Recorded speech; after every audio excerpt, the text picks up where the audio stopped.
and I'm representing Mr. Sibanyoni.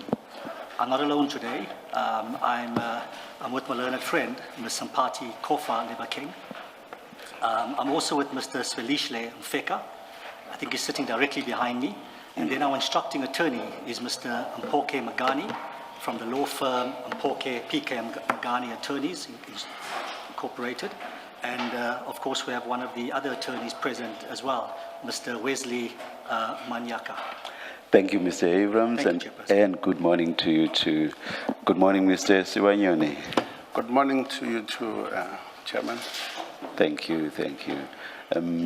Must I administer the oath right away, or are there any preliminaries? Chair, there is the preliminary issue of postponement after today. Mr. Sibanyoni is appearing in the Delmas Regional Court on Tuesday, and his legal team asked that they might have Monday for preparation. That seemed a perfectly fair request to us, and so what we have agreed is that Mr. Sibanyoni will address his witness statement today. The questioning will really be just to amplify and elaborate on certain statements that he makes, but won't be intrusive questioning. And then he will be postponed at the end of the day. Mr. Abrams and I had chatted about a postponement to, now I've lost my date, I think it was 21st of September. And that certainly suits the evidence leaders and Mr. Abram, and obviously the postponement is in the hands of the Commission, but from our sides, both of our sides, it is agreed. Yes, but please remind us right at the end to postpone at that stage. Indeed. Thank you very much. Mr. Sibanyoni, please place your full names on record. Thank you, Commissioner. My name is Johannes Matota Sibanyoni. Will you be swearing or affirming? I'm sorry? Will you be swearing or affirming? Swearing. Do you swear that the evidence you are going to give is the truth, the whole truth, nothing but the truth? If so, please raise your right hand and say, "So help me God." So help me God. Thank you. Yes, Mr. Shaskelson. Thank you, Chair, and good morning, Mr. Sibanyoni. Top of the morning. Mr. Sibanyoni, you have given us a very lengthy statement. I understand from Mr. Abrams that there are a number of issues that you would just like to correct in that statement before I ask you to confirm it. So can you take me through anything that you want to correct or change in the statement before I ask you to confirm it? Thank you so much. The first one will be in paragraph 150, where it says... Sorry, Mr. Sibanyoni, can you give us a page number as well so that we can just get there quicker? With me here, I've just jotted down in terms of paragraphs. No problem. Yes. I've got to page 52.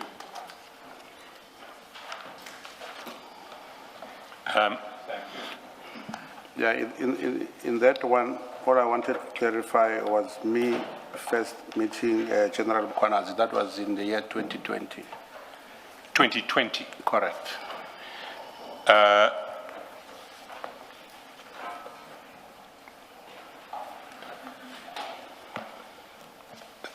Thank you. And the rest of that paragraph remains Correct. unchanged? Yes. That's just the date. Anything else? Mr. Chaskasan, if you look at paragraph 151, would that then not require an amendment as well?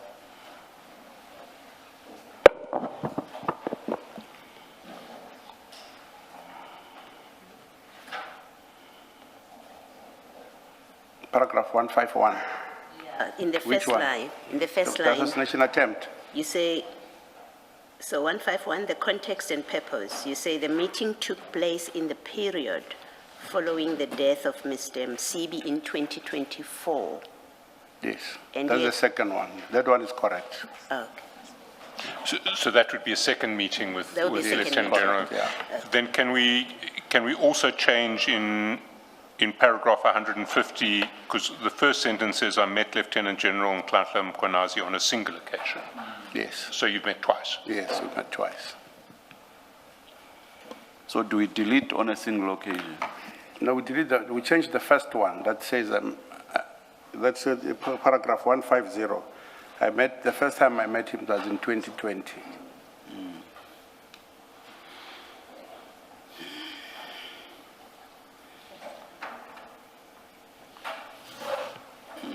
Yes, this is still confusing.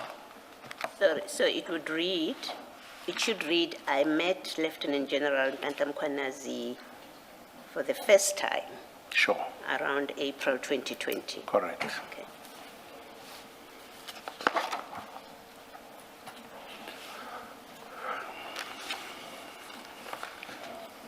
And then 151 would be the second, or would it be the last encounter?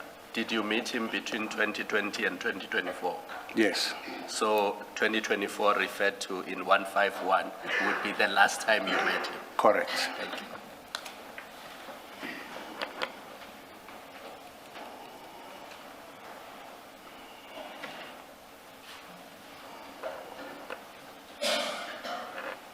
So must we say a second meeting took place?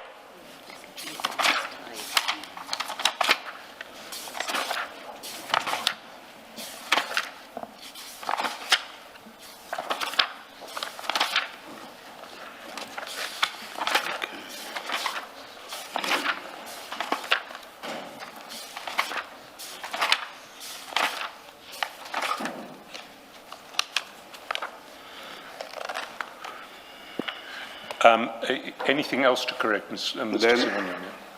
Then we go to paragraph 220. That is page 75.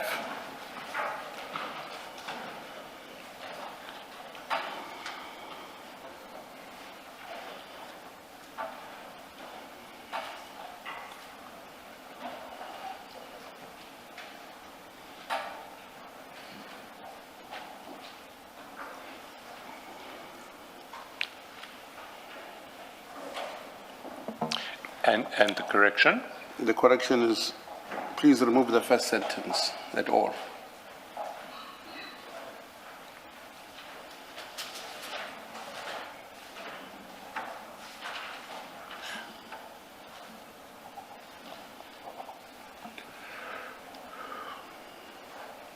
Which means we're going to start from in the period following.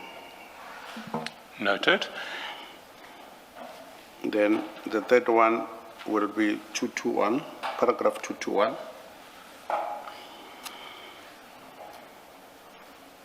We replace the name of Sindane with President Apna Tsebe. Sorry, please repeat the name. Apna Tsebe, Tsebe. correct. T-S-E-B-E. Yes. Okay. And we replace that twice. Twice in that paragraph. Correct, yes.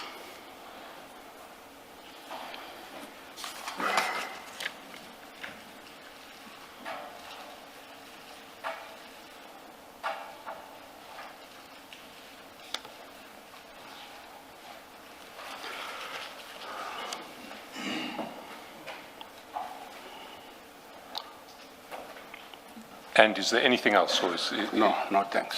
Thank you. I think, with your leave, Chairperson, I think there's one more paragraph, paragraph 225.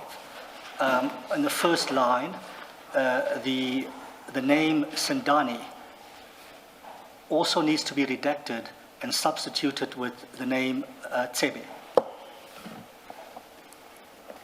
Do you agree, Mr. Correct. Mr. Stewart? Thank Yes. you.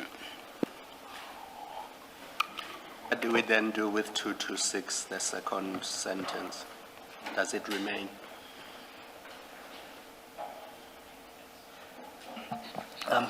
Thank you for asking that, Commissioner. It does indeed remain. It has no bearing on the previous paragraph. in fact, it's a direct response to the main question.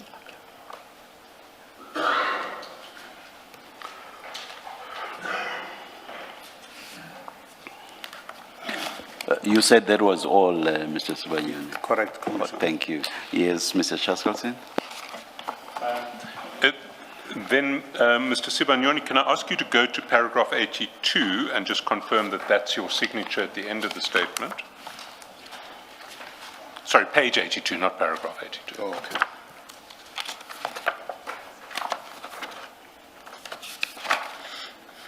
Yes, it is. And subject to the corrections that you've just asked us to make, can you confirm that what you say in the statement is correct? Correct. Thank you.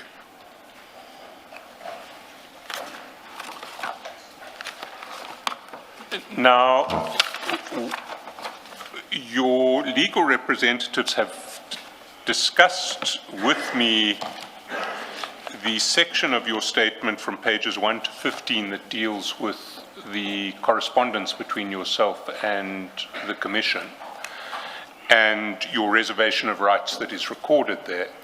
And by agreement with your legal representatives, I'm going to note your reservation of rights is recorded there, but we're going to start leading your evidence from page 15, which is where you speak to your personal background and professional life.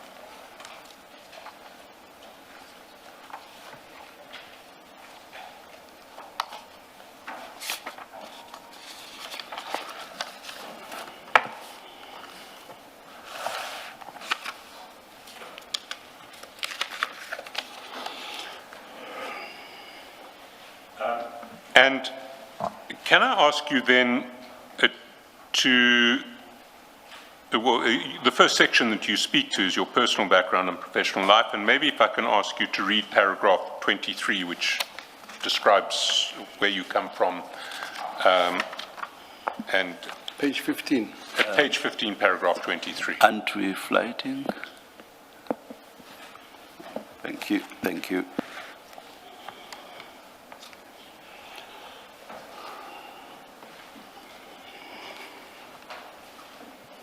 But, please do not read the address into the record. Okay. Perhaps you may just mention the district. I don't think there's a problem with that. Thank you.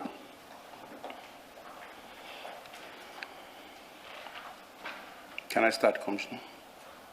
Please do, and in fact, if you can just keep reading, I have nothing that I want to probe or clarify beyond, from paragraphs 23 to 32. So if you'd like to read everything into the record, please do. If you'd just like to highlight particular parts of your background and your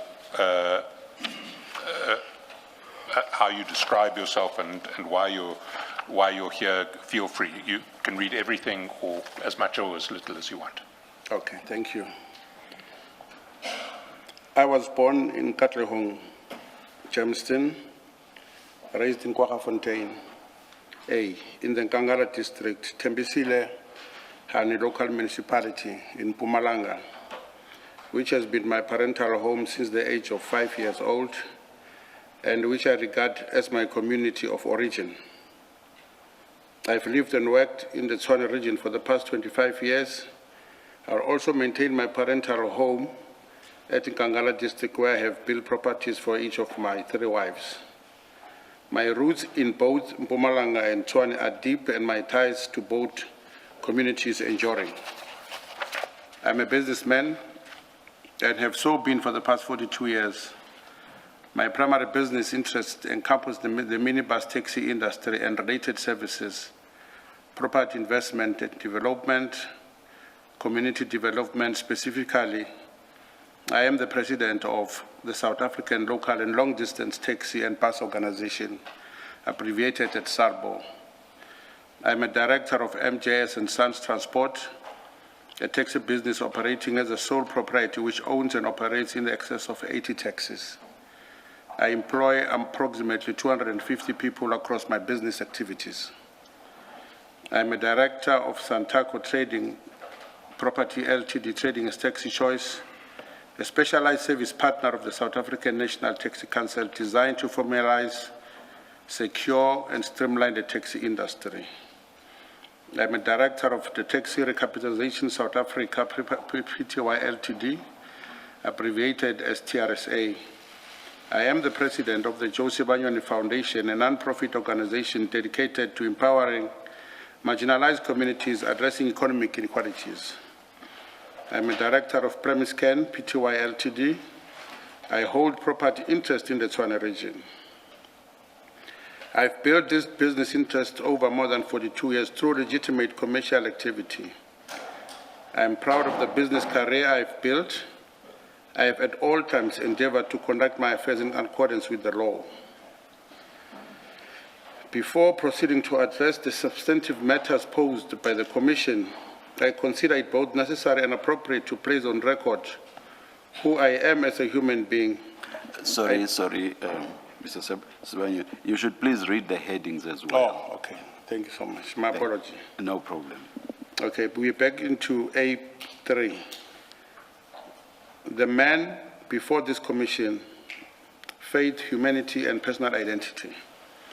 Before proceeding to address the substantive matters posed by the commission, I consider it both necessary and appropriate to place on record who I am as a human being. I do not appear before this commission as a name in file, a reference in an intelligence report or subject to a dossier. I appear as a full human being, a man of faith, a husband, a father, a son, a businessman, a community leader, and a survivor. I set this out not as sentiment, but as context that the Commission must bring to its assessment of everything that follows. A man of deep and abiding faith. I'm a man of deep and abiding Christian faith. I've worked with God throughout my adult life, and my faith has been the bedrock of my endurance through circumstances of extraordinary personal danger and institutional failure. I do not regard my survival of 2 assassination attempts as mere fortune. I regard it as providence.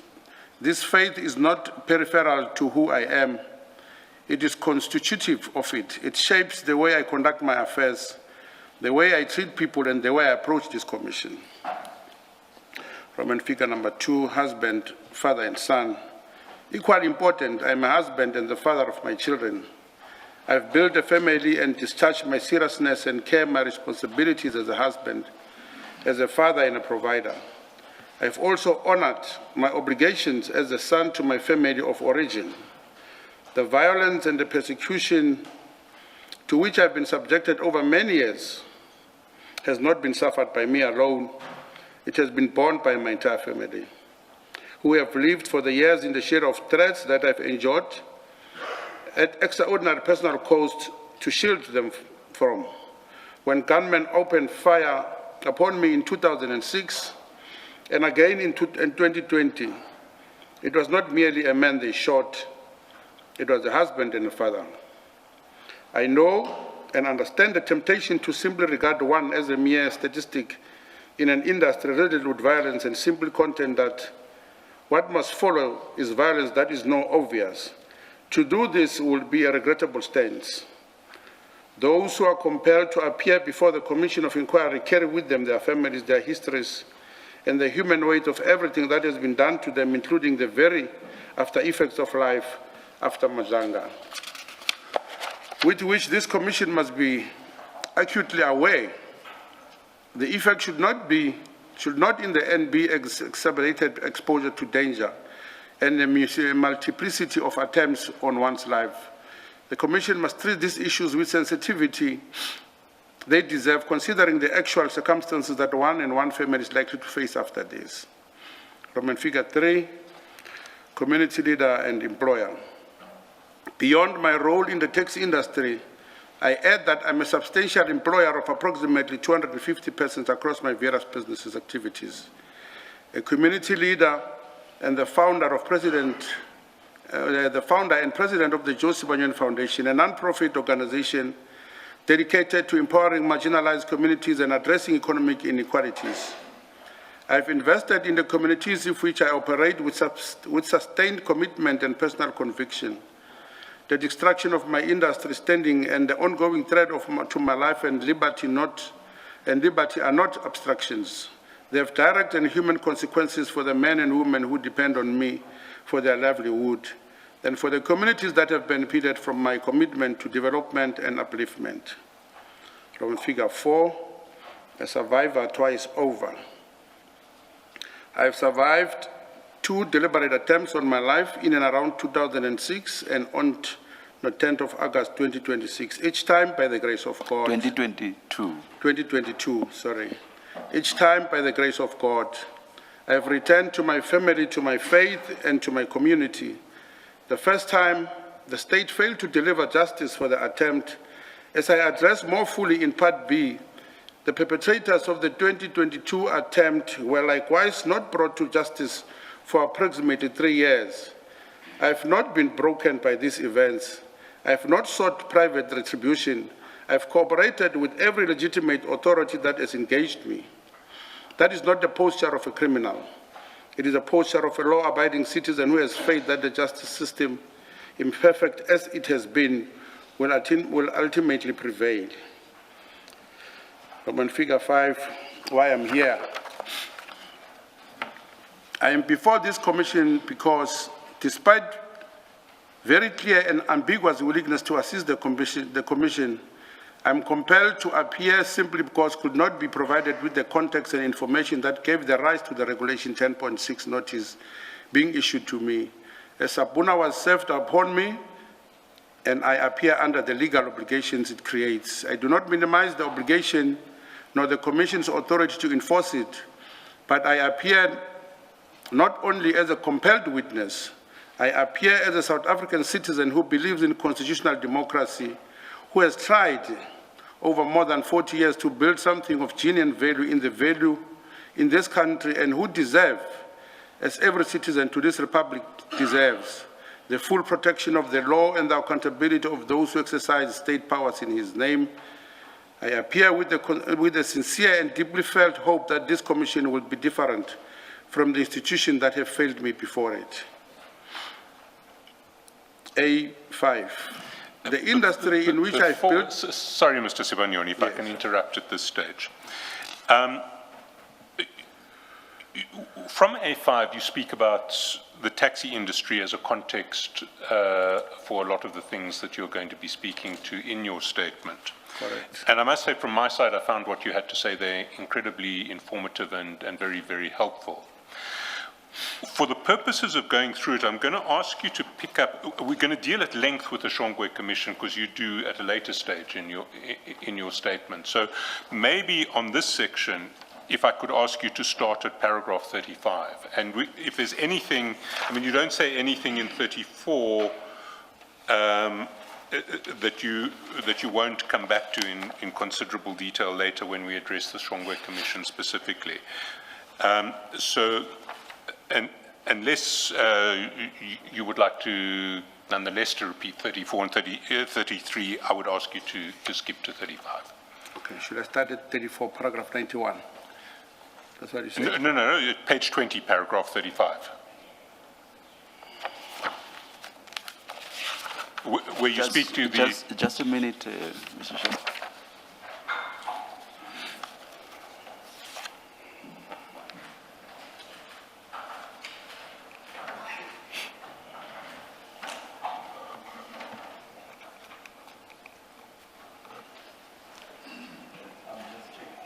I'm just checking if my colleagues do have annexures I and J. I don't.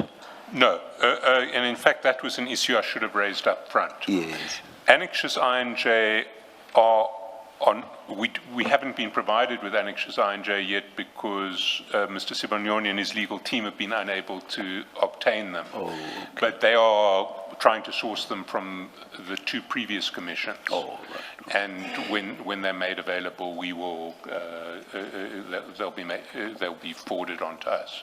Sorry, that was something I should have flagged right. All right. No, thank you. We indeed confirm that, Chairperson.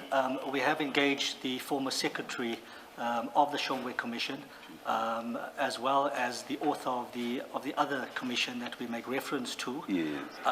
to obtain the relevant documents that we've committed to providing.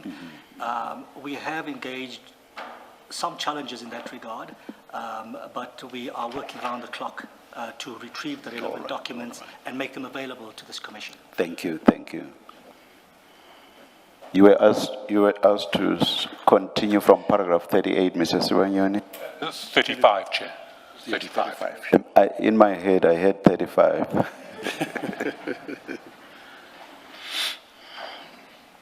The historical origins, the apartheid exclusion and the emergence of taxi wars. The violence that characterizes the contemporary minibus taxi industry is not a recent aberration. It is a product of a long historical trajectory rooted in apartheid exclusion under the Motor Carrier Transport Act of 1930. Only a limited number of licenses were issued, and over 90% of the taxi applications by black or African operators were rejected. The practical effect was to ban black South Africans from meaningful participation in the formal transport economy.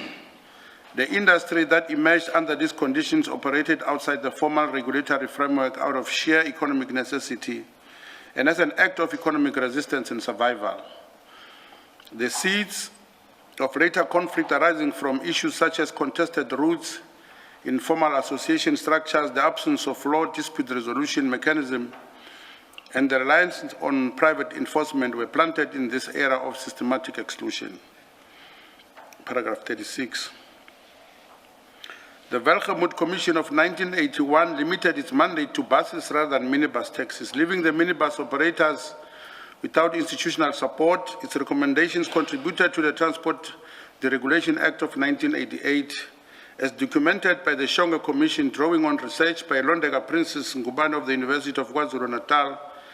The regulation led to an increase from approximately 3,752 taxis to approximately 39,604 taxis within a period of only 3 years. That nearly 11-fold expansion, in the absence of a coherent regulatory architecture, route planning capacity, or institutional support, created the conditions for intense and immediate competition over the routes and passengers. Paragraph 37. The competitions for routes became fierce and violent almost immediately. The late 1980s and 1990s saw the emergence of what Jackie Dugard of the Center of Study of Violence and Reconciliation characterized as a transition from low-intensity war to mafia war.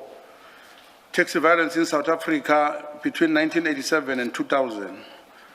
What began as a low-intensity conflict over economic territory escalated into organized lethal violence involving hired gunmen, association-level mobilization, and a systematic targeting of rival operators. The advent of democracy in 1994 did not eliminate these structural problems. The National Taxi Task Team, established on the 18th March 1995 as a ministerial committee, and the enactment of the Gauteng Minibus Taxi Type Service Act 11 of 1997 were genuine interventions. A memorandum of understanding was concluded between government and industry, and Santaco ultimately emerged as the preeminent national representative body. Yet structural economic conflicts over routes, association members, and territorial dominance were not resolved by the political transition. Route wars, assassinations, and uncounted money collections continued unabated. The structural drivers of violence. Now we are in 39. Again, if I can just interrupt here, at this point I'm going to essentially ask you paragraph by paragraph to amplify parts of what you're saying there. So maybe if you get to the end of paragraph 40, then I'll just ask a couple of questions just to understand better what you're referring to there. Same with 41 and onwards. Okay. The Shonga Commission, there are 39. The Shonga Commission found that the business model of the minibus taxi type service industry contains within the structural preconditions for violence. These drivers have not been documented consistently across multiple inquiries spanning more than two decades. Have been, you said have not been. Yes, have been documented consistently. Yes. Yes, sorry. Number 40, route wars constitute the fundamental economic driver. Control of a route means control of income. Associations operate as a de facto gatekeepers of economic participation. The provincial regulatory entity, which we normally call PRE, requires applicants to produce associations' letters of recommendation. Despite this not being a legal requirement, thereby empowering associations to exclude non-members and control who operates and on which routes. So if I can come in here, can you tell us practically what that means? And let me give you an example. Assume I decide to give up law and I want to get into the taxi business, and I want to run a taxi on a particular route. Say one from your ancestral home in Kwaggafontein to Tshwane. How do I do that? Who do I speak to? Who will control whether I can do that? What do I need to do? You firstly write a formal letter to the chairperson of that particular association. In two instances, whether you would like to have a meeting with them or you go straight to the matter. Then, once they allow you to participate in the meeting, you'll be easily asking them what is it that you are here, which is to conduct business with them. Then for the mere fact that you don't have a permit, if they accept you with all their conditions, they will write a letter to the Department of Transport, to this board of which is named PRE, for that this application must be approved. Then after application has been approved, it is then that you will go to purchase a vehicle. Then after purchasing a vehicle, the permit will be attached to that vehicle. Then you start operating. So there's one association that would be operating on that particular route, Correct. and that's the association that I would have to go to. Yes, yeah. You don't have competing associations on... No, currently we don't have. It used to be. And since how long...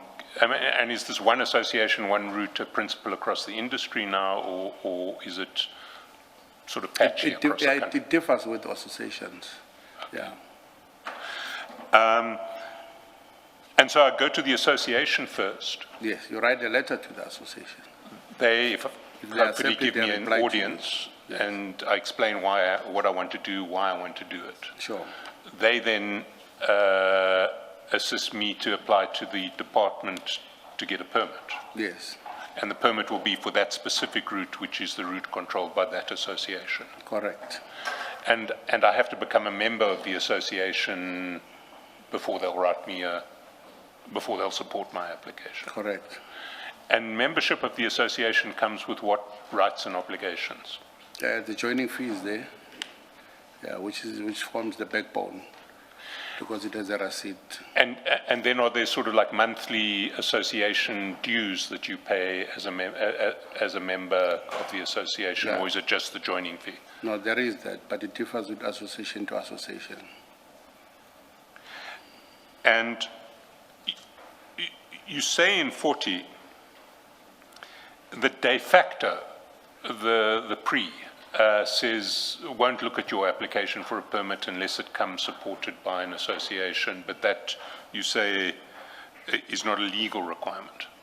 Yes, So in effect, what's happened now is that the associations have, although it's not a legal requirement, in practice, the associations control your right to operate lawfully on a particular route.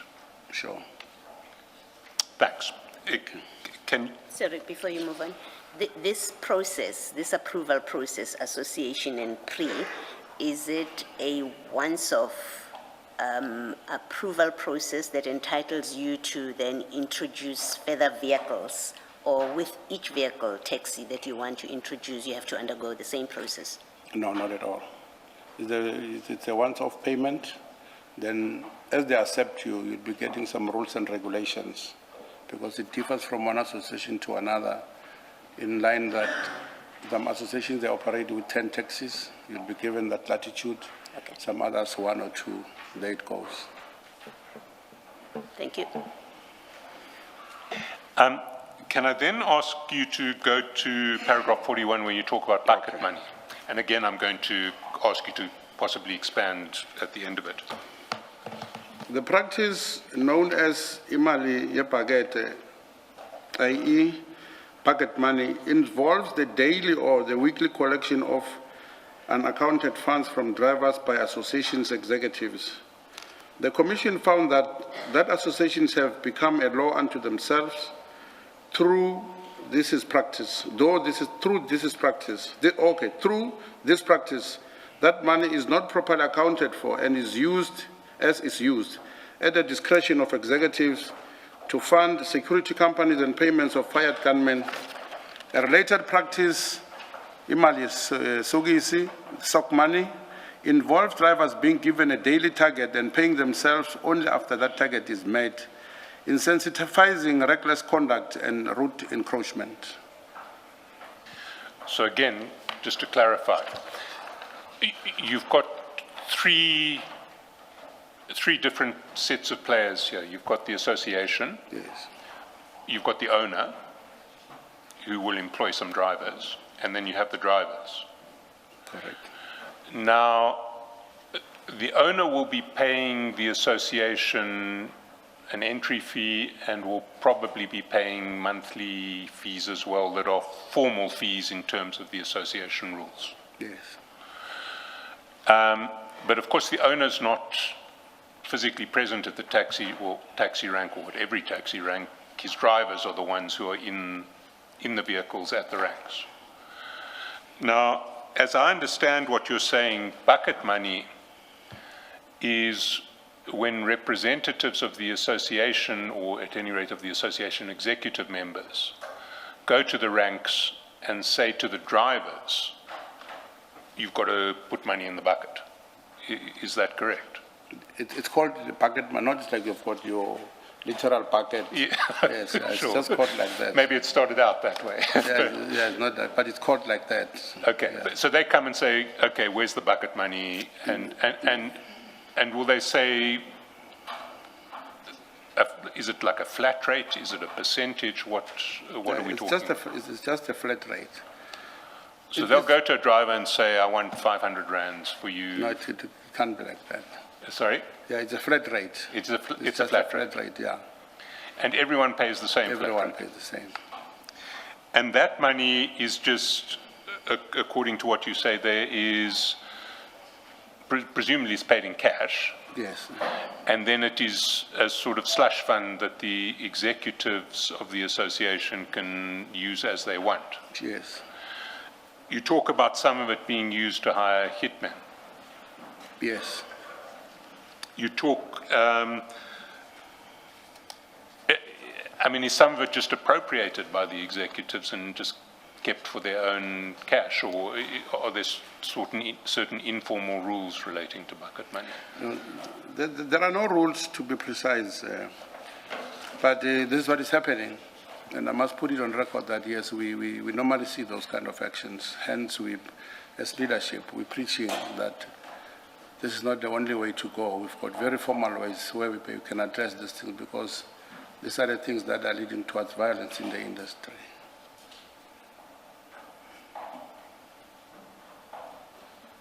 Chairperson, so before my learned friend proceeds any further, we're not objecting, but we just want to place on record the greater portion of these paragraphs that Mr. Sibanyoni speaks to are findings of a commission of inquiry. So it's not it's not Mr. Sibanyoni's personal findings or his personal views. He's recording findings of a commission who heard the evidence of numerous people, even people in camera. So we must be careful to attribute the contents of these paragraphs to Mr. Sibanyoni's own knowledge.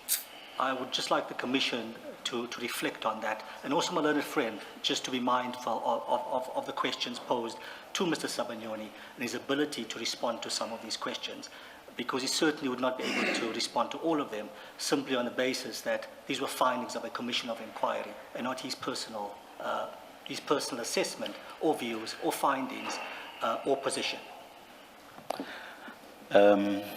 I don't think it's as easy as all that because Mr. Sibanyoni is a player in the industry. So I would imagine he knows some of these facts personally. Where Mr. Sibanyoni, where you are not able to respond to the facts in accordance to what you know personally, you may simply tell us so. Okay. And you may say, yes, I'm aware that this is what the Shongwe Commission found, but personally I know nothing about that. Chairperson, Yes. we're satisfied with the Yes. position taken by the Commission. Yes. And we're happy if we proceed. Yes. He's been a player for over 42 years. We accept that, And- Chairperson, and we don't take issue with and that. he's- We know the role that he played, Yes. and we're here to assist the Commission. No, we understand. Sibanyoni is here to Yes. take the Commission into confidence, Yes, to take the yes. country into confidence, Thank you. and to assist as best as he possibly is able to. Thank you, Thank you, thank you, Mr. Abrams. Thank you. Yes, Mr. Shaskalson. Thanks, Chair. Mr. Sibanyoni, we've talked about bucket money. Sock money, as I understand it, is about the relationship between owners and drivers. That the owners employ a driver. They say your target is so much per day. Yes. I expect to get, I don't know, 1,000 rands from you today, every day. If you manage to do more than 1,000 rands, well, then you can keep what you do more than 1,000 rands, but every day you must pay me 1,000 rands. Yeah. And the sock money is what the drivers keep over and above the targeted Let me amount. just add on it and explain it further. It comes in twofold. If you put a target on a driver of 1,000 rand, then on that particular day he comes to you and give you 800 rand. Then there will be a sort of an argument as to where is this other money. And then he will tell you all this type of stories. We didn't make it today. I had a breakdown there by the road. Then you start searching him. As you're searching, you'll find other money inside the socks. Hence the socks money, yes. Because he knows you can even go to an extent of searching the car, but you start with him as he's here. And then when you search him, that money in most instances used to be inside their socks. Thank you. If a driver does not make his target on any particular day, is that the money he owes the owner for the next day, or Not are really. they settled for the day? Yeah, It not doesn't really, carry yes. over to the next day. Yeah, sometimes in, sometimes out, but not really. And does the driver, if the driver makes over and above the target, is He that takes for himself. the driver? Yeah, that's for the driver. Then moving to paragraph 42, if you could read that finding of the Shongwe Commission. Number 42. Incumbent associations executives resist vacating positions even after being voted out. Because of the financial flows they control, some executive members hold neither vehicles nor operating licenses, yet occupy leadership through unscrupulous means. When internal conflicts escalate, concerned groups or splinter associations emerge, each generating new route dispute and further violence. Associations deploy squad cars to monitor routes and enforce their decisions, including unlawful money collection. Illegal operators enter routes through intimidation or through corrupt executive complicity. Personal jealousy of members who grew their business fleets, cultural and tribal dynamics insisting on exclusive group control, and political interference during elections have all been documented as an additional driver. So again here, this is a summary of a finding from the Shongwe Commission. Is there anything you would amplify there? Anything from your own experience that you think would help us? No, with this one, nothing at all. Yeah. Can you continue there? Number 43, these structural drivers operate in combination. They create an environment in which violence is not an aberration, but a forcible and recurring feature of economic competition. They also create an environment in which senior industry leaders, precisely because they occupy positions of influence within associations and representatives bodies, are themselves primary targets of that violence. The Primary Commission of Inquiry, a chronicle of attempted solutions. The Shongwe Commission was not the first inquiry into taxi violence. It was the latest in succession of commissions that correctly identified structural causes, made recommendations, and largely failed to produce lasting change. Number 45, in February 1999, the Nkosi Thomas Commission was established in Gauteng by the then MEC Kabisi Musunkutu, chaired by Advocate Lindi Nkosi H. Thomas. Its final report was never publicly released because naming witnesses would have placed them in mortal danger.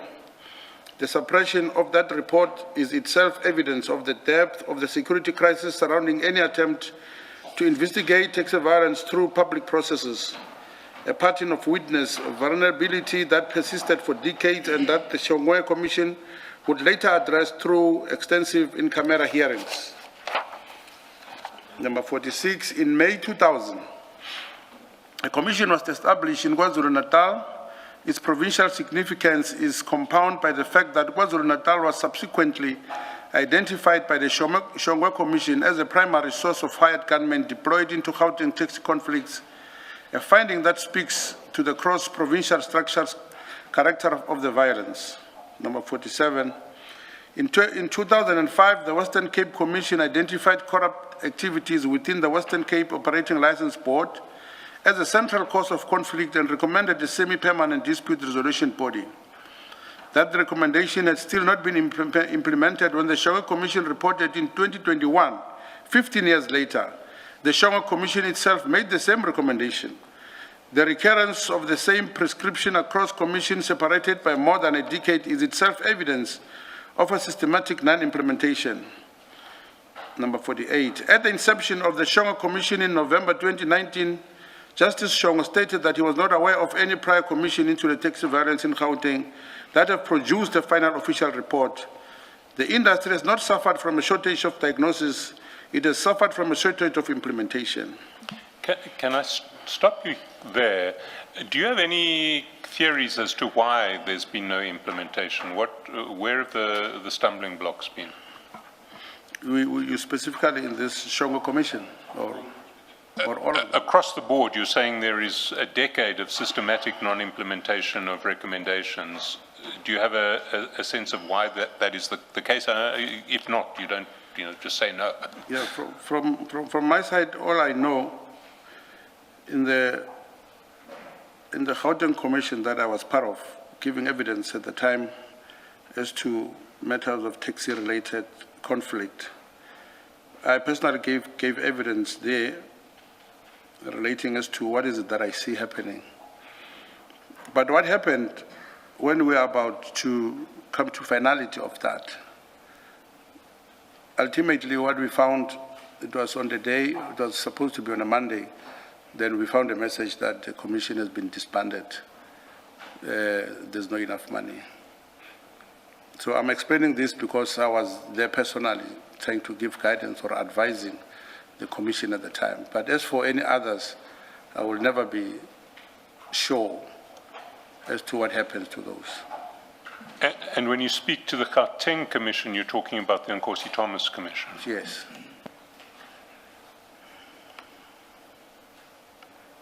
But perhaps there's an important aspect that Mr. Sibanyoni may want to touch on, because a particular witness was scheduled to testify that Monday, and then the commission was told there was no money that's available. Hence, the work of the commission has come to its conclusion. And perhaps maybe the Commission just needs to seek clarification from Mr. Sibanyoni as to which witness was scheduled to testify on that Monday.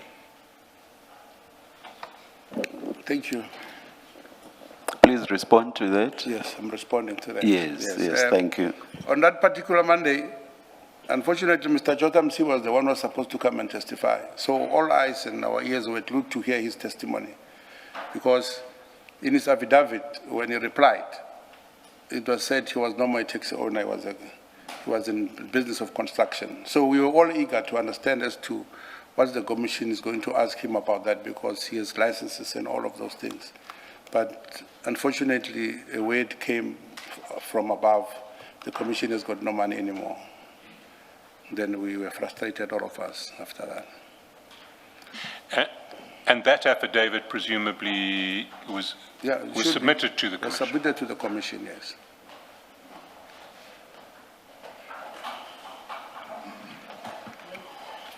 Mr. Sibanyoni, so when you say about that commission, the Nkosi Thomas Commission, you say its final report was never publicly released. In the light of what you've just said now, do you know for a fact that a final report was submitted? No, it was not. There was never a report? Yeah, it was never a report. Okay, thank you. And perhaps for the benefit of the Commission, we are embarking on all endeavors to try and retrieve the affidavit that Mr. Sibanyoni had made before that Commission and the documents that are annexed thereto. As we intimated earlier on, we have met with some challenges. We've also engaged with counsel that represented Mr. Sibanyoni before the Commission, and of course as well as the evidence leader. And I just think we need a bit more time, to lay our hands on the relevant documents. Of course, some people have already conceded that they have drafts available, but we don't want to submit draft and unsigned documents. So we're trying to lay our hands on the actual signed documents. But we'll engage with the evidence leader. Let's hope the postponement will afford you sufficient time. Thank you, Chairperson. But we'll engage with Mr. Chaskelson on these issues.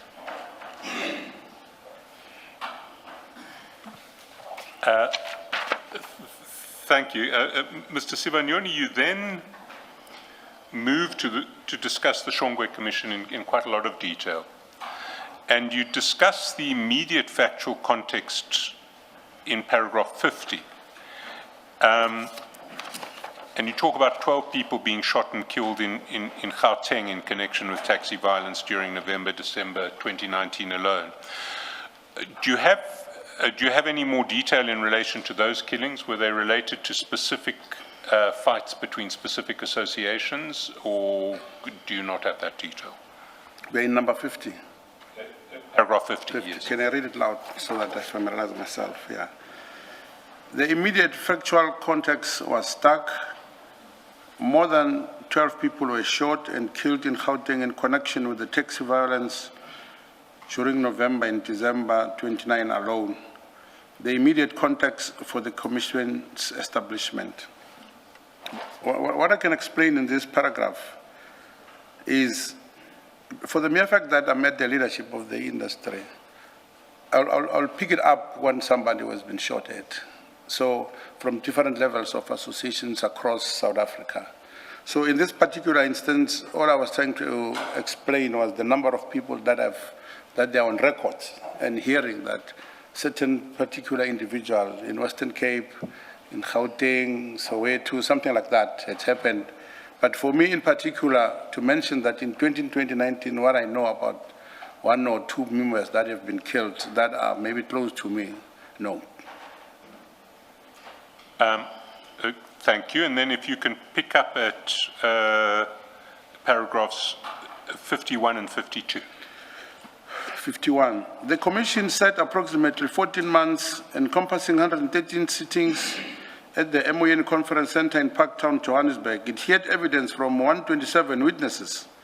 59 gave oral evidence, 43 gave written evidence, and 25 gave evidence in camera. The Commission submitted its final report to Premier Makuro on or about 31 January 2021. The scale of participation underscores both the breadth of the problem and the willingness of industry participants, regulatory and victims to engage with processes that offer the prospects, however, often disappointed in the past of structural reform. Number 52, the in-camera evidence category is itself a measure of a dangerous environment in which witnesses and industry participants operate. 25 of the 127 witnesses' identities were withheld during the public proceedings, given the proven risk of reprisal to those who speak openly about the taxi violence. The key structural findings, the scale of the crisis. Number 53, the quantitative evidence before the Commission underscores the scale of the crisis. At the time of the Commission's report, there were 505 open case dockets relating to taxi violence. A substantial number could not be located to the taxi violence task team. Each detective carried an overwhelming caseload of ongoing investigations while new cases arrived daily. It was estimated that well over 50% of taxi vehicles in Gauteng were operating without operating license. Well over 100,000 minibus taxis operate in Gauteng legally and illegally, policed by a GTP public transport unit of only 350 dedicated officers within a broader staff complement of 600. So if I can stop you there, would you agree that the capacity of the Gauteng Traffic Police Public Transport Unit to essentially police the taxi industry was just horribly, it was horribly undercapacitated? Yes. Has that changed? Come again? Has it changed? Not yet. Not yet. Yeah. All I can add up as to whether it has changed or not changed. As we speak, under my leadership within the taxi departments, no more a lot of taxi violence is happening. Sorry. Therefore, what I'm trying to say, before they were undercapacitated, there were less number of police officers who were dealing with the taxi violence. But all I can say now, due to the decrease of taxi violence, I don't see this number, it's less now. It's equals to the task. Because the way that we're spreading in all officials' meetings, it's about peace, no more gun violence. And what period are you talking about when you speak of the decrease of taxi violence? 2020 till today. From 2020 till now.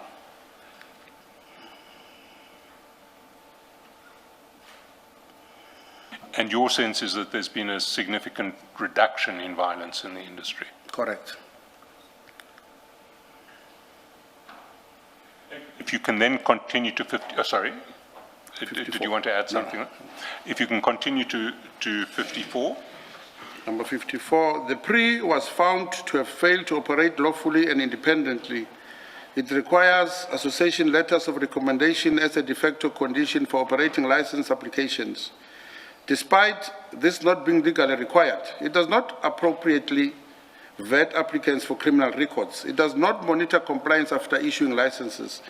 And most PRI functions are exercised by the GDRT officials who are not PRI employees and do not report to it.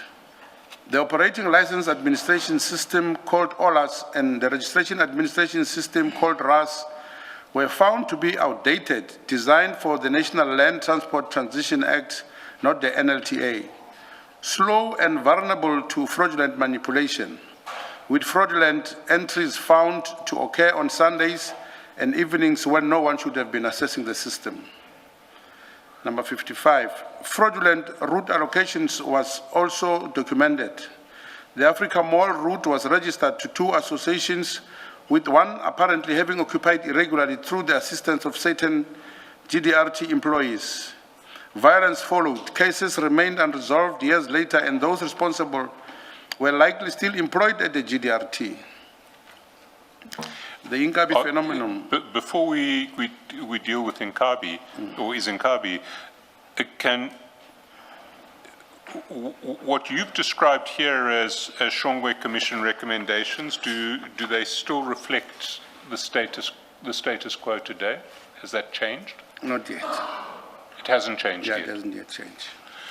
Because, I mean, it seems to me that what's being described is, at the very least, criminal syndicates operating within the taxi industry and infiltrating government, if not law enforcement agencies. Correct.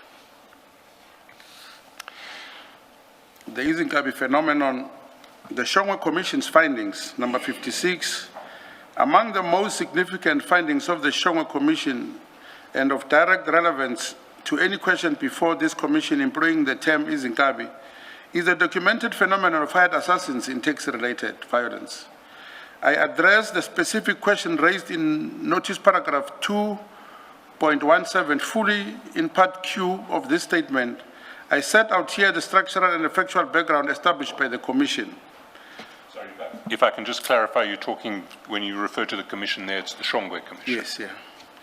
The Please Commission found that of those killed in tax-related violence in Gauteng, 100% were shot with high-caliber rifles as well as small firearms. Some of those high-caliber weapons were of the kind issued to state agencies such as the South African National Defence Force and the South African Police Service. Typical assassinations involved the use of firearms by hired gunmen known widely as Izinkabi.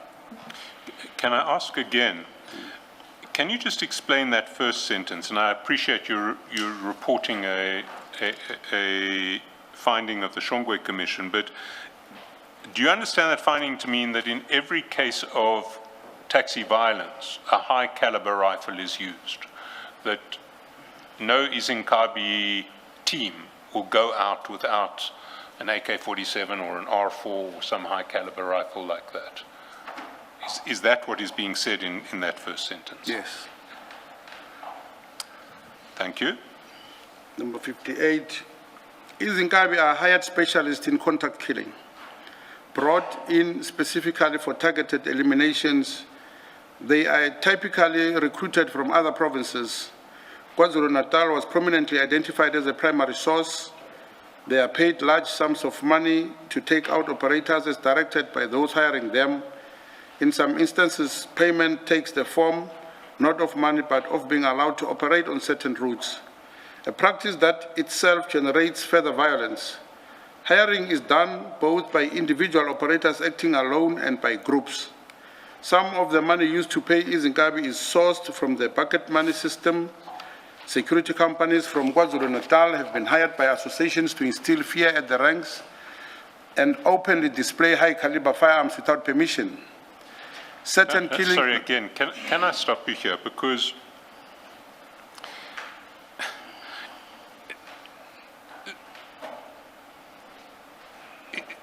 it seems to me if this is a feature of the industry, it means that within the industry, people know how to, who to speak to get hold of an Inkabi, or how to contact Izinkabi directly.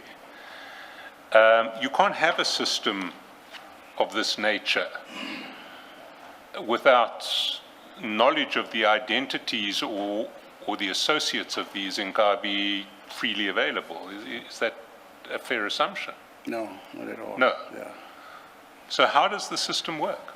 It depends from one person to another. Some people, you'll find him being the boss of Izinkabi. Then you'll find Christians within the associations that has got no knowledge of Inkabi. So it differs from one person to another. It's not a common cause in the industry that everyone knows what Inkabi stands for and how to make connections with that. I can employ you today to be Your voice has dropped, Okay. Mr. Sibanyoni. I can employ you today to be a member of my association. Obviously, so you know nothing about Izinkabi. All you are interested is for you just making money. That's it.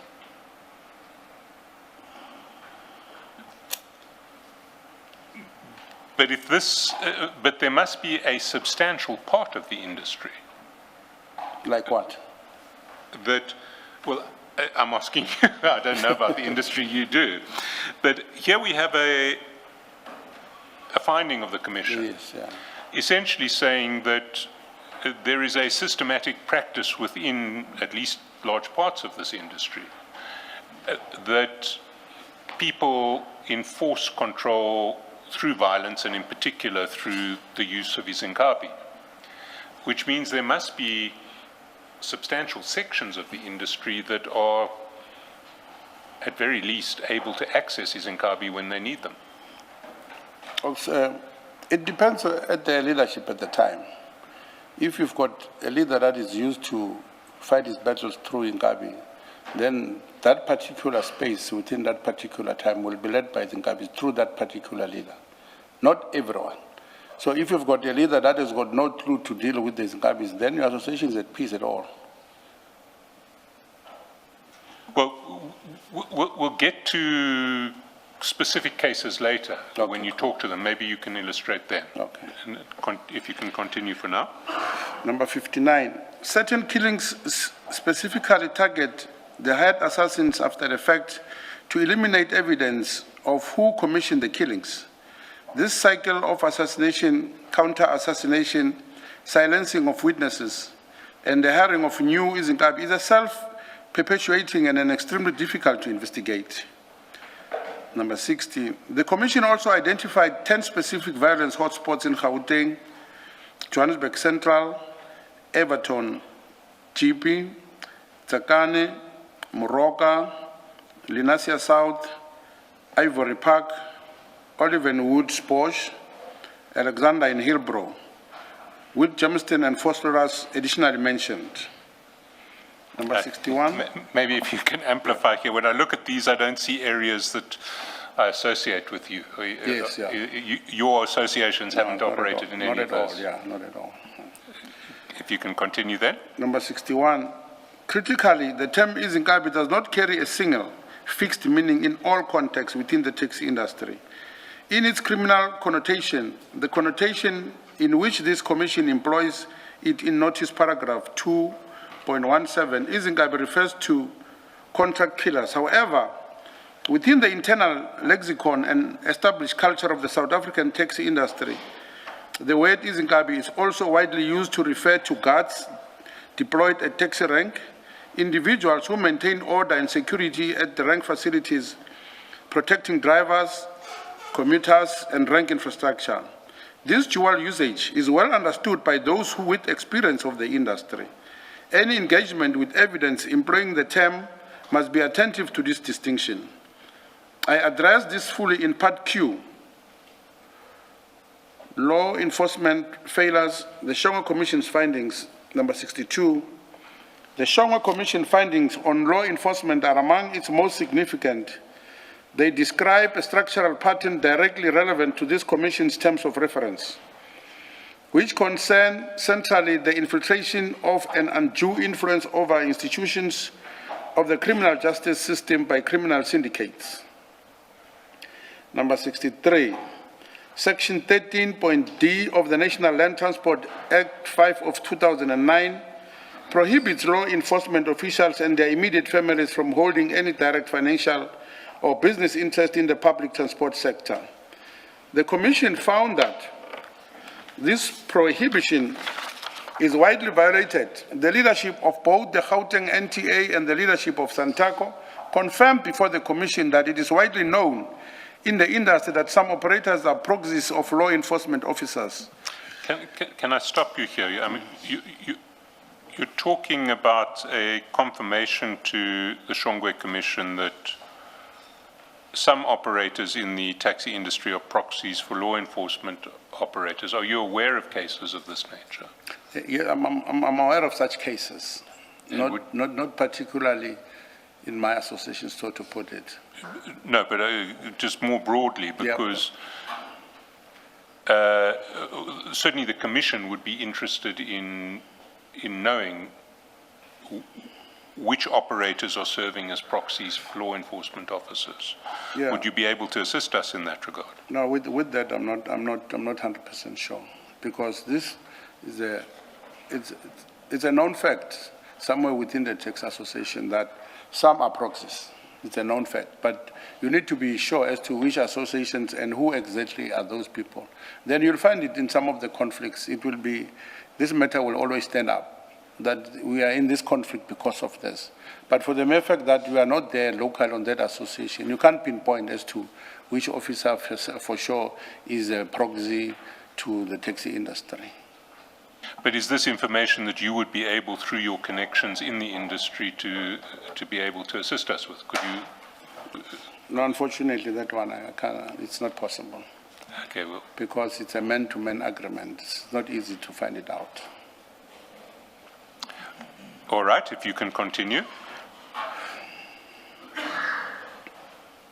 Number 64. State-issued weapons of the type issued to the SANDF and SAPS were confiscated from suspects at the taxi violence crime scene. Planned operations were regularly leaked, with criminals avoiding arrest due to forewarning that could only have come from elements within law enforcement. Complaints were disclosed to the very people against whom they were laid, accompanied by the intimidation and threats to the complainants. The Joint Provincial Task Team Force, established in 2014 and considered effective by all role players, were testified, simply ceased to operate when certain agencies withdrew their members without any rational explanation being provided to the Commission. Again, if I can stop you there, do you know which agencies are being referred to here? Which agencies withdrew from the Joint Provincial Taxi Task Force? Come again? Which agencies withdrew from the Joint Provincial Taxi Task Force? No, with this one, for me, I don't know anything here. Yeah. Can I continue? Yes, please do.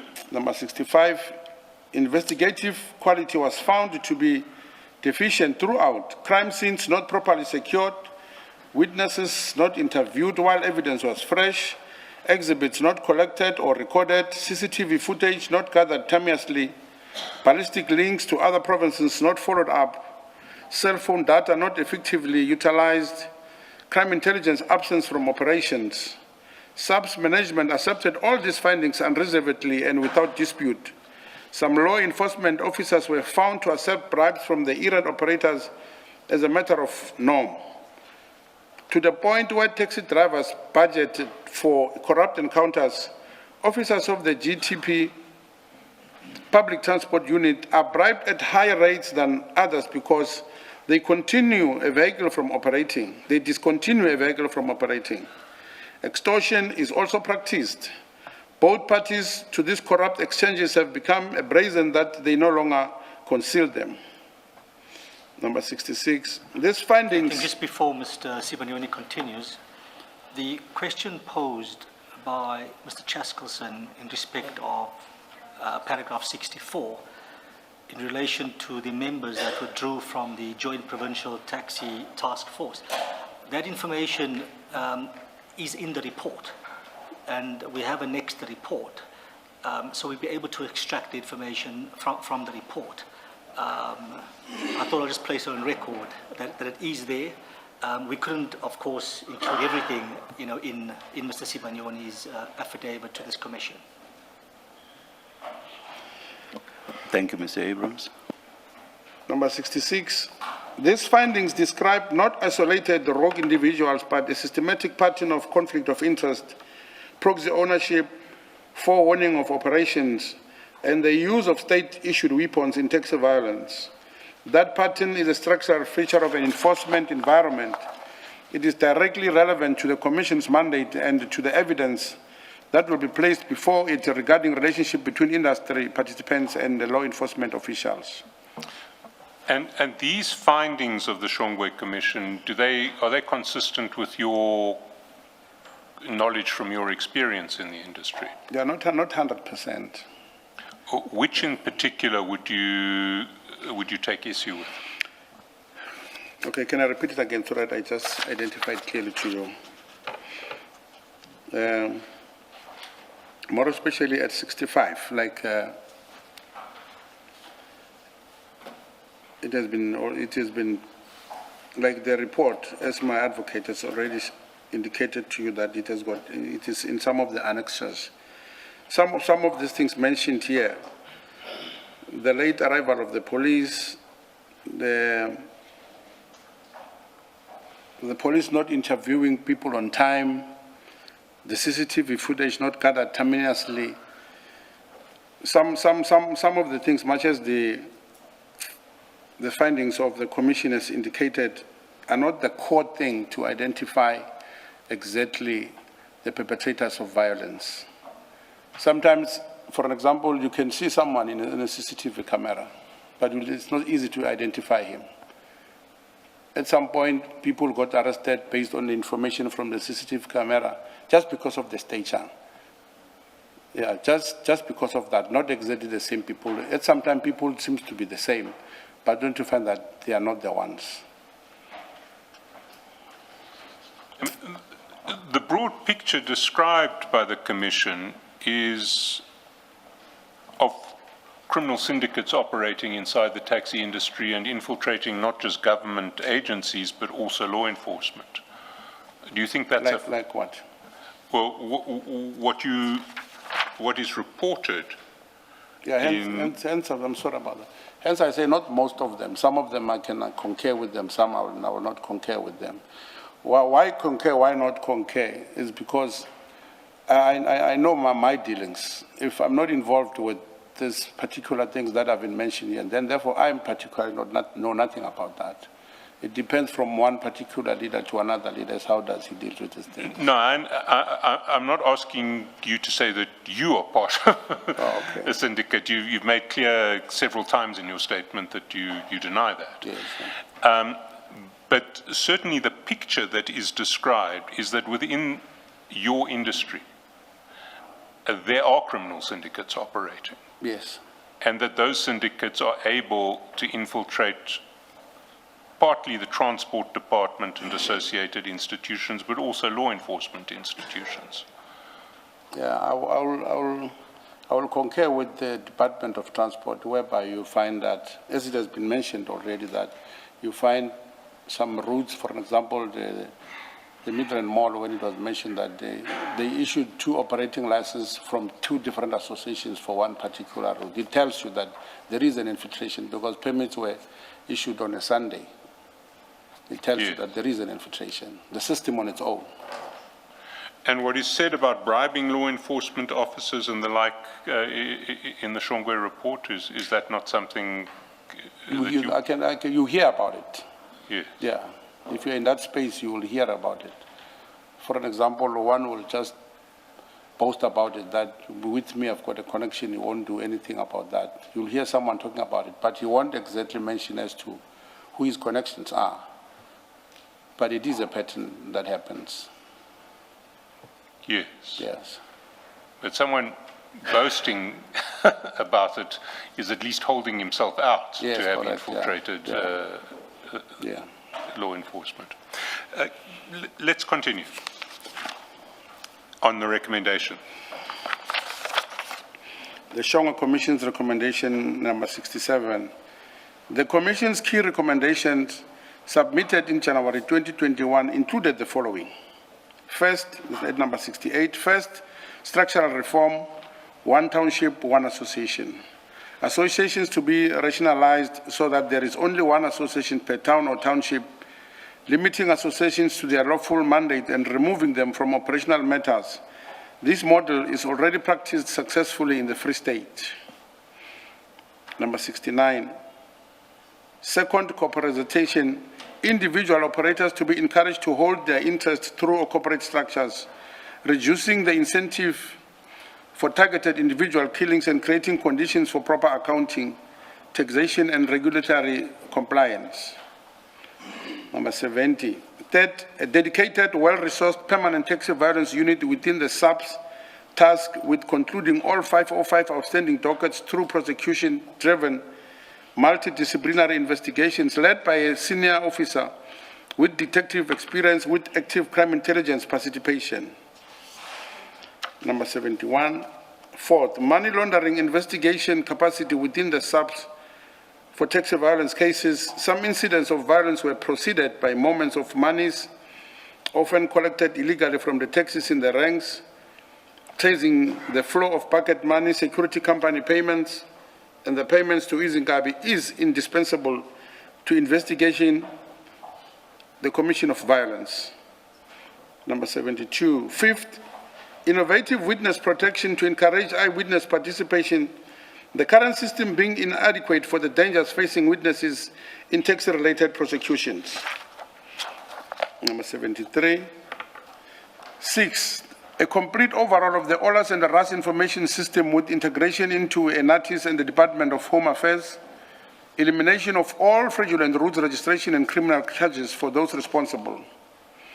Number 74, the complementation status of these recommendations more than 5 years after the report was submitted in January 21 remain a matter of deep personal concern of mine and moreover remains an ongoing public and institutional concern.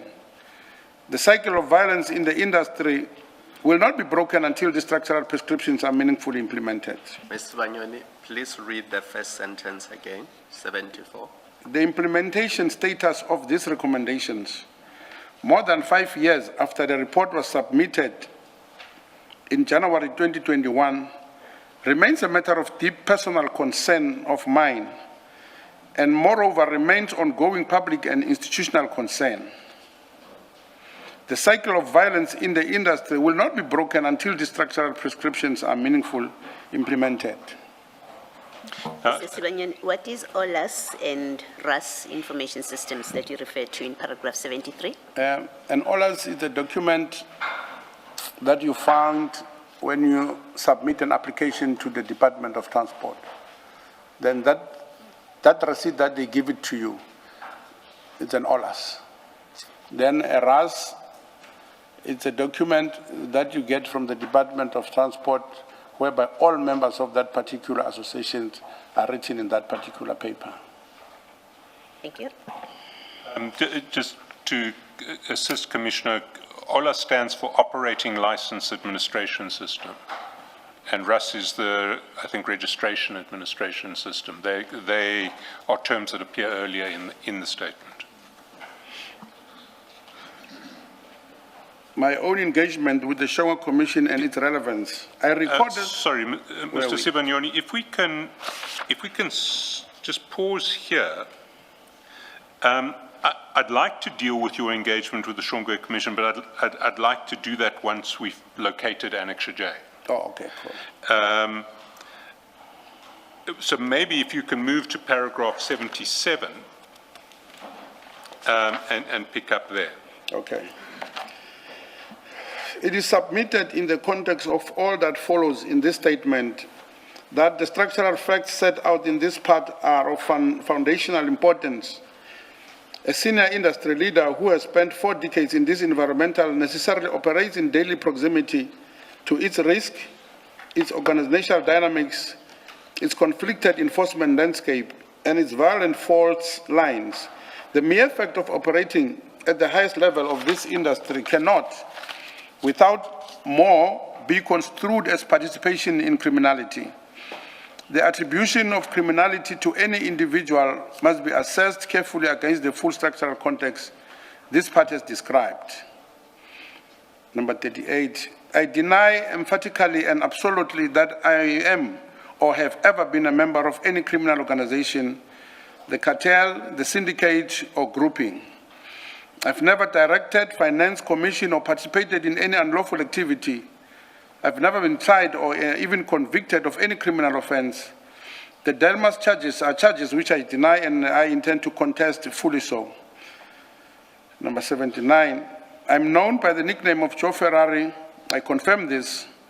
This nickname arose originally from my lifestyle and personality over many years. It is a social nickname. It carries no criminal connotation whatsoever. Number 80, I note that Mr. Garrett Mnesty used the appellation number 1 in his commission testimony and alleged that it referred to me.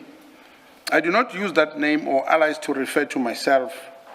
Whether Mnesty or others use that term, in what context and with what meaning, it is a live factual issue that I deserve the right to address fully in a supplementary statement that after denying the complex transcript of this testimony, I deny that any such term, if used in reference to me, connotates any criminal role, leadership of any criminal organization, or any improper relation with any organ or state or official. B, Sibanyoni as a victim of organized crime, the assassination attempt. Number 81, I preface this part with a statement I regard as foundational to the Commission's understanding of my position long before this Commission was established, long before Regulation 10.6 notice was issued, and even before the attempt was made on my life on August 22, I was reporting to the Minister of Police, Minister Pegitele, about the criminal networks operating within the taxi industry, including the complexity of very senior sub-officials in those networks. I was the person who sought the minister's attention, not the person being investigated for corruption. Simultaneously, I also sought the former acting National Commissioner General Mkwana to assist with the very issues and raised under concern with Minister Atele. B1, the WhatsApp message to the Minister Pegitele dated 5 May 2022, number 82. I asked the Commission to appreciate what follows not merely as factual background, but as constitutionally significant context long before this Commission was established, long before a subpoena was served upon me, and long before any allegation was made publicly against me. I was the person who walked towards the state rather than away from it. On May 5, 2022, approximately 3 months before the attempt of my life in August 22, I sent a WhatsApp message directly to the Honorable Minister of Police, Mr. Pegitele. I did so voluntarily, at obvious personal risk and without any compulsion whatsoever. The text of that message, which is attached to the statement as Annexure K, reads as follows. Honorable Minister Cele, I am Mr. Joe Sibanyoni, a well-known taxi owner in Pretoria. I'm quite certain that you are expecting my call as per info given to yourself, Minister. My fundamental reason is to seek your audience under this current situation the country finds itself in, the COVID-19. The taxi industry is in the verge of catastrophic disaster. I felt unattended even now during COVID-19. These current killings of Gauteng and the KZN taxi operators, which I personally know of, if it wasn't for COVID-19, Minister, the killings would have easily escalated beyond measure. I certainly request your audience as a matter of urgency to avert more killings of innocent members that will make the source of these killings be impossible to get. As I send you this message, Minister, be aware that service delivery around Greater Tshwane and surroundings is highly disturbed by the same cartel which I have solid facts on. Please, Minister, it is my belief as a leader in the taxi industry and a senior citizen of South Africa, it will be very irresponsible of me to keep this information. Minister, you are the relevant person to get the first-hand information from me. One of the very disturbing facts is that the very senior SAPS officials are in this cabal. As per your statement, Minister, the policeman cannot die with the gun in his hand. Therefore, the taxi industry cannot die when I have such valuable information. Your favorable response will be greatly appreciated. Can I just stop you there, because this is a very significant WhatsApp. And I'd just like you to amplify what you're saying here. Halfway through you say, as I send you this message, Minister, be aware that the service delivery around Greater Tshwane and surroundings is highly disturbed by the same cartel which I have solid facts on. What is this cartel that you are talking about? That's the first question. And how is it impacting on service delivery in Greater Tshwane? My own understanding in terms of cartel, it was like a group of people doing some nasty, dirty work around Tshwane and Gauteng, as I've mentioned already. So what was happening in the first place, I wanted to give the minister for him to give me an audience so that I can explain further how do I see this happening. And obviously during that time, I thought it was easy maybe to get hold of him based on the information, the way I've gathered it, or I've sent it to him. And a lot of people were dying around Tshwane, for an example, because I'm a citizen around here. So I will have to know that people are dying there and there. Therefore, it was an obligation for me as a senior citizen here to give information to him. Yes, but you speak specifically about a cartel that's involved here. And you'll later on say that very senior SAPS officials are in the cabal. I'm interested in who you're speaking about. Yeah, I'll be direct in this particular instance. At that time, I had information that all this is happening because of the existence of the farm. So I took it that maybe the minister is not aware of that. But putting it to him directly so, and for him to give me audience so that I can give guidance as to where do I get this information or any assistance of that in a broader picture of this letter. Again, we would like that information. I mean, what led you to believe that this cartel was a cartel based on the farm? On what basis? It's a very serious allegation you're making here, that the farm is controlling Yes. matters and service delivery in Tshwane is affected by the farm. What evidence did you have for that? All I can say, the practical evidence one could never get, but the information from people that were reluctant to tell me was there. So talking to the minister for me, it was more relevant.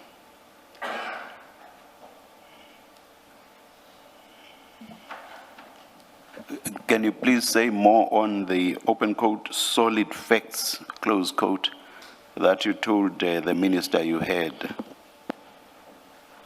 Yeah, That is about the cartel. yeah, cartel in this context, I take it that as a group of persons living in the farm were the ones that were driving this force.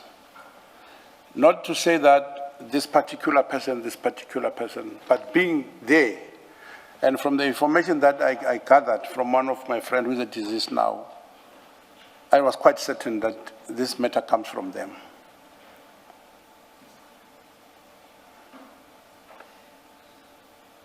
And your knowledge of senior SAPS officials involved in the cabal?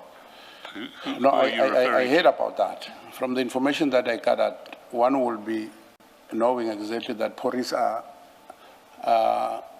more often than not being seen at the farm. to? Individuals in particular? No, not really. So no names were given to you? Yeah, no names will be given.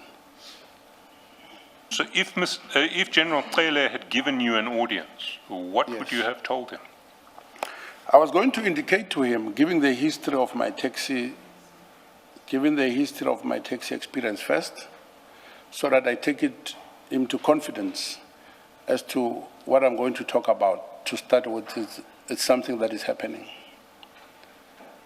So therefore, and indicate to him, maybe through his own intelligence, let him take this information and utilize it through his own intelligence.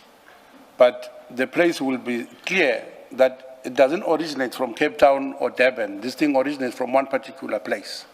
Therefore, his job was going to be easy as all that.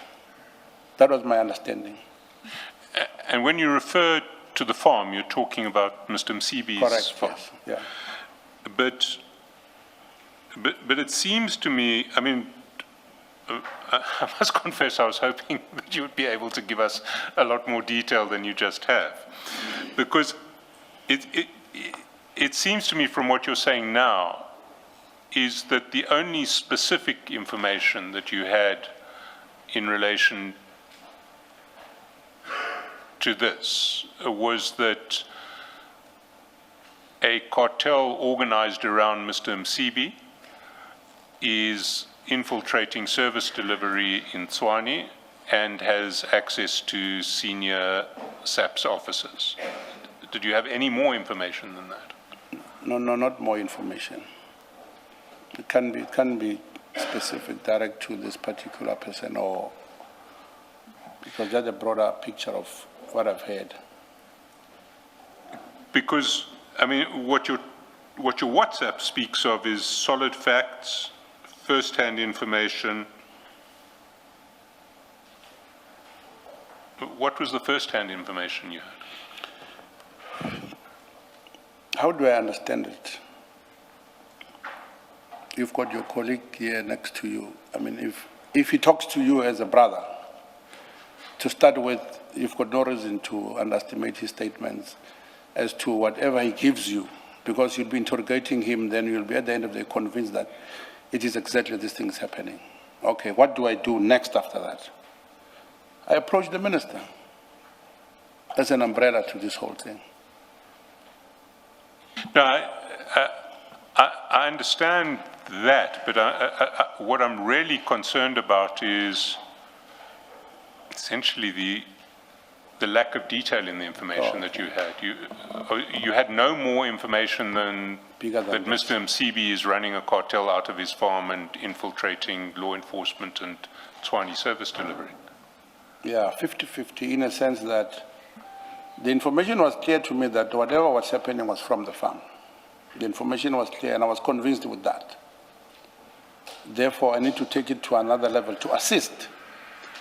And it was good at the time if I was given an audience. Just a moment, Mr. Chancellor. Mr. Banyoni, there's one or two things. Either you don't have those facts or you do have those facts, but you are reluctant to share them in a forum such as this. So I'm going to suggest that during tea time you discuss with your legal representatives and reflect on whether you want to give them in a different way, either in an affidavit, or if you don't have those facts, then you don't have those Yes. facts, we move on. Yeah, let from me there. just say, So I don't I know know that there are issues you raised about security and other things, and we must be sensitive to that. So, but these facts are important for us because they are relevant to the terms of reference of this commission. So I hope you reflect on that during tea. You can take advice from your legal representatives, and then we can move forward from there. Noted, Commissioner. Otherwise, the information is not solid at all. Yeah. That is what you've given us thus far. It is not solid facts at all. Noted.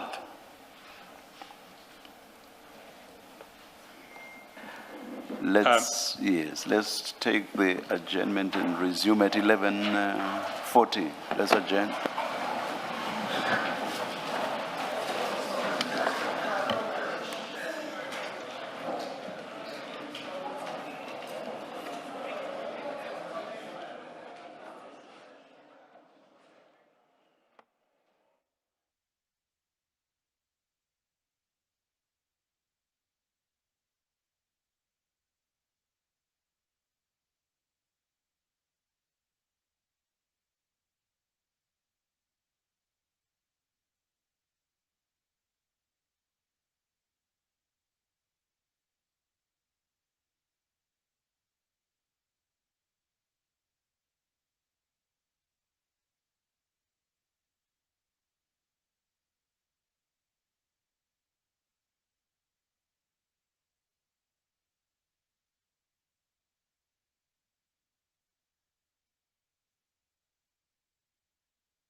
Can we pick up at page 32, paragraph 84? Okay. Should I continue? Okay. Yes, please All do. right. Minister Cele did respond to me. He did so by telephone. The response was notable for its brevity and its remarkable nonchalance. He said the following in isiZulu: ufuna ngenzeni mina ngoba vele niyabulala namateksini. Translated with precision, the minister asked rhetorically what he was supposed to do when people in the taxi industry were killing one another. So can I just stop you there? Your text does refer to killings of people in the taxi industry, but it Sure. also refers to a cabal that is controlling or that is affecting service delivery around Tswane, and it refers to senior SAPS officials linked to that cabal. Was there any response that you received from Minister Cele beyond this flippant statement about the taxi industry? Not at all. Thank you. Can you continue? The Commission must weigh carefully what this response reveals. The political head of the South African Police Service was informed by a named civilian that very senior SAPS officials were participating in the criminal cartel that was responsible for killings within the taxi industry. His response was not to convene an urgent meeting. It was not to initiate any inquiry. It was not even to ask a follow-up question. It was in effect a shrug. The Commission is respectfully invited to consider what that response communicates about the institutional environment that existed at the time and what it meant for a civilian who has taken a significant personal risk to report what he knew. I was not prepared to accept that dismissal. I specifically requested Minister Cele to convene a dedicated taxi indaba at the very least, as a structured forum for engagement on the issues. He rejected that proposal on the ground that no one would be willing to come forward with the facts except for me alone. I persisted. I attempted to persuade him that the interest of the industry and of the lives being lost within it warranted a more sustained institutional response. I failed. The political leader responsible for policing in this country was presented with intelligence about criminal conduct within a critical sector of the national transport network by a person who had risked his own safety to come forward and choose to take no action. That failure is not a peripheral detail. It is a documented and a significant failure of political leadership in the face of organized crime intelligence. Again, can I stop you there? You talk about asking him to convene a dedicated taxi indaba. How and when did you make that request? As a matter of urgency. No, but I mean, when you write to him, he responded to me. Is there any written record? No. That's when he responded to me telephonically.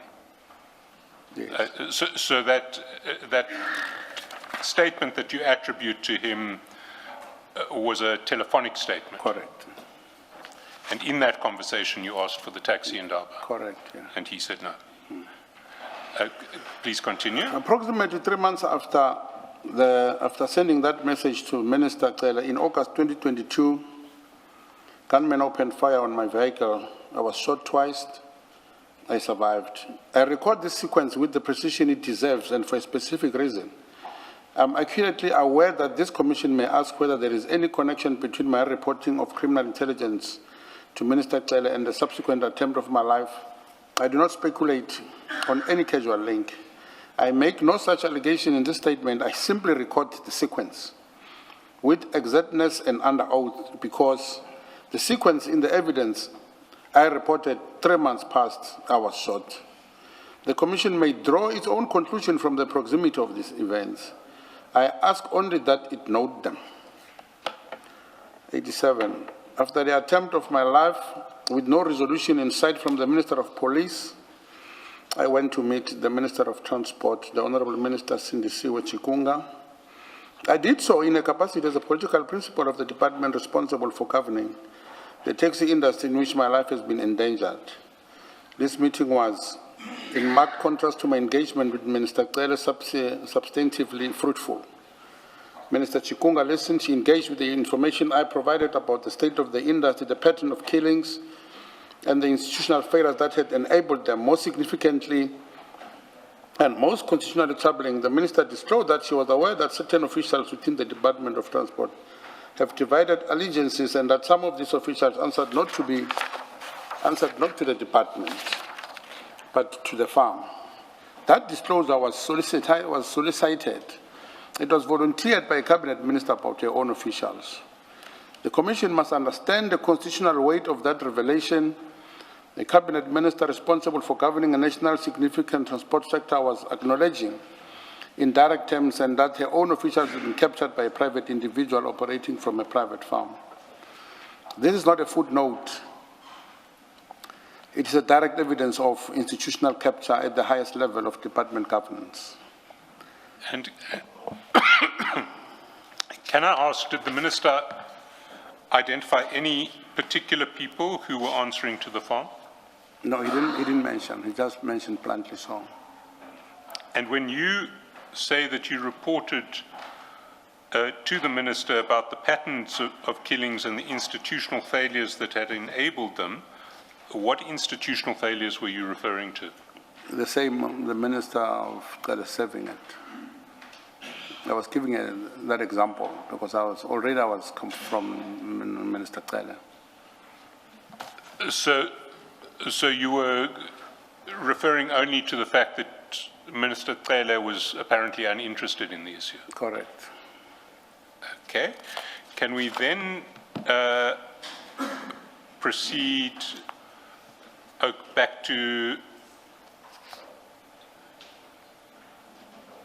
sorry, had we got to 89 or yeah, 289? Sorry, before that, the meeting with Minister Chikunga, when was that? Not sure about that, but it was after my shootings. In 2024, 23? No, 2020. It can be 2023. 23. Yeah. Thank you.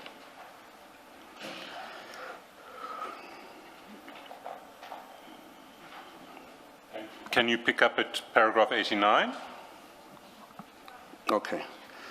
The sequence must be understood in its entirety and with clarity. I reported the criminal consent to Mr. Cele in May 2022. I was shot in August 2022. I reported thereafter to Minister Chikunga, to MEC Mamabolo, and ultimately to General Mkonazi in 2024. At every stage, I was the one pressing the state to act. I was not the one protecting criminals. I was not obstructing investigations. I was advancing them. That is not the sequence of events of a cartel member. That is the sequence of events of a target who refused to be silenced. B2. Can I ask you, before you go forward, you refer to a meeting or a report to MEC Mamabolo. When was that report made? To MEC Mamabolo, it was not once. It was during that time because as the minister that was around Gauteng and I was in Gauteng, it was easy for me to advance and give a cry to him. And did you meet with him in person? Did Yes. you write to him? No, I met him in person. And what were you reporting to him? In a nutshell, I was trying to report the frustration that I and the other members have, and give him a bigger picture if maybe he needs an understanding. And we did talk a lot about that. But at the end of the day, it ended up where it ended. I was still suppressed. And were you asking him specifically to do something about the fact that you had been shot at? No, not really shot at. I mean, the issue of me being shot at is a matter of the police. Him specifically, the MEC for transport, because my rights of being a taxi owner was vindicated. I was no more operating. Sorry, I was no more operating. and that was because after having been shot, you... No, before being shot. As I was always trying to talk to Mr. Tel, I was also wanted to indicate to him that I was not operating, but that belongs to the MEC for Transport. Then I went to the minister, to the MEC for Transport, to indicate that at the same time, I'm not operating. And why were you not operating before you were shot? No, my vehicles were just stopped. Mr. Msibi stopped my vehicle from operating. Sorry, who stopped your vehicles? Msibi stopped my vehicle from operating. MCB stopped your vehicles from operating? Yes. Or he and his people would prevent your vehicles from entering a rank? Yes. And where did this take place and when? At the beginning of 2020. For an example, just at the beginning of 2020, it just happened that we had to go to COVID. So everyone stopped operating because of the result of the COVID.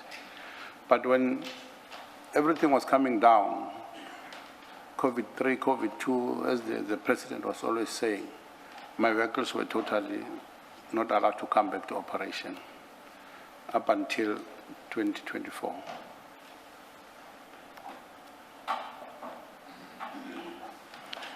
So from 2020 to 2024, you were out of the industry? Sure. And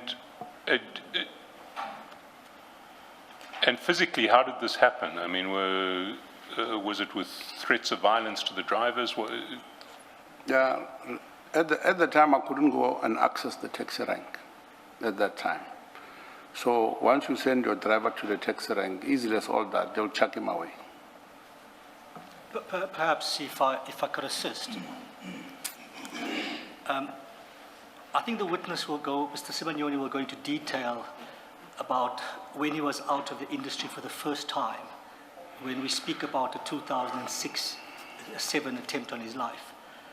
And I think to adopt a more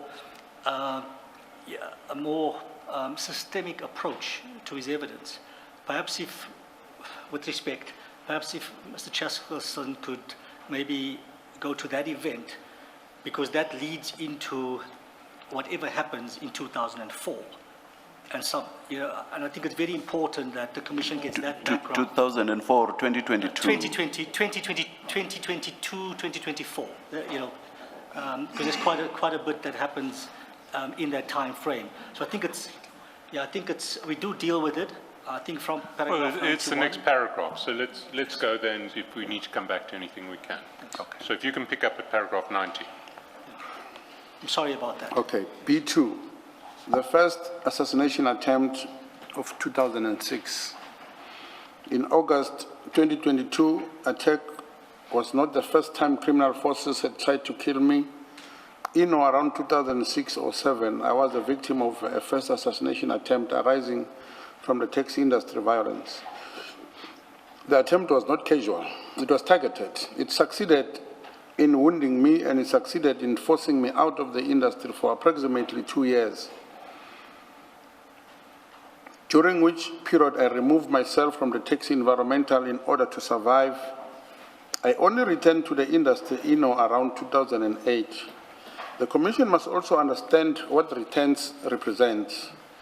A person who was the target of a serious assassination attempt, who was forced to abandon an industry he had spent years building, and who then returned to deal the same industry at the national level, is not a person operating from a position of criminal impunity and protection. A person who is protected does not need to hide. A person who is powerful does not need to flee.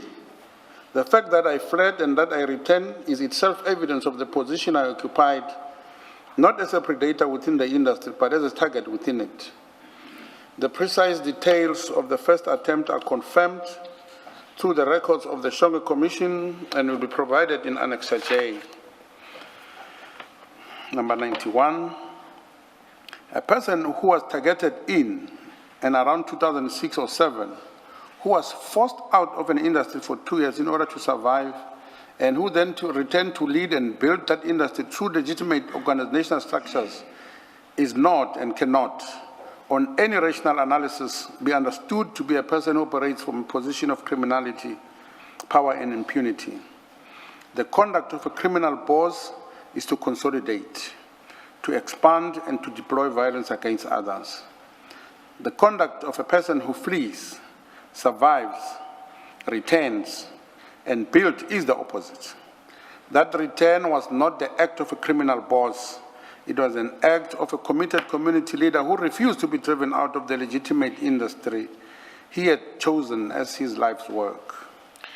Maybe if I can interrupt at this point, can you give us details of that 2006 assassination attempt and why you say that Mr. Msibi was behind it? At the time, or on that fateful day, he invited me to his house, which is something normal. Then I went to his house. Then after that, it was on a Friday. I was supposed to go on a social gathering with my friends. Yes, I went out. Nothing sinister was happening that could tell what was going to happen. Me arriving at the social club in the evening, engaging with other people that were there, I felt that I was not safe through those engagements, particularly a certain gentleman. I faced him at the time. Seeing from his eyes, I could tell that something's not okay here. Then, and this was at the social engagement? Yeah, just at the social. Then, from there, I decided to leave because of me not feeling okay and understanding my feelings at the time. I opted to leave the premises, right? Just to say goodbye to anyone, as if there's nothing happening. And I was with a friend. It was in one of the golf estates here in Pretoria North, in Acacia, to put it straight. Then when I left the premises, on an exit gate, that's where we were shot at. Unfortunately, my friend passed on. I survived through getting out of the vehicle. I ran out for my safety. Then I survived to the hospital. 4 or 5 days later, I asked for an early acquittal from the hospital so that people must not follow me from the hospital. Subsequent to that, we had a meeting as an organization as to why was I shot. Because when I was shot, the person who shot me, I saw him. He was one of Msibi's alliance. Therefore, I needed an answer as to I saw this particular person. Can he just explain why did he shoot at me? Because at that time, I didn't suspect anything. Months passed, everything went okay. On this particular evening, in my house, the meeting was held. Then Mr. Msibi announced to me that the matter that is here is not a tax-related matter. It's my matter outside that, therefore, it's not a tax-related matter. He's out of my life. Reading from those statements, I could see that danger is coming. I decided to flee the taxi industry and go for a trucking business. As to how so simple as all that, during my time when I was recovering, my friends that I had during the network have been advising me left and right as to I need to exit this dangerous place and try something else. For sure, one of them helped me to get a connection of the truck business. Then I went to truck business. So I worked in the truck business for almost 3 years. Then therefore I was out from the taxi industry. It just happened after 3 years, we encountered recession. When we encountered recession, the business was not doing well at all. Then in my mind, the taxi industry came into place. As to how am I going to go back, it was a mammoth task, I must say it. But I had a strategy. I put my frustration into the media so that they can hear it loud. It was the first week and the second week of Sunday World that assisted me that the government must intervene Yes, for sure, through that noise, the government intervened. The meeting was held in the Department of Transport here, with all stakeholders invited. There was the register for Gauteng was there. The industry representatives were there. In that meeting, I was allowed to come back. And what makes me... Sorry, was Mr. Msibi at that meeting? Yes, he was there. And he...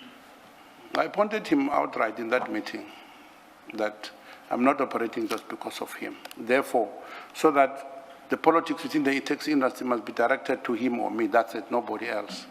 Then with that approach, the meeting ended up that I must come back to operation.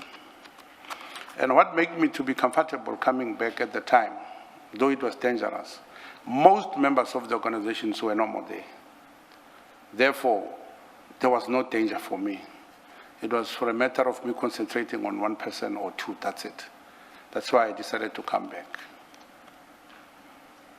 When you say most members were not there, is it that they had exited or they had been killed? They've been killed, yeah.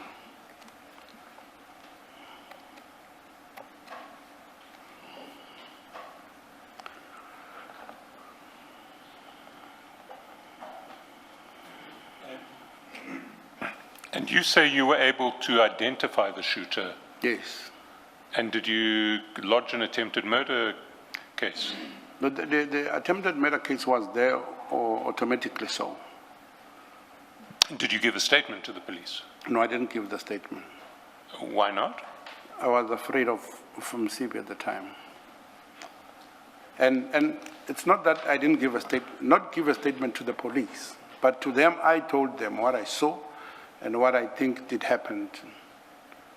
But I didn't go to the police. Sorry. To whom did you... At the time, it was... You say, I told them what I saw and what happened. Yeah, it was the executive of the association. The whole executive, the executive of Santaco? No, our local operation. And who was on that executive? Was Msibi one of the members of the executive? Yeah, Msibi was there.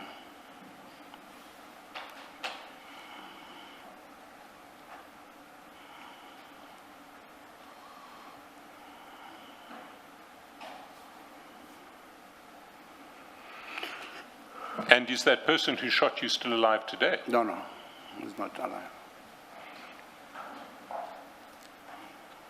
Are you able to mention his name?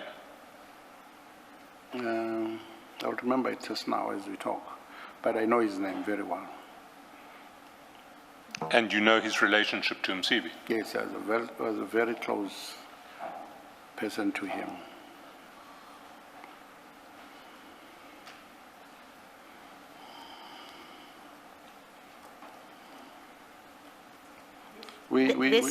This meeting, Mr. Sibanyoni? Yes. This meeting, did it include law enforcement officers? No, that one didn't. The law enforcement was only for me coming back. Yes, I mean that meeting. Yes, in yeah. that meeting, Law they were enforcement were involved. there. And at what level of seniority did you have people there? I think the highest person in government was the registrar of Gauteng. Okay, I've never heard of that title. Is that in transport, someone in transport? In transport, department? yes, yeah. Okay, and from the police? It is now called PRE, I think. The register, I think for now it's called PRE, yes, yeah. Okay. Then And from were the police, Yes, sorry. though I couldn't identify them one by one, but for the mere fact, the Department of Transport is here in town. Up there is the office of the police.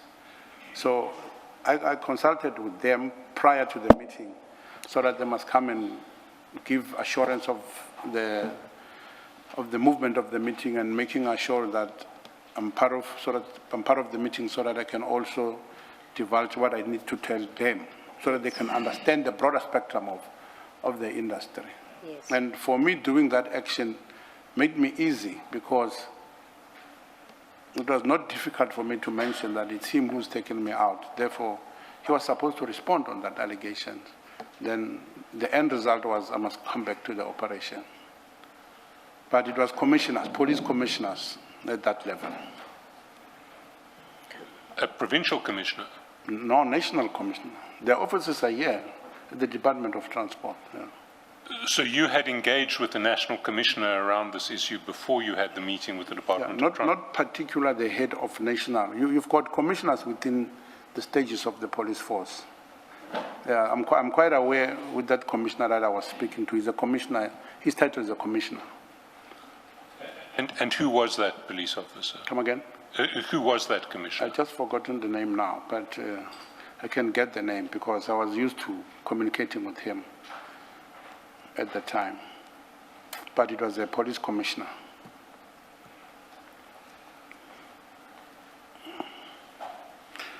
And why I was having to communicate, I had a friend, his late Commissioner Molapa, who assisted me with the level of putting that matter to the commissioners. Hence, I got to talk to the commissioners.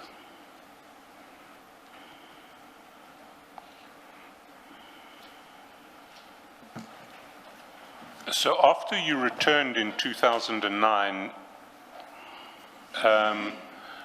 were you, well, it wasn't in 2009, it would have been later because you had withdrawn Yeah, it can be in 9. 2000. It can be 9. My It was return 2009. 2009, yes. Sir. Yeah. Did you have a relatively peaceful time in the industry going forward from 2009 for some years? Not at the beginning of 2009, as years goes by. And what did you encounter at the start of your return in 2009? Okay. At the taxi rank, sometimes you'll be allowed to operate with 3 or 4 vehicles. So at the time of my exit, I had 20 vehicles. So coming back under those circumstances, I was only allowed to operate with 4 vehicles, of which for me, it was 1 leg inside. I agreed to that, but I took the matter to court to fight for the remaining 16 vehicles. I took the matter to court here in Pretoria. Then the matter was heard. On the verge of an order being given, because me supplementing my request for the court to intervene, for me, I had all the facts because I had licenses for the vehicle. I had documentation and recommendation letters from the association. I had permits for the vehicle. Therefore, for me, it was easy, a winnable case outside the politics of the taxi industry. Can I just, before you continue, who were the respondents? Who were the people who were preventing you from operating with more than 4 vehicles? At the time, I mentioned him as well. The executive, when you write to an association doing an application, you name all the executive of those associations. And I added up his name on top of that. So the people saying you can only have 4 vehicles, was that the executive of the association and MCB? Correct.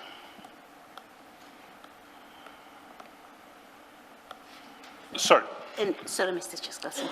And this, you being permitted to return, but only 4 vehicles, was that said and In a agreed to in a meeting that has the state officials? Correct, yes.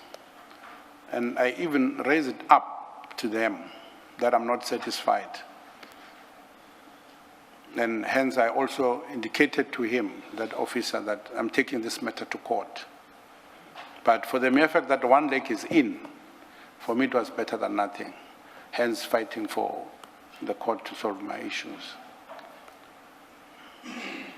Thank you.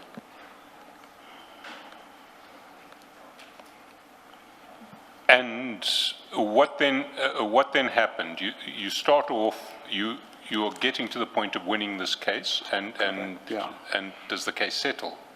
Then on the day when the matter was set, their defense asked for a postponement of that order, citing his reasons. Though it was almost evidently so that the order was going to be given, he forcefully asked for the postponement based on his own reasons. Then the court gave him that allowance that the matter can be postponed, maybe for 3 or 4 days, so that the order must be given. Just after that, 2 days after that, I got a call from Sibi that we need not to take this route. Can we just sit down and talk this matter over, unlike the court deciding for us? I agreed to that. The meeting was held in Durban. Then we had to agree that I must come back full force, forcefully so with my own vehicles. Then happy I was. Then I got back to operation up until now that I was taken out again on operation. Therefore, that sequence, I understand it very well, to be in operation and not to be in operation.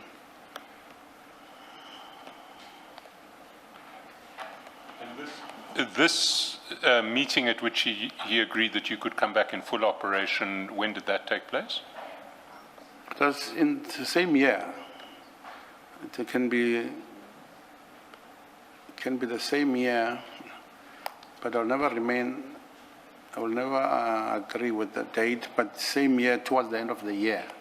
The court, maybe it was in June, July, same year, August, then we went to meet in Durban. And was there any reason why you met in Durban? Were you involving national taxi associations? No, it was just a venue, because he also said he was not safe. He also said to me he was not safe. Then let's go to a neutral venue.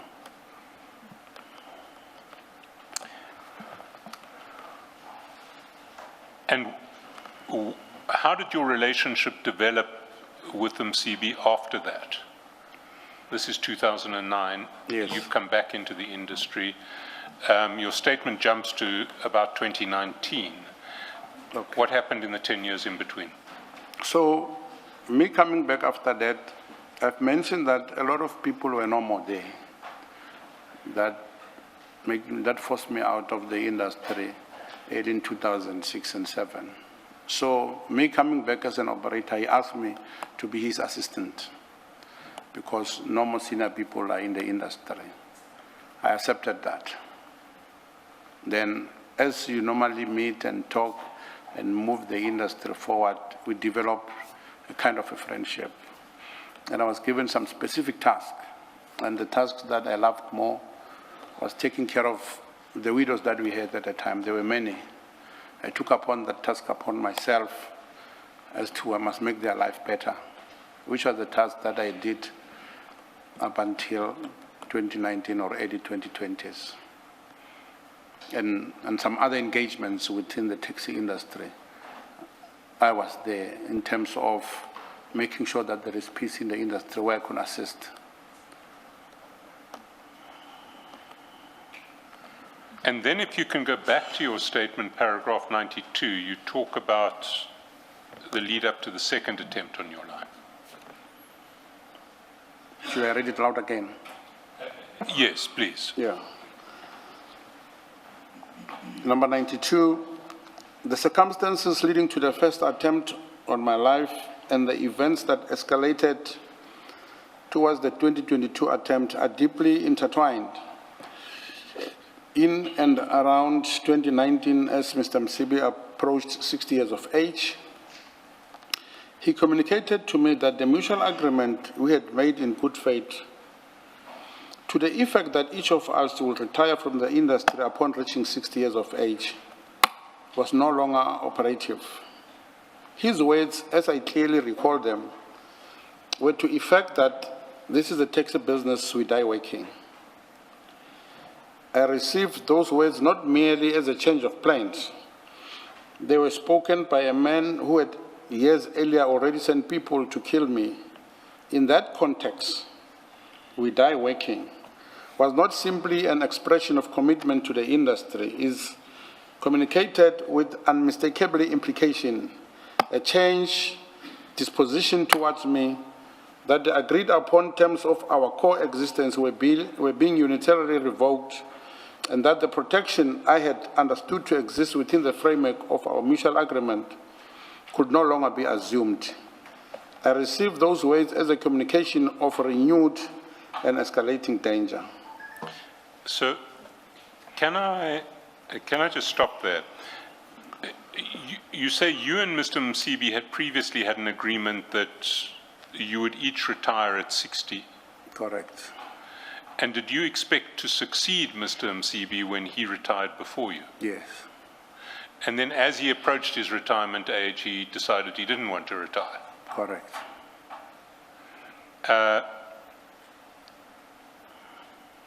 And when you talk about the framework of your mutual agreement, did that agreement encompass anything more than he was going to retire at 60 and you would succeed him?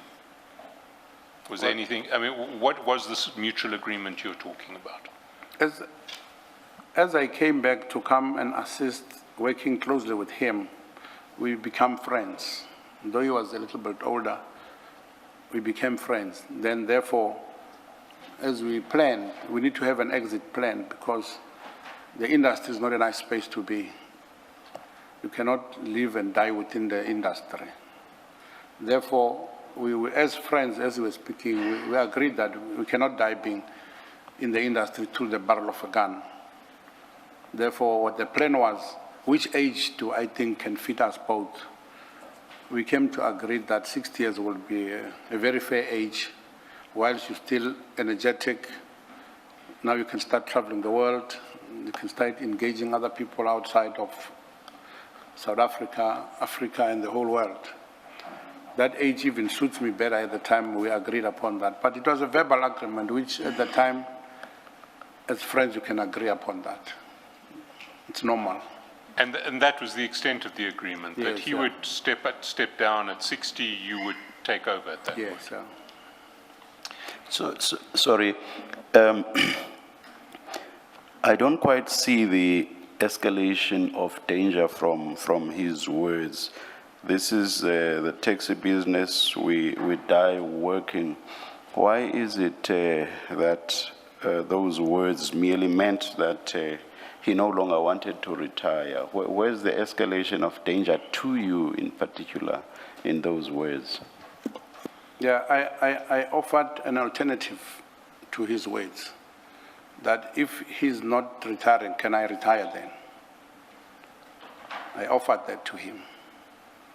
Then he simply said no to that. Then it triggered me, that thing.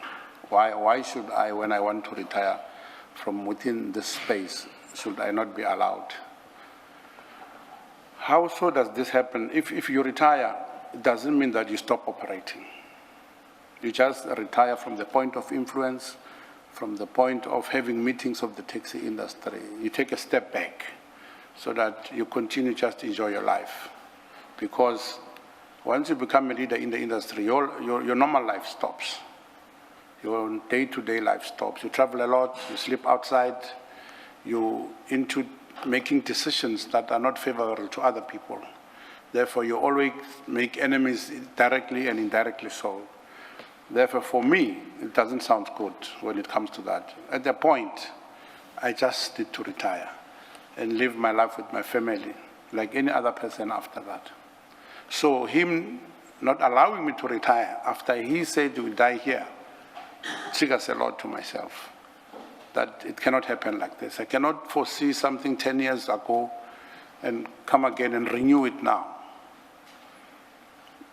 Unless you explain more, if you say to him, if you're not retiring, I'm retiring, and he says, please don't, I'm working very well with you, please do not. No, it was not nice.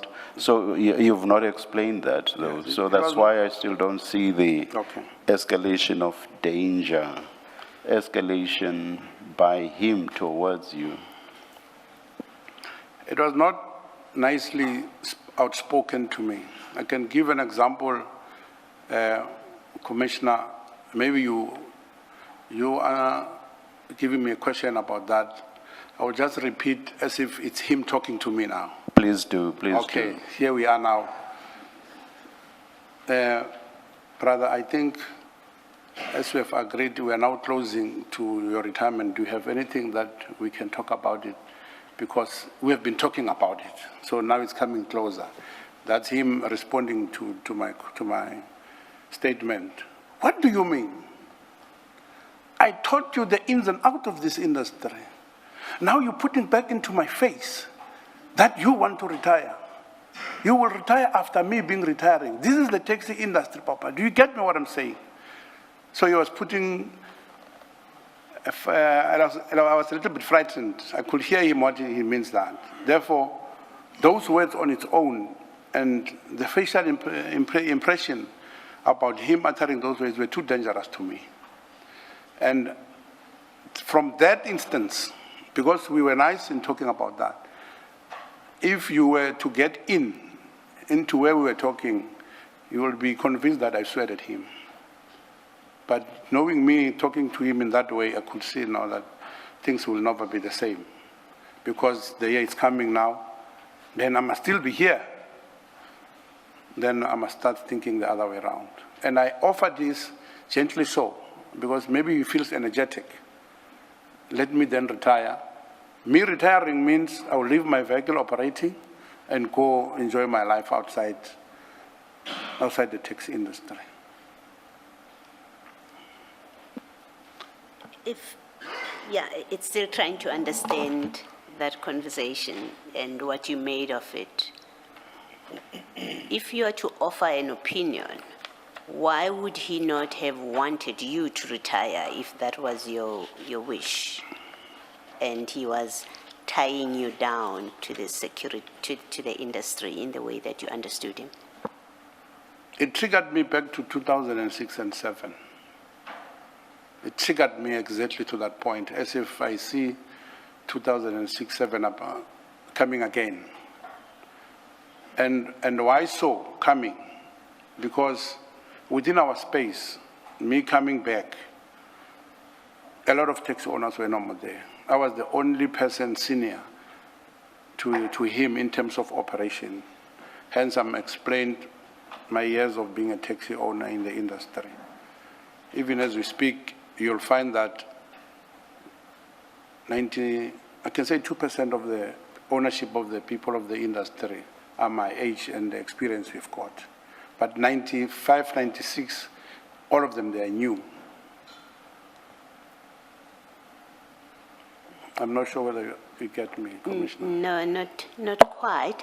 I guess it's trying to understand whether him not wanting you to leave the industry is because, well, not to leave your leadership position, because I understand it to be about leadership position. Him not wanting you to leave the leadership position, did you consider him to be setting you up for harm? And to what end? Why would he have, in your thinking then, and what you knew at the time, why he would have wanted to set you up for harm instead of letting you leave according to your wish? Yeah, Commissioner, it's me alone thinking whilst we're talking with him, the tone and the expression that he gives unto me, automatically taking me back to 2006 and 2007, as to this is the beginning of another war that I will never survive. Therefore, I must come up with a plan as to how do I move out of this. But me not showing him that I'm sensing something is coming.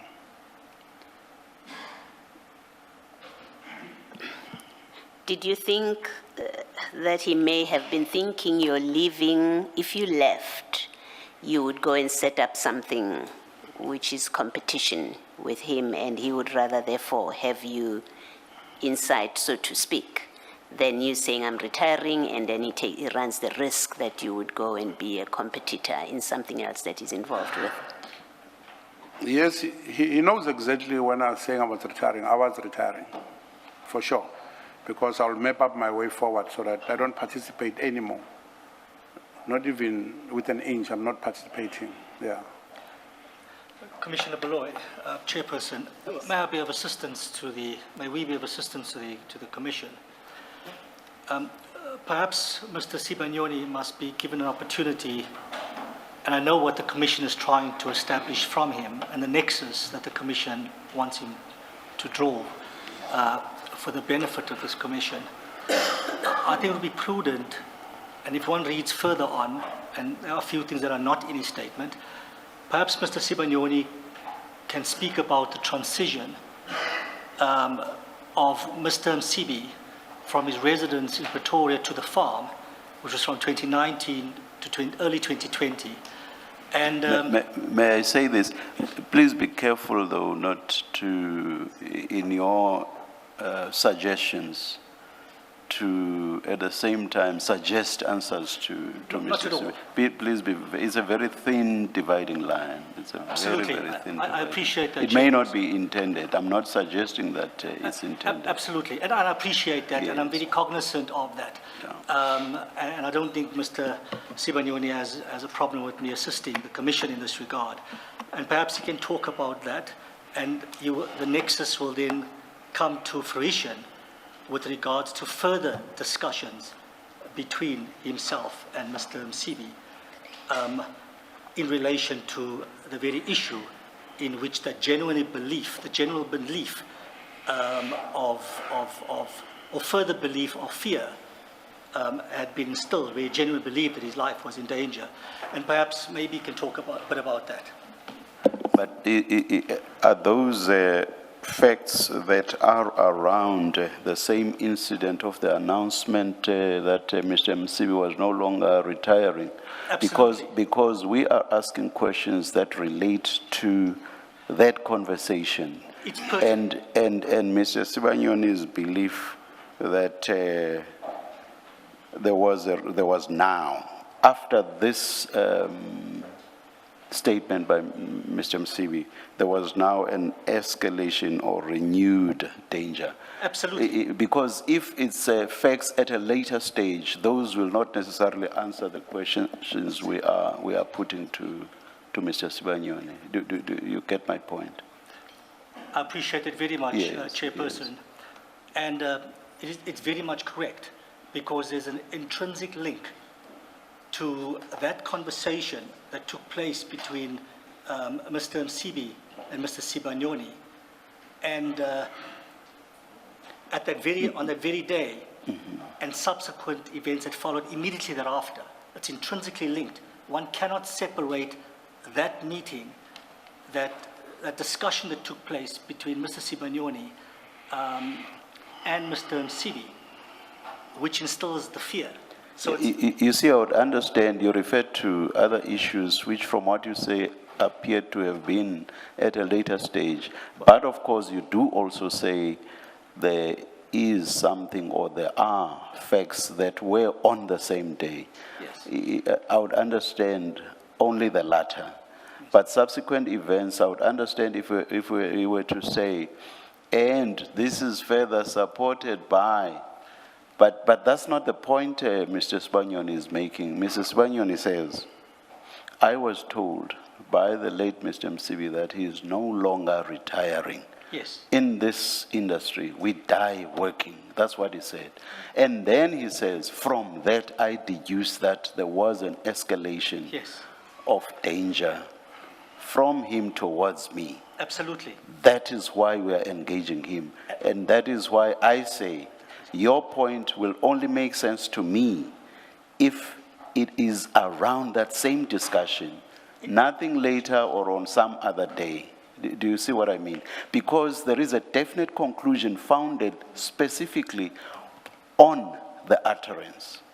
I understand. Yes. And, I stand with the position that I've taken in the submissions that I've made. There's an intrinsic link on precisely the same issue. Yes. It's all events that happen on that day that has a consequential effect. And perhaps Yes. let's allow the witness to Yes. talk about it. It seems my colleague wants to take the commission into confidence and make a submission, with your leave. Chair, I don't That doesn't normally happen, and I would imagine that your junior should be in a position to state what she would want you to convey. May I, with your leave? Yeah, please, Thank you. please.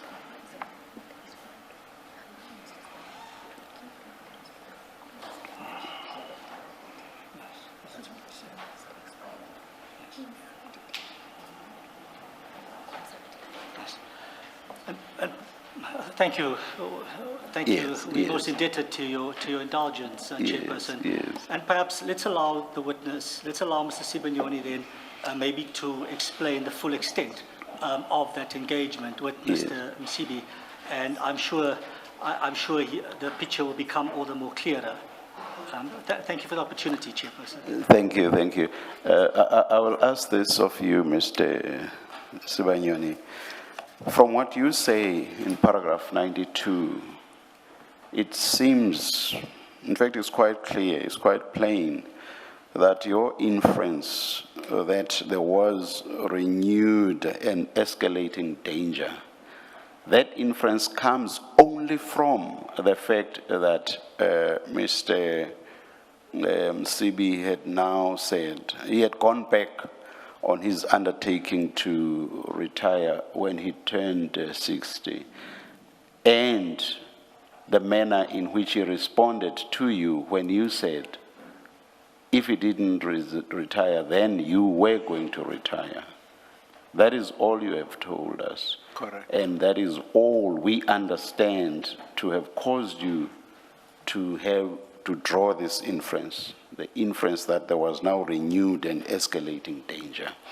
Is there anything else that caused you to draw that inference on that day?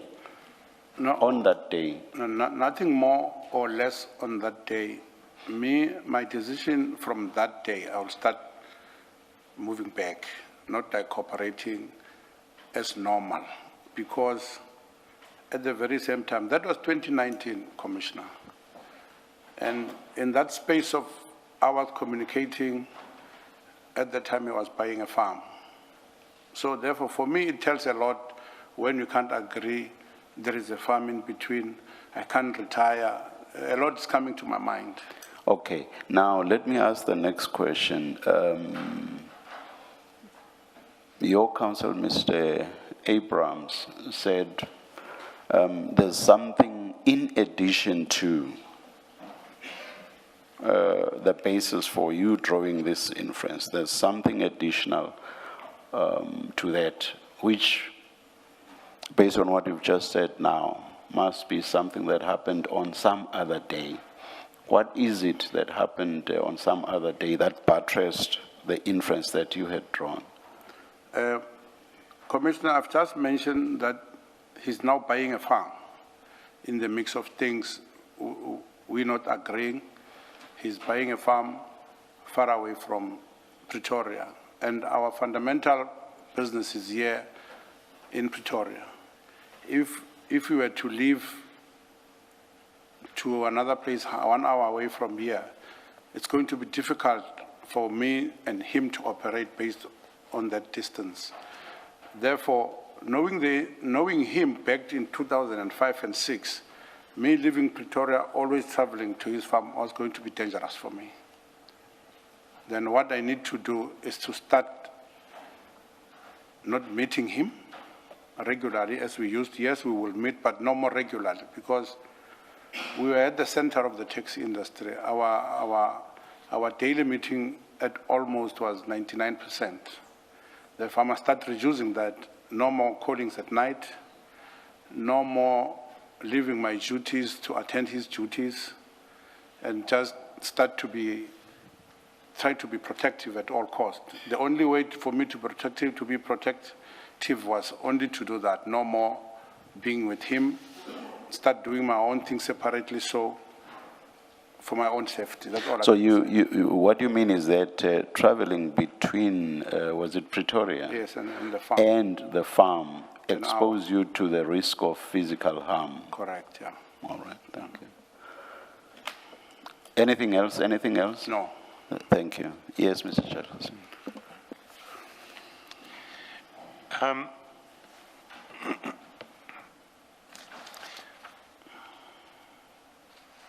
You speak in paragraph 93 of Mr. Msibi stripping away your responsibilities as second in command and marginalizing you within the organizational structure. Can you give us some details of that? I've mentioned already that I was in charge of making sure that the widows of our organizations are taken care of. It's a weekly, it's a daily work anyway to do it.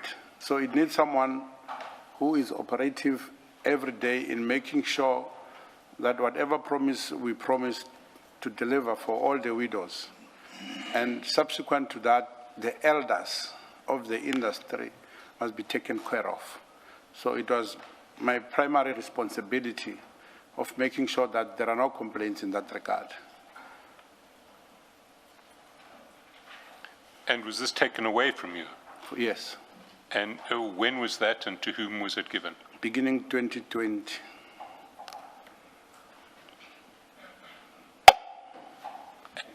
Who succeeded you with that responsibility? No one. He took it upon himself. So he then Yes. took it back.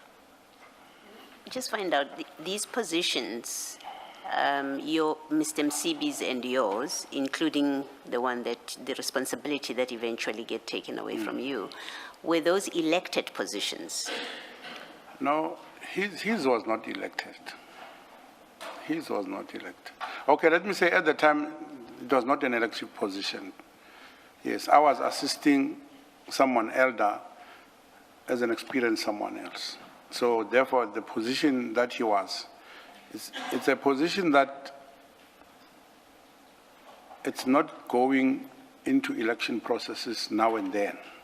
But by the time when he resumed power then, that was 27 years ago, he was elected. He was elected and then he stayed on? He stayed in the on, yes, position. yeah. Okay, thank you. The chairperson says he became a traditional leader.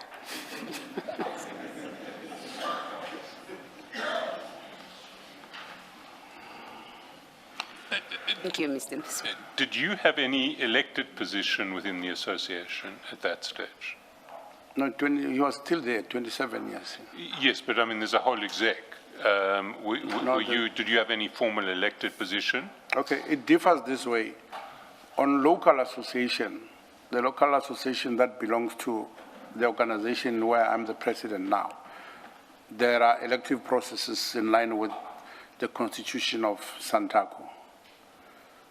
But in the position where you are an executive of Salbo, it's once it moves on.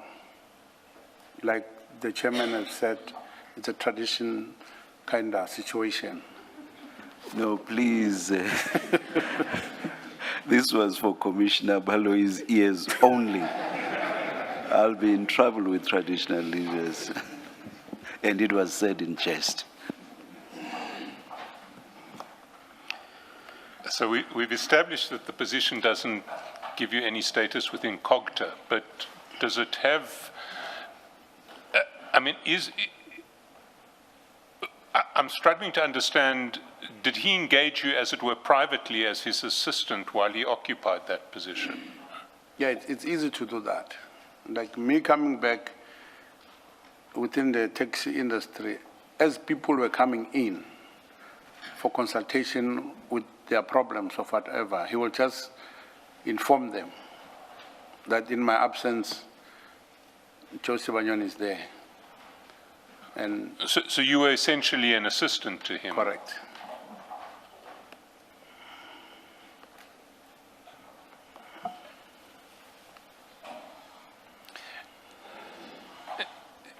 Then in paragraph 93, you talk about the lockdown and you distancing yourself from Mr. Msibi.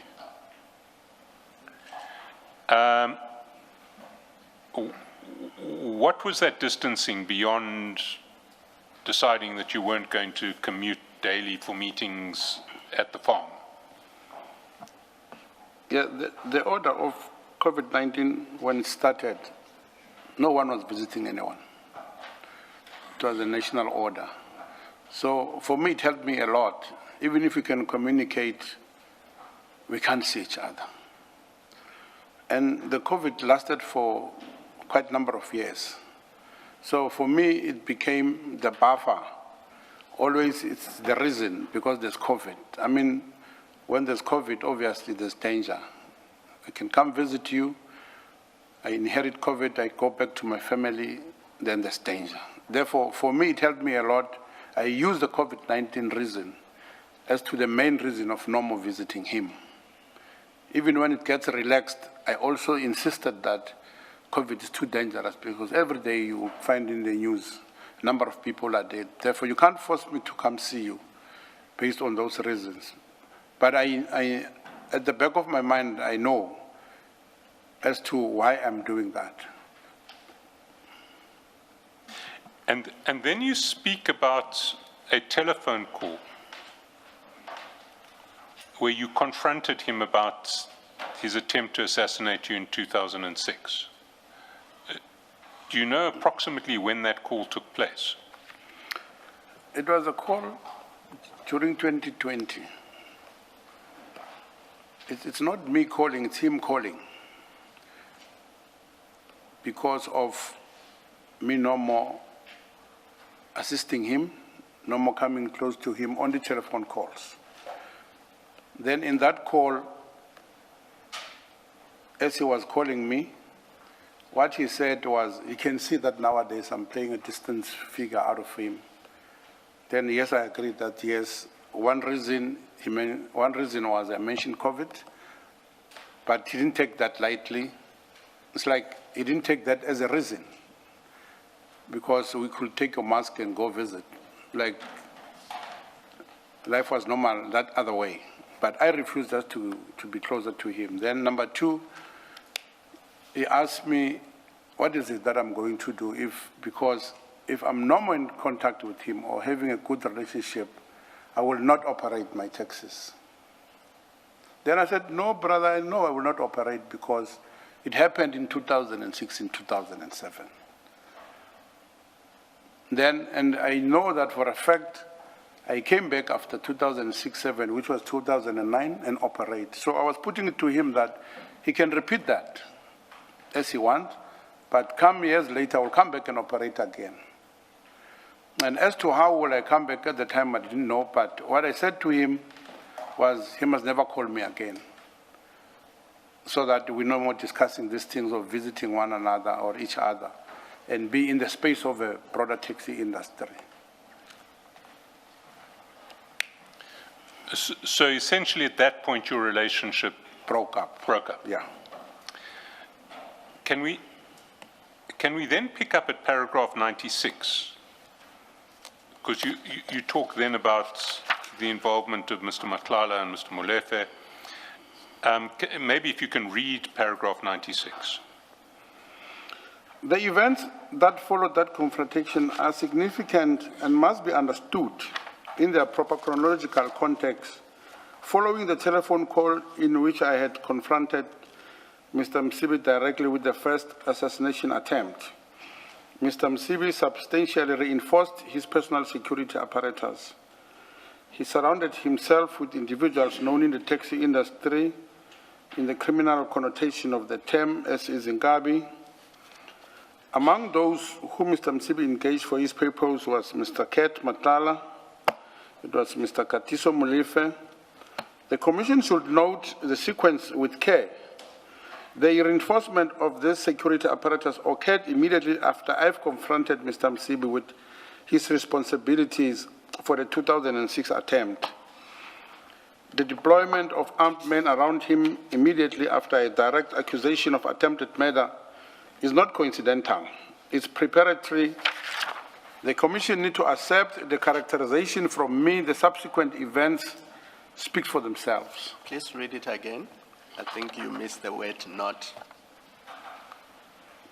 The Commission need not to accept that characterization from me. The subsequent events speak for themselves. Sorry, surrounding himself with the people that you referred to, was that out there for everybody to see, Yes. or how did you? Yeah, yes. All right, thank you. And you describe, if I read your paragraph 93 correctly, you describe Mr. Matlala and Mr. Molefe as people known in the taxi industry as Izinkabi. Am I reading it correctly? Is that what you're saying? Repeat again. You say, you say he surrounded himself with individuals known in the taxi industry as Izinkabi. Among those whom Mr. Msibi engaged for this purpose were Mr. Vusimusi Matlala and Mr. Katiso Molefe. So are you saying that Mr. Matlala and Mr. Molefe were known as Izinkabi, or they were contacted by Mr. Msibi to procure Izinkabi? Yeah, in addition to that, I add them both. There's a portion where it's Izinkabi. In addition to that, you find there's Ket Matlala in, you find there's Katiso in. And why, what is the significance of their involvement at this stage? From what I read, through circumstances, was just a proper plan to attack me at that stage when I got those information. Because that information, as the commissioner has just indicated, it was an open thing if you were to visit the farm. There was no secret about anything. If you were to visit there, you come whisper to me, I will understand what you mean.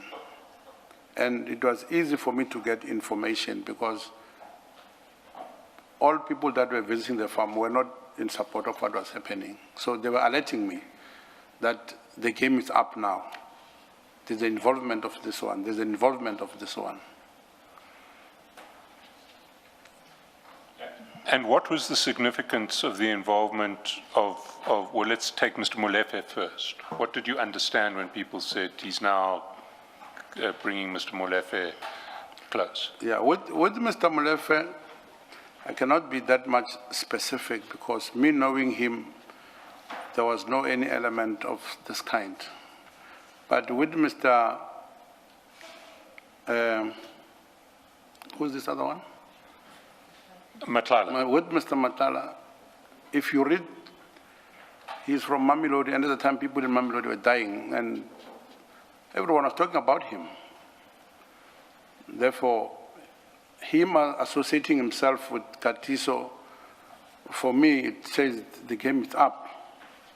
You said Katiso, you Yes, mean Mr. Matlala? No, Molefe. Katiso is Molefe. So who was associating with Katiso? Both. MCB It's Ket. and Matlala. His cat is Katiso, then at the top you'll find MCV. Then your life What is it about that trio specifically that made you believe that the game is up? What is it about the three of them associating that made you believe that the game is up? Reading from what was happening in Mamelodi, people were dying every day in a big number. And me reading the situation, this guy is from Mamelodi, and there is a problem in Mamelodi. That accounts only for Mr. Ketman. Yes, yeah. It does not account for Mr. From Molefe. Katiso. What is Yes. it about Mr. The Molefe that addition, made you think? yes, I'm sorry, Commissioner, to come while you're still talking. If the number is getting big, obviously arms are up. But if it was not him alone, you'll find a way of how to protect you. If it was Msibi alone at the same time, I know I've been living with him. Running away from him, because I even mentioned that I'm going to hiding now. It was easy for me. But now having more people within the same situation, the game is too up. Can I just ask differently? What at that point did you know about Mr. Molefe? You've told us what you knew about Mr. Matlala at the time, the Mamelodi connection and the people dying. What did you know about Mr. Molefe that made you see him as part of the machine against which you have to defend yourself? Yeah. At the time when people were dying in Mamelodi, at the same time Soweto was on fire. There were a lot of people that were dying, and Mr. Molefe is from Soweto. When I connect my dots, then you could see that the game is up. In respect of those Soweto incidents of violence, did his name come up that you Yes. became aware of? Yeah, I became aware of, yes. Thank you. Just one, sorry, Mr. Shaselson. Just one more thing.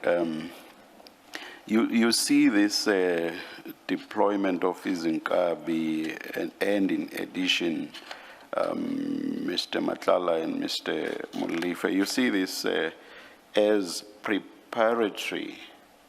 I'm looking at the sentence right at the last line, that short sentence. It is preparatory, not just coincidental. Yes. And you then say that's borne out by subsequent events. Yeah. Let me take you to the last two sentences of paragraph 94. There you say, it was at that point in the conversation that I confronted Mr. Msibi. And this was after he had asked you, why have you disappeared on me? Yes. So you say, it was at that point in the conversation that I confronted Mr. Msibi directly with the first assassination attempt. I reminded him without evasion that in or around 2006, he had sent people to kill me, that I had been shot and injured, and that I had survived. Why is it not the case that he surrounded himself with all these people because he feared you? You have just said, remember, you wanted to kill me in 2006. Why can't it be so that he was protecting himself from a possible attack by you or from you? You've just said, hey, remember, you tried to kill me, but I was fortunate enough to survive. Why is that not so? Commissioner, I think it's a vice versa situation. How so? If he surrounded himself with Izinkabi, it was not a protection, it was an attack to me. I didn't have anything at the time. I went strictly into hiding. Yes. So, and getting to know about Izinkabi, as a human being, I've got friends within the industry. You'll hear them calling you that there's a bunch of people that are coming to assist Mr. Mswazi in Gauteng. And we understand that the fight is between you and him. Please take care of yourself. Then you'll find people at the same time that were visiting this very same farm, on their way coming back from the farm, that your name has been mentioned. Take care of yourself. Thank you.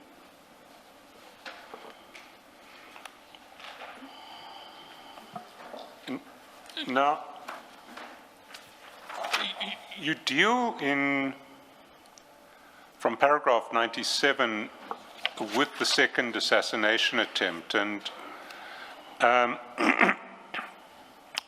understand that, this case is currently pending. You're a witness for the prosecution, and that you're going to testify probably next month. Yes, please. This month. Yeah, this month, yes. Yeah. Not that many days left this month, but soon. What I do want to clarify, you talk about linkages of weapons. We've done our own, we've seen our own ballistics evidence here, and can I clarify with you what the case number of the assassination was? Is it the Littleton case, Yes. number 16708 of 2022? Correct. Thank you. You ask that for the sub judice principle we don't go into the detail of that second assassination attempt. So Please. maybe we should pick up then on page 38, paragraph 100. And Paragraph 100. paragraph 100, and there's a specific issue there. You say, in or around 2021 into 2022, Mr. Katiso Molefe relocated to and established his criminal operations, specifically drug-related activities, at the farm owned by Mr. Msibi. Now,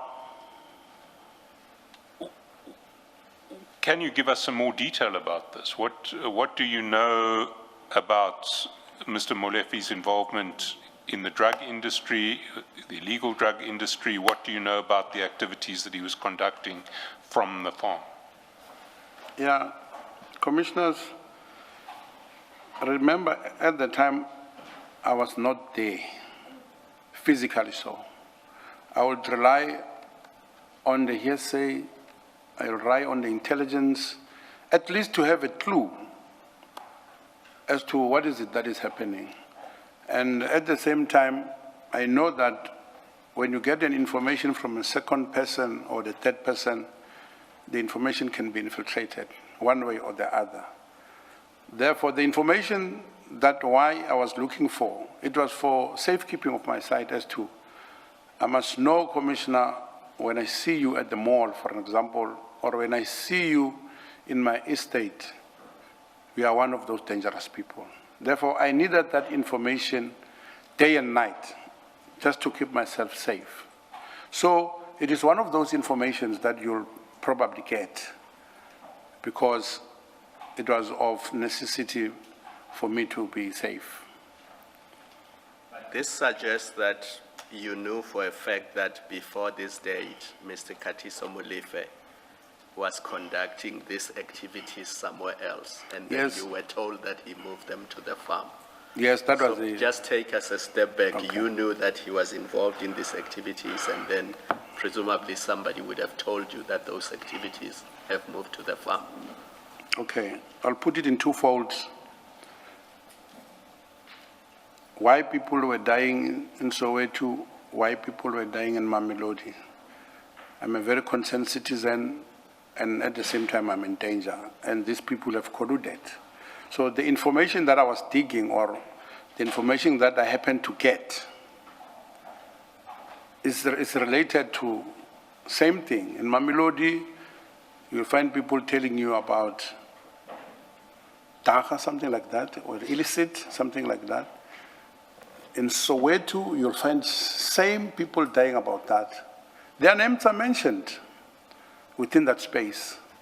And now they've colluded with this man who is fighting me and who used to fight me. Then you read between those lines and get a better understanding. If you're hiding in a house that has got no butterproof, put another butterproof. Something like that. If you happen to drive your car, armor your vehicle. That was the danger at that point. And to a certain extent, even if I was shot at, but to a certain extent, I can take it that it helped me because between 2020 and 2022, it tells you that I was able to evade that space. But it was on that unfortunate day that they happened to catch me. But it's quite a specific allegation that you're making. You're saying Mr. Molefe relocated his criminal operations, specifically drug-related activities, at the farm. On what basis do you make that allegation? Yeah. I've made it clear, Commissioners, that all those two bases, it was a hearsay, all those two, but I connect those two incidents. People are fighting, people are dying, and they are now in one space. And that space is specifically directed to me. It was better if one was operating from his own space. And the intelligence that was coming to me, you get an intelligent commissioner that is live. It's easy for you to get an intelligence that is live from the farm. Brother, I'm here by the farm. I see this one. I see this one. I'm just worried about you. Where are you? Then I will say, I'm in the hiding. Thank you so much. Mr. Sibanyoni, in this commission, there's a name that people have mentioned. I don't know, maybe they don't fear this person, but when it's him involved, people have found it easy to say, I've heard it from Sergeant Nkosi. He's the one who told me this. Is he the source of your information? No. On this specific No. issue? No. Okay.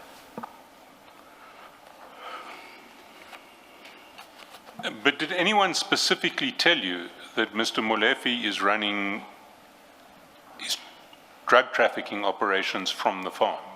Or is that just something that you inferred from the fact that you were told that he was at the farm? Can you repeat again, sir? Did anyone specifically say to you, Mr. Molefe is now running drugs out of the farm? No, no, not at all. And even that Kat Matlala is running a drug-related business, the direct information I didn't get. But as a citizen, I would hear that this one is operating like this one is operating like this. I still have difficulty because in this paragraph you say, Which paragraph, Commissioner? paragraph 100, Mr. Sibanyoni, Okay. midway, you say in or around 2021 and into 2022. And you don't say, I was told or I heard. You say, Mr. Katiso Molefe relocated to and established his criminal operations, specifically drug-related activities at the farm owned by Mr. Msibi. So you're stating that as if it is something that you know personally.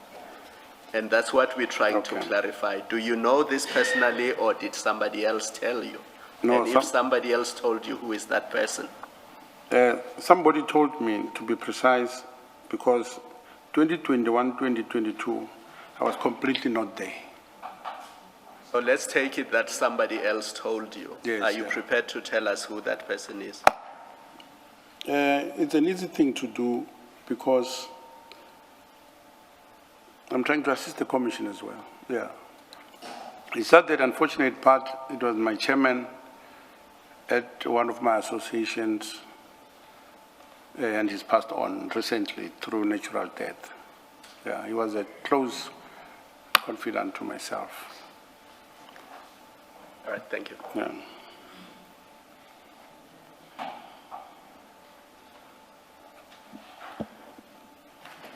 I see it's 2 minutes past 1. Should we not take the adjournment at this point? I think that would be convenient, Chair. Thank you. Let's adjourn and resume at 2 p.m.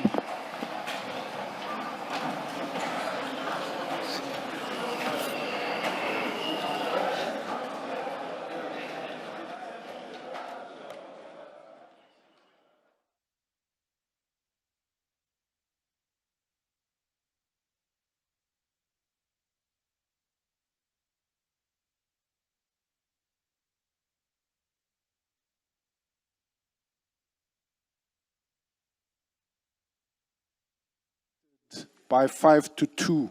We're going to start at 2 o'clock and the movement is disruptive, so please be seated by 5 to 2. Thank you.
and I have been involved in through my career.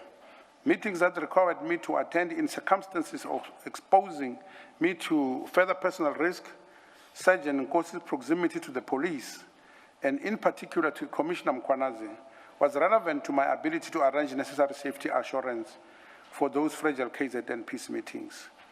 The engagement with Nkosi was about brokering safety for a process essential for a peace, not about procurement, not about criminal advantage, and not about obtaining confidential police information. Number 141. The police did ultimately assist in providing the safety framework that made those KZN peace meetings possible. And Sergeant Nkosi was part of facilitating that support. This was a legitimate use of social connection with the police officer in order to advance a peace and a safety objective. It was appropriate and lawful. Sorry, can I just clarify my understanding here? Are you saying here that you met Sergeant Nkosi at Woodhill and that you then didn't really have much contact with him until after Mr. Msibi's passing? Correct. Thank you. If you can continue with paragraph 142, yeah. Okay, F2, frequency of meetings, paragraph 2.6.3. My meetings with Sergeant Nkosi were irregular. There was no fixed schedule for our contact. Sergeant Nkosi visited my home on a number of occasions in a social context. The Commission has been told by Sergeant Nkosi that he visited my home on approximately 12 occasions. I do not dispute that he visited me at my home on multiple occasions. I confirm it, although I did not keep any physical account for his actual visits. Those visits were social in nature, not operational. A police officer visiting a social acquaintance home is not of itself evidence of anything improper, particularly when, as in my case, the acquaintance is a twice shot state witness under active security threat. F3, procurement discussion, paragraph 2.6.4. I categorically deny that I ever discussed any procurement matters relating to the city of Tshwane and or the TMPD with Sergeant Nkosi. No such conversation took place. F4, Sergeant Nkosi was not my agent or proxy, paragraph 2.6.5. I did not at any time use Sergeant Nkosi as my proxy, agent or representative to carry out any instructions or directions of mine in relation to any official matter. I deny this categorically. Sergeant Nkosi was not in any capacity acting on my behalf in any official context. Confidential, or F5, confidential or official subs information, paragraph 2.6.6.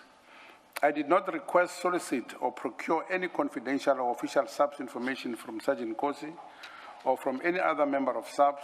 I state the following clearly. 145.1.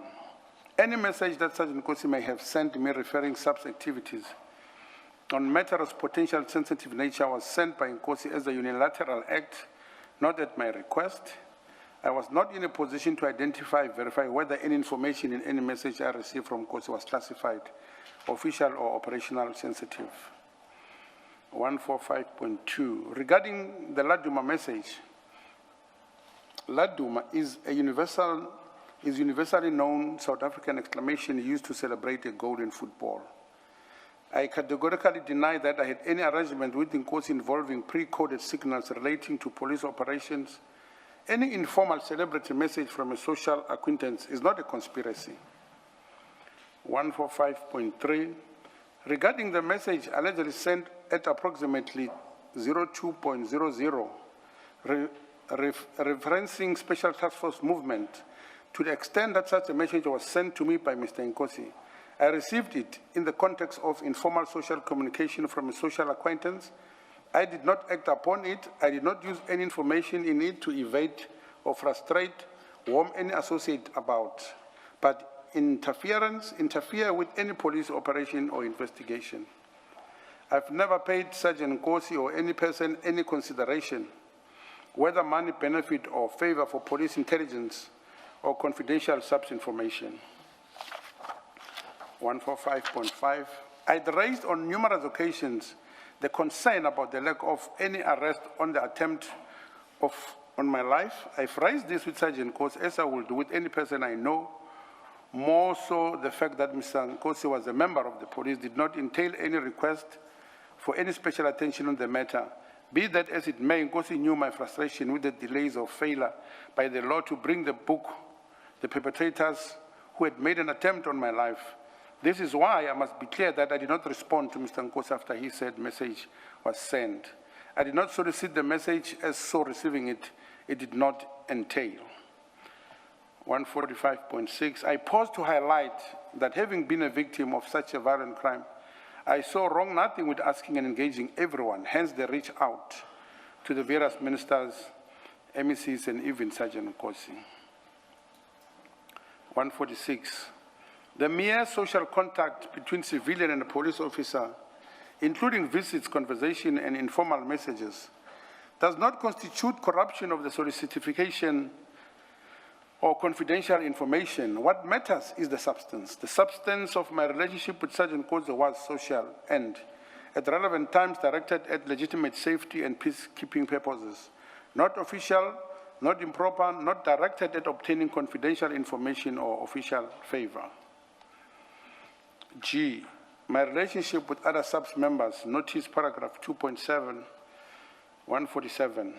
As a businessman who has lived and worked in Tshwane for many years, and who has played an active peacekeeping role in the taxi industry conflict resolution over decades, it is not remarkable that I should have come to know certain SAPS officials. I have at no stage used my relationship with any SAPS officials for any improper purpose. G1, General Shadrach Sibia, paragraph 2.7.1. I have no relationship whatsoever with the suspended Deputy National Police Commissioner, General Shadrach Sibia. I've never met him, communicated with him, or had any dealings with him of any kind.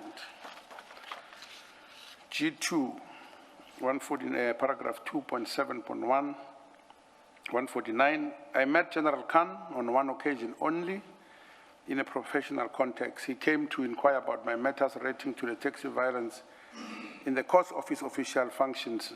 After I've reported and raised concern with unresolved killings, that was a single professional encounter. I have no further dealings with General Khan.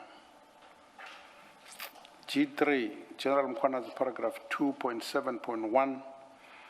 The meeting and its initiation. I met Lieutenant General Mkhona's on a single occasion in or around April 2024, which was the second time I met him. The meeting was initiated by General Mkhona's himself through Sergeant Nkosi, who contacted me on General Mkhona's behalf to arrange the engagement. I did not seek out General Mkhona. The General reached out to me. 151, the context and the purpose. The meeting took place in the period following the death of the late Mr. Jotam Sib in 2024, a period of significant instability and renewed violence within the taxi industry. General Mkhona, acting in his official capacity, was attending to the containment of taxi violence and relevant law enforcement matters arising from the power vacuum left by Mr. Msibi passing.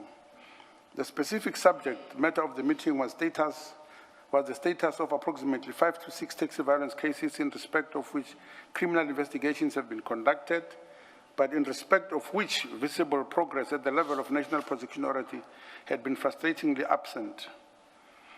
152, the conduct of the meeting.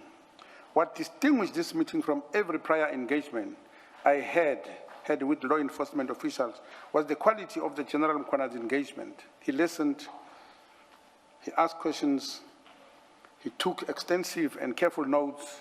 He treated every concern I raised as a matter deserving serious professional attention. I record this with sincerity. It was the first occasion in years of fruitless engagement with various law enforcement structures on which a senior official responded to my concern with the diligence and the commitment they deserve. 153, the outcome. Following General Mkhona's engagement, there was visible movement on the prosecution of specific cases I had raised, movement that had been absent for years prior. There was also a measurable reduction in the intensity of taxi killings in the period following the meeting. I do not claim that General Mkhwanazi alone achieved these outcomes. I record them as observably results that followed from the engagement. 154, the direction of the relationship. The Commission must understand the direction of this relationship with precision. I was not a figure of influence seeking to deploy a senior police official for improper purposes. I was a twice shot, long-suffering victim and industry leader who had spent years trying without success to obtain law enforcement attention for violence that had claimed lives within my professional community and that had twice claimed attempts on my life. 155, the irony of Commission's position.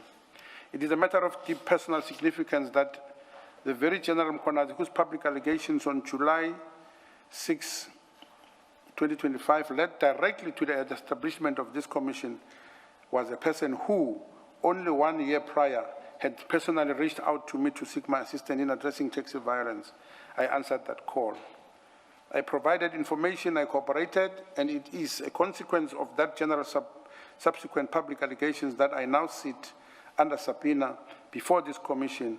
I record this irony not with rancor, but with the hope that this commission will assess the full picture with care and impartiality it deserves. 156, no payment or improper exchange.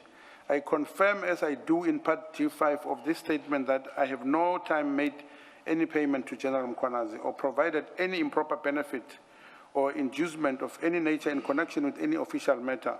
No improper exchange of any kind occurred between us. Our single meeting was a professional, law enforcement-oriented engagement properly initiated by General Mkhwanazi in the exercise of his official functions and responded to by me in the exercise of my civic duty. Before we get to G4, if I take you back to the notice, which is at page 4 of the annexure bundle, you'll see that the question under 2.71 also asked for the nature and details of your relationships with any official of the SAPS at the rank of brigadier or general, not just Generals Khan, Mkhwanazi, and Sabia. Are there any other SAPS brigadiers or generals with whom you have had a relationship and about which you can tell us?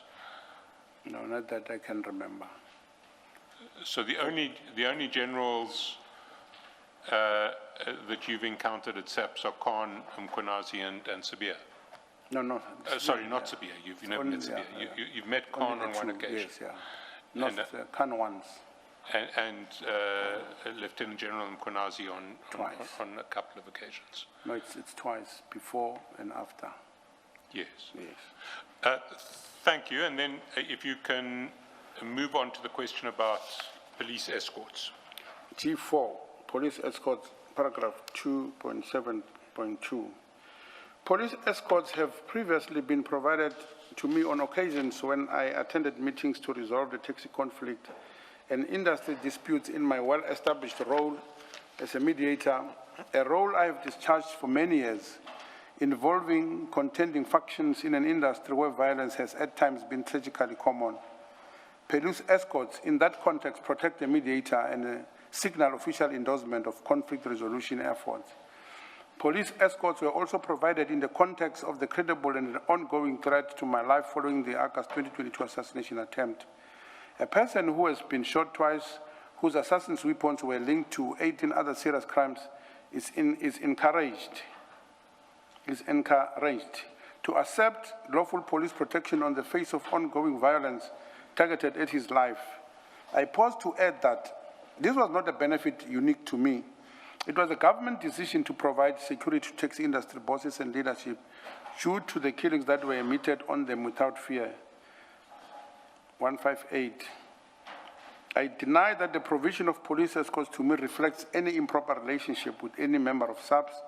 The provision of police protection to a person under a credible and demonstrated threat of assassination is a legitimate function of the SAPS and is entirely consistent with the SAPS duty to protect life and limb. It is evidence of a threat that the authorities themselves recognize. 159.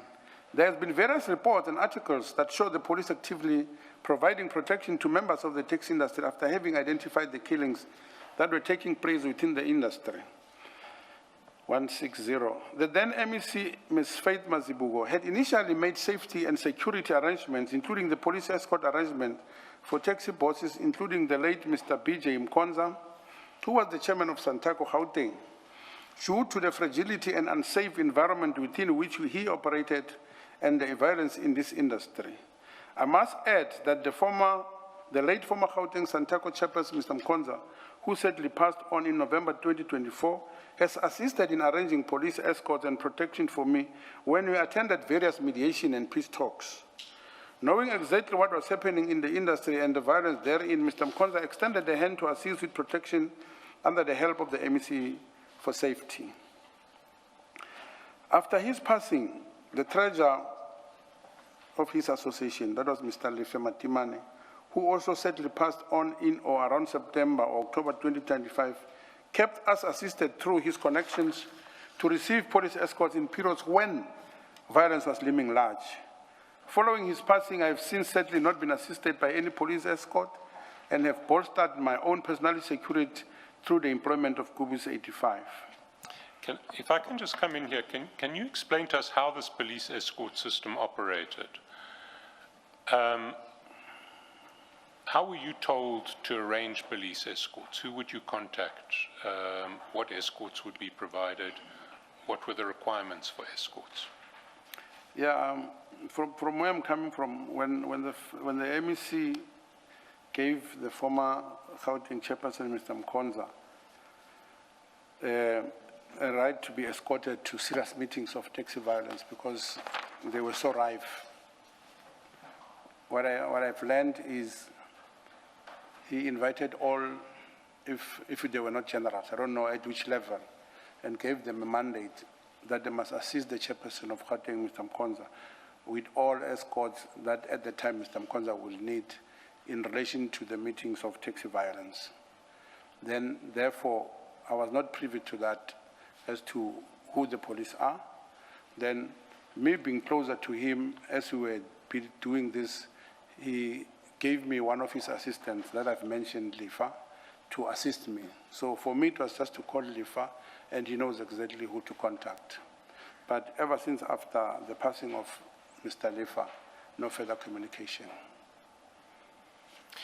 But is it to attend mediation meetings only or taxi industry business only, or is it just police escorts on a daily basis? If you want to go down to the shops, are you entitled to a police escort? No, only taxi meetings. As a taxi owner, you don't go to shops. Your movements are very limited, very limited. Do you go to football matches? Once. So if you were to go to a football match, would you get a police escort? No, there's no need. There's no need. It's a one-way drive. You get into the stadium, one-way drive with your security, you are home. But the security is your own security, not, yes, not police. And for record, I've attended only one match ever since. For a record, I've attended only one football game. Only one in your life? Yes. You may not be a true South African. Is it because your team is doing so poorly, Mr. Sibanyoni? No, I love Orlando Pirates. It's just the team. No. Then you most definitely are a true South African, Mr. Sibanyoni. Yes. And Orlando Pirates are the local leaders as we speak. I'm proud of that. I'm aware of this. Yes. But you've literally only been to one Soccer match. One football match. Yes,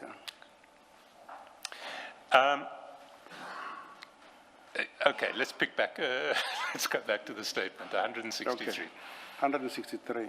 I've never made any payment to any member of SAPS in consideration for any official favor, confidential information, suppression of any investigation or prosecution, procurement advantage, or any other improper purpose, not to Sergeant Nkosi, not to General Khan, not to General Mkwanazi, not to General Sibia, not to any SAPS member.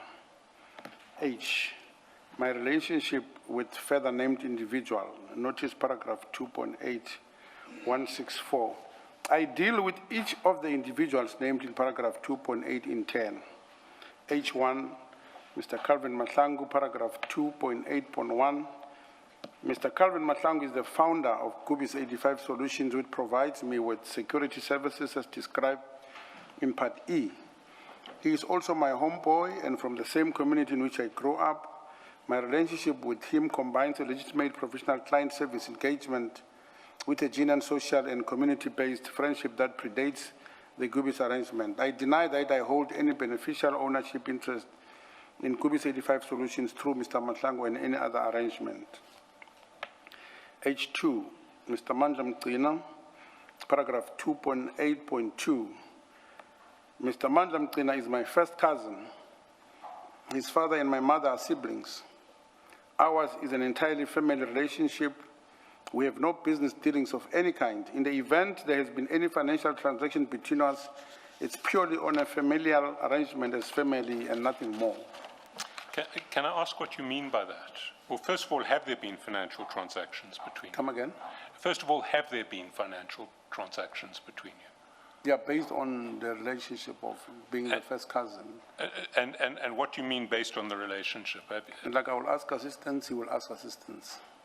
So it's essentially extending financial assistance to relatives? Yeah, more especially during the time when I was not operating. Thanks. If you can continue with Mr. Dlamini. H3, Mr. Umashi Dlamini, paragraph 2.8.3. I have no relationship whatsoever with Mr. Umashi Dlamini. I do not know him personally. I have never met, communicated with, or had any dealings with him of any kind. I have ever associated with his brother, Peter Dlamini, who is also a taxi owner and operator. He has sadly passed on about 2008 or 9. H4, Mr. Mpo Lugukela, paragraph 2.8.4. I have no relationship whatsoever with Mpo Lugukela. I have never met, communicated with, or had any dealings with him. H5, Mr. Gareth Mnisi, paragraph 2.8.5. I met Mr. Gareth Mnisi on one occasion. There is no ongoing personal or business relationship between us. I have never had any financial dealings with Mr. Mnisi. 170. I've addressed Mr. Minister's testimony regarding the JS identification in Part G above. I specifically deny that any meetings arranged at my home for 16 December 2021 was for any improper purpose. I reserve the right to deal more fully with Mr. Mnisi's evidence in a supplementary statement that I have studied the full transcript of his commission testimony, which my attorneys have requested and I understand are yet to receive. I add that Nkosi simply indicated that he wanted me to meet Mr. Mnisi. I know Nkosi to have always been a mover and a shaker, and so when he suggested an introduction, I did not object. This meeting was a once-off, and nothing came of such a meeting. And can I clarify, is this the meeting that took place on 16 December 2025? Correct, yeah. So that's the only occasion that you've met Mr. Mnisi? Sure. And it was at your house? Yes, yeah. Thank you. H6, Mr. Chukudu Malachi, paragraph 2.8.6. I have no relationship whatsoever with Mr. Chukudu Malachi. I have never met, communicated with, or had dealings with. Mr. Sipo, H7, Mr. Sipho Nkomo and Mr. Lebogang Phiri, paragraph 2.8.7. I have no relationship whatsoever with either Mr. Sipho Nkomo or Mr. Lebogang Phiri. I have never met, communicated with, or had dealings with either of them. Mr. Chaskalson, before we, paragraph 170, where Mrs. Vanyoni says they have requested a full transcript of Mr. Mnisi's testimony, and to date it has not been provided. As far as I'm aware, transcripts are available on the Commission's website. Yes, I think that that's certainly been communicated to Mr. Sibanyoni's legal team. Yes. So I think that must just be clarified, and we leave it at that. Perhaps, Commissioner, I think it included more than just the transcripts. Oh, if that's the issue, then Yeah, that's it included more than, it included the statements, No, then- affidavits that Mr. Nkosi, Sergeant Nkosi had made to the Commission and other documents relevant to Mr. Senior. Then it's between the attorneys. Yeah, it's and between the us. DA. Yeah, thank you. H8, Mr. Austin Sienkimu DJ Vetis, paragraph 2.8.8. I have encountered and known Mr. Mukubung, also effectively and or commonly known in the entertainment space as DJ Vetis. I have met him on various occasions at social events in the entertainment and social schemes in which our respective paths have crossed over the years. These are social encounters. There is no personal friendship or ongoing business relationship between us. I have had no financial dealings of any significance with DJ Vetis. I am aware, through the public record of the Matala proceedings, that Mr. Mukubung is himself a co-victim in the criminal proceedings against Mr. Vusmuziket Matlala. That the same alleged criminal network that shot me also alleged targeted Mr. Mukubung. His status as a co-victim of the same criminal network as the one that shot me confirms in the very least that the violence of that network was not directed at me as an associate or member. It was directed at us as targets. Sorry, Mr. Sibanyoni, can I understand what you're saying in that last sentence, the point that you're trying to make? Where should I start?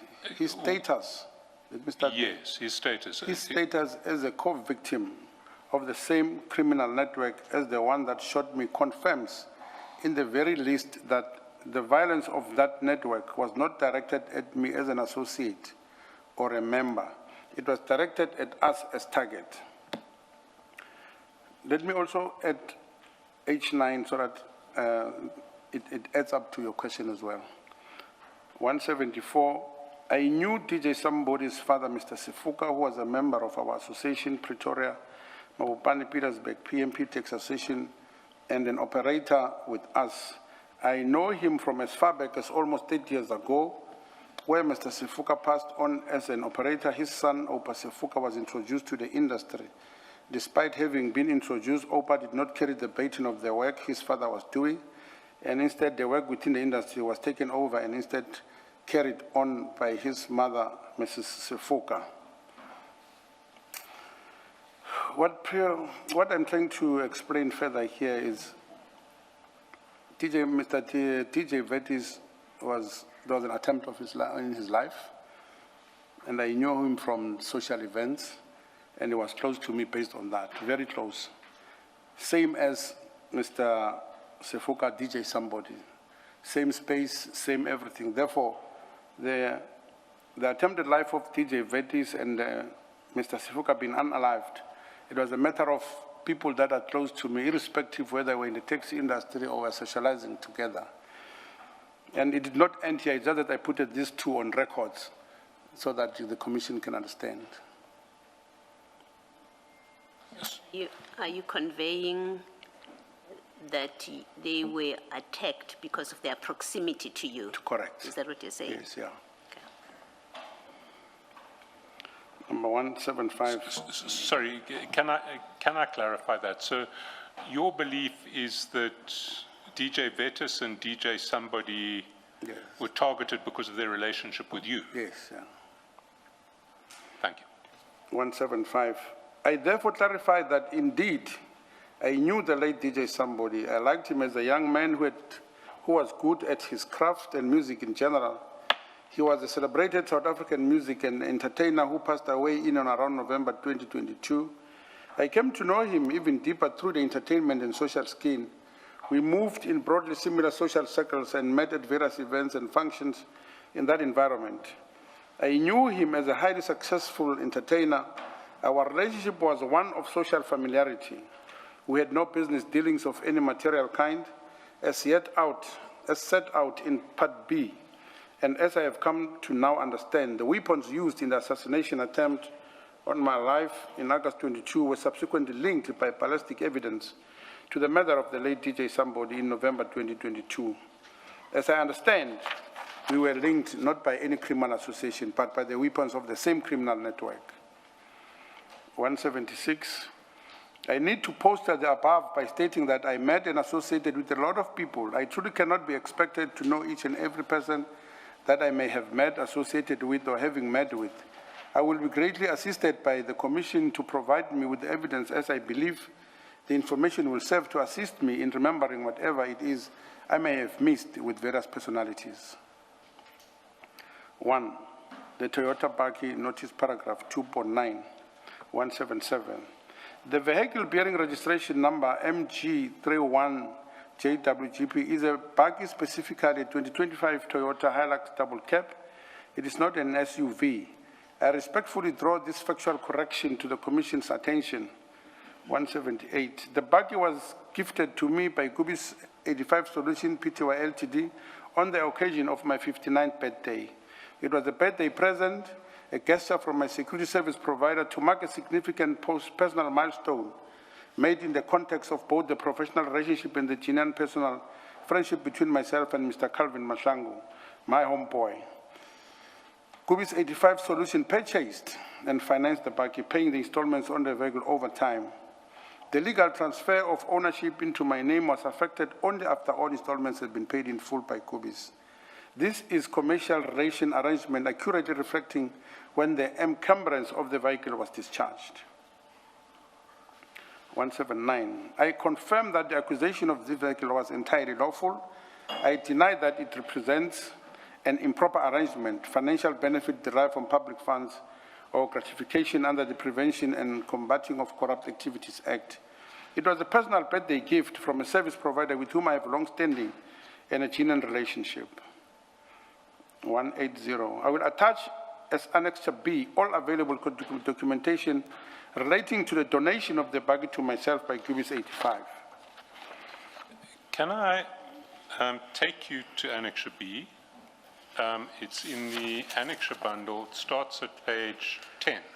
Page 10. Page 10. There's a separate file of annexures.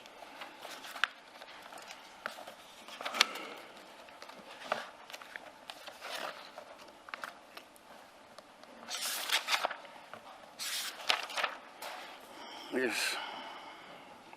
And 10. I see the first document is a letter from Gubis addressed to Dear Chairperson. Where are we? I'm sorry. Page 10, 15.10? Page 10 Yes. of the annexure bundle. Where is that? Please, please assist.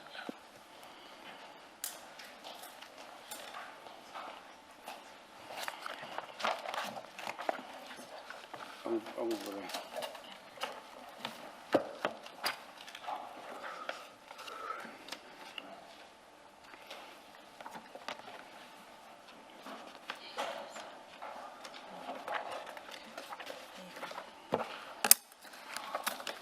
So this one is a statement. Yes, sir.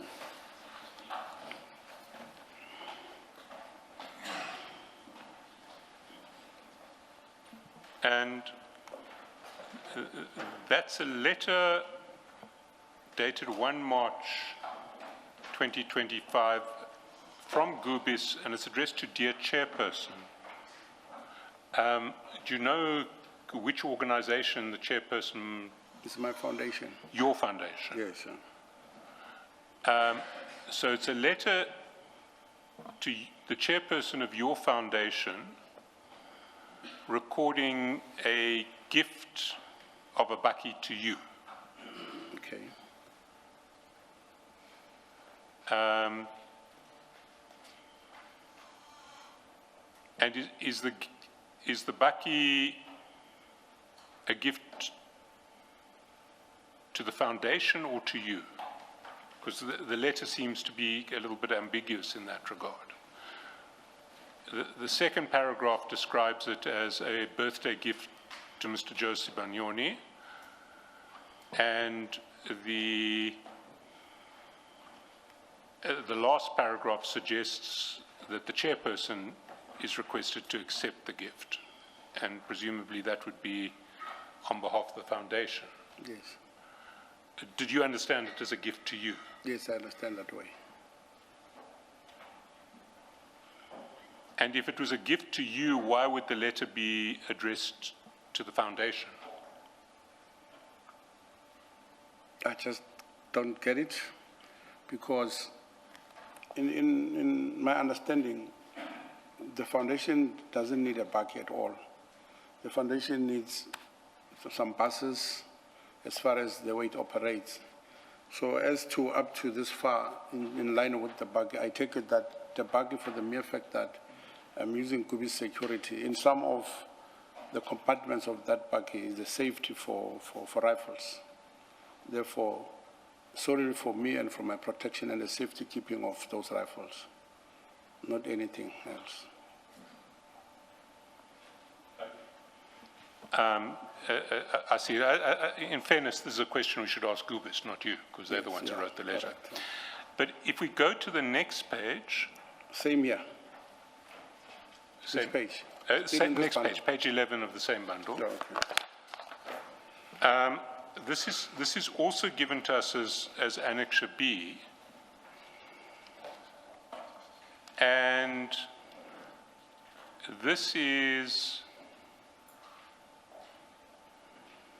a letter from an organization called PMP Transport Services,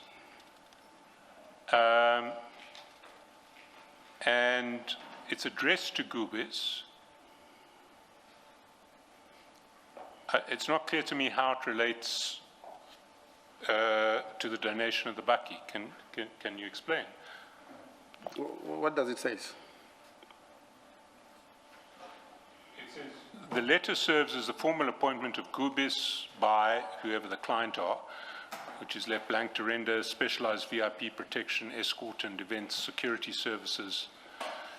This appointment is made in recognition of the service provider's proven excellence. Scope of services: Gubis is hereby appointed to provide VIP protection and escort services to the following main principals, namely yourself. These individuals shall be regarded as the primary principals under the agreement, and on it goes. But it's not clear to me why this is relevant to the donation of the Baki. Yeah, the bug is not mentioned here.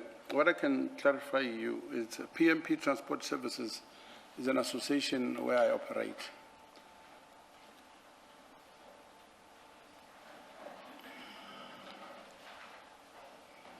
You say it's an association, Taxi association. a taxi association. Correct, yeah.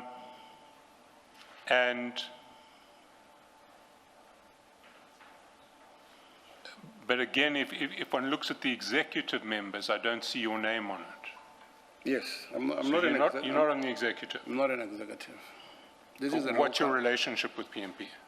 This is an remember, I've got taxis that are operating in a particular association. This PMP association is an association whereby my taxis are operating.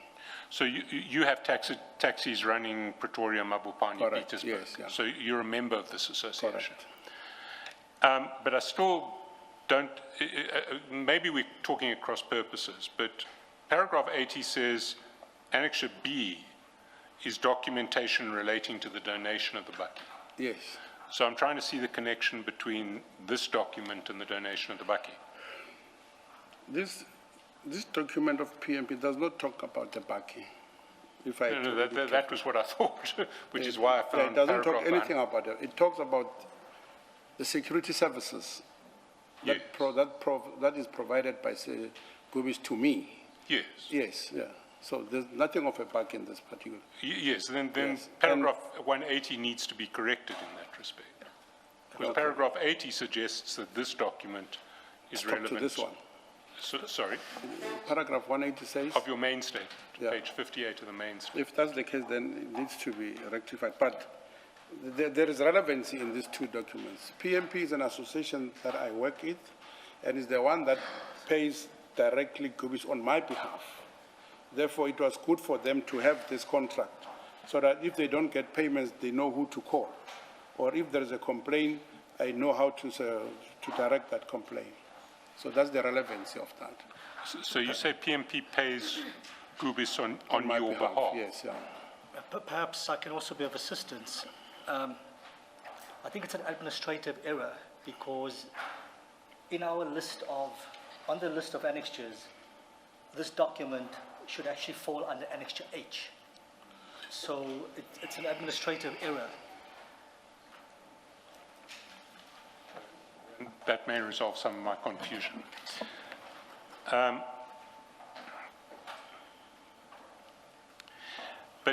But if I can just clarify the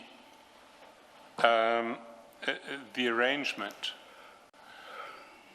You have the taxi association contracting with Gubis. Yes. Appointing Gubis to provide Correct. security services for you. Yes.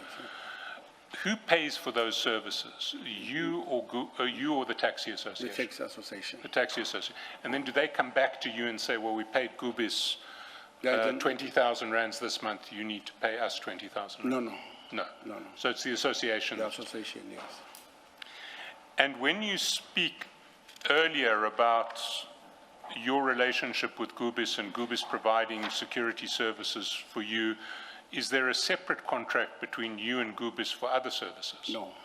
So it's all done through The PMP and the Correct. association? Yes. Yeah. Understand.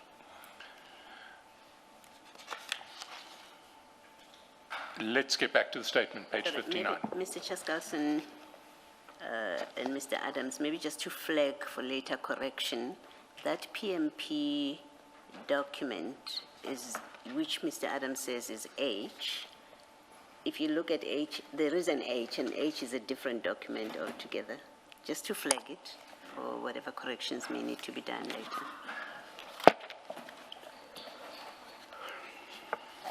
H you find at page 81. Looks like it's different. Yeah, you don't miss. Just for flagging for now. I phone me. I want to show you what is on each. Oh, okay. What does it say?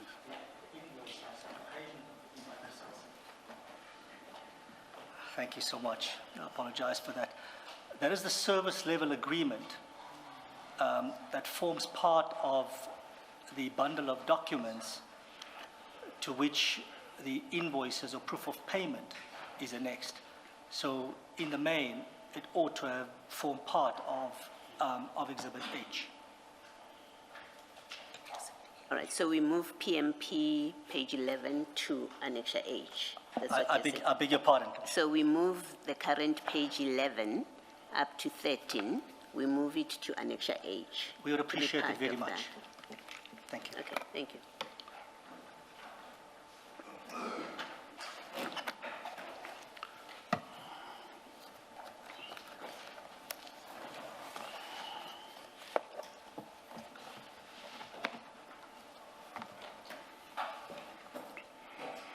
If we can then go back to page 59 Page 59.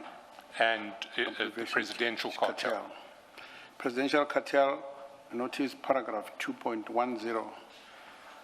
My attorneys have requested full particularity from the Commission regarding the term presidential cartel. Before I'm required to respond in detail, including the definition of the entity, its alleged membership, activities, and leadership, and the specific evidence that links me to it, I maintain that request. 182, without prejudice to that request and based on my own knowledge and understanding, I provide the following substantive response. 182.1, the presidential cartel, to the extent this term refers to a group with which I'm personally familiar, is, in my understanding, a social club comprising of a number of young businessmen based in the Secunda and Emalahleni Witbank area of Mpumalanga. It is not and has never been a criminal organization to my knowledge. It is a social grouping of young men who have chosen to associate together and name themselves the presidential cartel.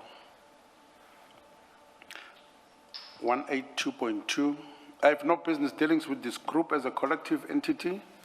I have no contractual relationship with any entity known as the presidential cartel. I have not invested in, financed, or supported any enterprise conducted under that name. 182.3, I know some of the individuals members personally on a person-to-person basis. Some of them regard me as a mentor. I have, in my individual and personal capacity, provided them, some of them with guidance and where appropriate, some financial assistance, as I've done for various young people in my community and professional network over 42-year career. Mentorship and financial support for my young business people is not criminal. It is a form of individual social investment that is commonplace and valued in South African society. 182.4, some members... Sorry, can I just clarify what you say in 182.2 and 182.3? Because in 182.2, I have no business dealings with this group as a collective entity. I have no contractual relationship with any entity known as a presidential cartel. I have not invested in, financed, or supported any enterprise conducted under that name. and then when in 182.3, when you're saying... I know some of the individual members personally. Sorry, no, I mean, can I just clarify or can I ask you to clarify my confusion? Okay. Are you saying that you have provided some financial assistance to individual members who associate with each other under the name of presidential cartel? Yes, yeah. Some. But not to any enterprise run by They are presidential? not at all. Not at all. So there are some individuals who've been financially assisted and Yes. hopefully paid you back. Yes. But you haven't entered into any relationships with the Entity. group itself. Yeah. Sure, yeah. Thanks. 182.4. Some members refer to me as Godfather. This is a social term of respect and affection, a colloquial acknowledgement of a mentorship role in many South African communities. Persons of experience who provide guidance to younger people are referred to by this or similar terms as marks of respect. It is a social honor, not a criminal designation. 182.5. I was not involved in the formation of this social club. I was not consulted about its name. The name Presidential Cartel was chosen by the members themselves without my involvement or input. I had no role in that naming and do not endorse it. I'm not and have never been a member of any cartel in the legal or criminal sense of that word. I'm definitely not the financier of Presidential Cartel as a collective entity or as any organized group of young businessmen. Mr. Sibanyoni, you seem to acknowledge that such a social club known as the Presidential Cartel exists. Yes. Are you a member of that social club? No. Thank you. And you say you've mentored some of the members. Yes. Which of those members have you mentored? My relationship with them is their president, so to say. My relationship directly is the guy which is their president. And who is that? I call it Lungile Maseko. And no other members of the presidential cartel? No, it's like their numbers, at some point it was big. Now as we talk, I think we're talking about only 2 people. And the only one with whom you've Yes. had a mentoring relationship Sure. is Lungile Maseko. You haven't provided financial assistance to anybody else in that No. group? Okay, Stokvels and Collective Savings Organization, notice paragraph 2.11. We're sitting at number 183. Paragraph 2.11 of the notice requires me to provide comprehensive details of all Stokvels and Collective Savings Organization to which I contributed. I will provide that detail in a comprehensive supplementary statement after completing the necessary review and consultation with my legal team, and I take to deliver that supplementary statement promptly. 184. In the interim, I record the following context, which I regard as essential to a fair interpretation of this question. I have been a member of Stokvel for most of my adult and business life, from what I regard as time immemorial. Stokvel participation is not a recent activity for me. It is a lifelong feature of my community engagement. In this respect, I'm not different from millions of South Africans. 184.2, the institution of Stokvels is one of the most deeply embedded features of South African social and economic life. It is a lawful, culturally significant, and affirmatively valued saving mechanism. It is regulated under the Banks Act 94 of 1990 for certain deposit thresholds and through the self-regulatory structures of the National Stokvel Association of South Africa. The Constitutional Court has recognized the importance of informal community economic institutions. Participation in a stokvel is not evidence of criminality, it is an evidence of ordinary South African social life. 184.3, I note with concern that paragraph 2.11 of the notice, and particularly subparagraph 2.11.4, which asks whether a stokvel's bank account was ever closed by a financial institution and why, is framed in a manner that implies financial crime. I respectfully but firmly reject that implication. The framing of a question cannot convert a lawful community saving practice into evidence of wrongdoing. I've never used any stokvel or collective savings organization for the purpose of money laundering, tax evasion, or any other unlawful purpose. Can I stop you there, Mr. Sibanyoni? The question in 2.11.4 is whether you... 2.11. 2.11.4, the question that you're answering here, Oh, okay. was whether any stokvels of which you've been a member have had their bank accounts shut down. And that seems to be a simple question. The answer is either yes or no. Yes, yeah. The answer is yes. Yes, yeah. And then the secondary question was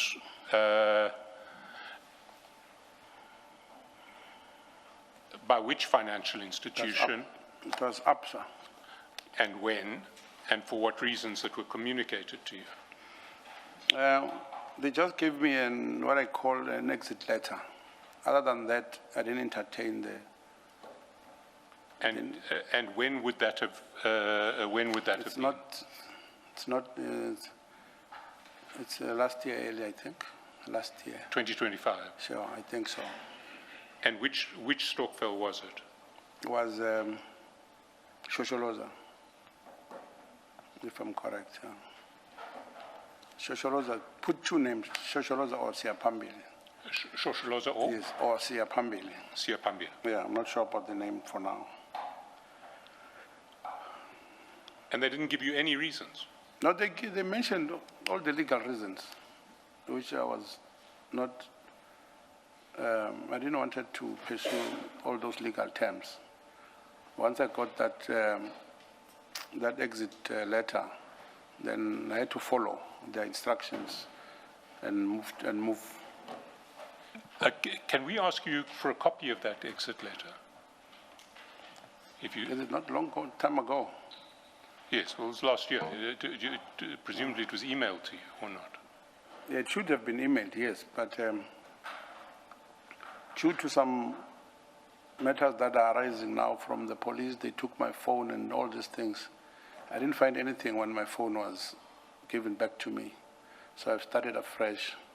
But there is a way, but it shouldn't be it's going to be a difficult exercise. We can also ask APSA. Yes, simple as all that. Yeah, for me, We'll do that. Sorry, I interrupted you there. You're at 184.4. 184.4.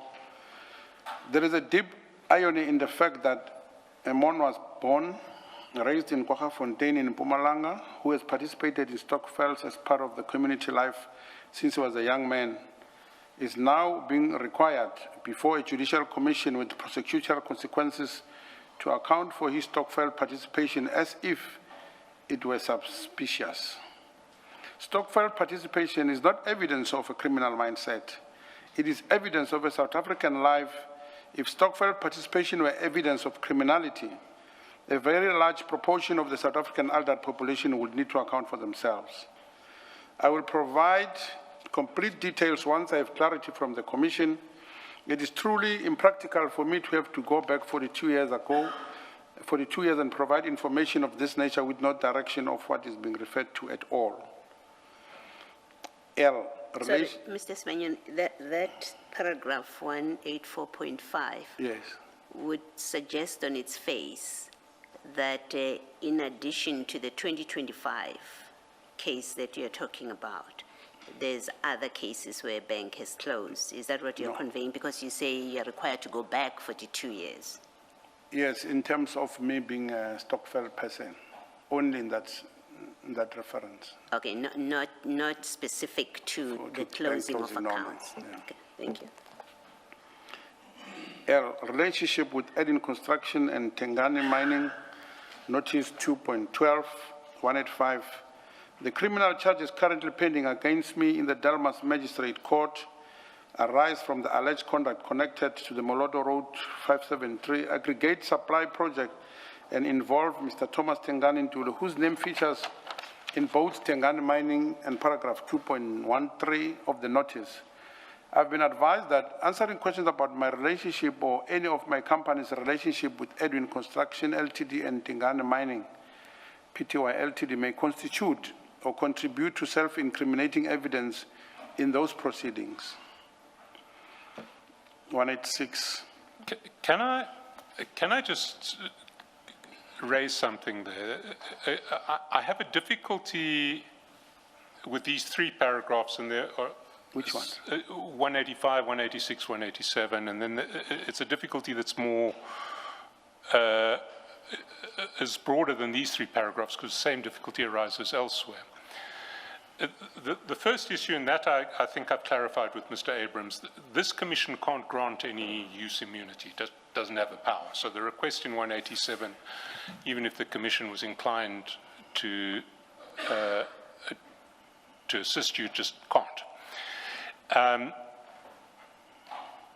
The legal position is essentially twofold. You are entitled, if you say that information may incriminate you, you're entitled to assert a privilege against self-incrimination and to say you won't answer the question because you may incriminate yourself.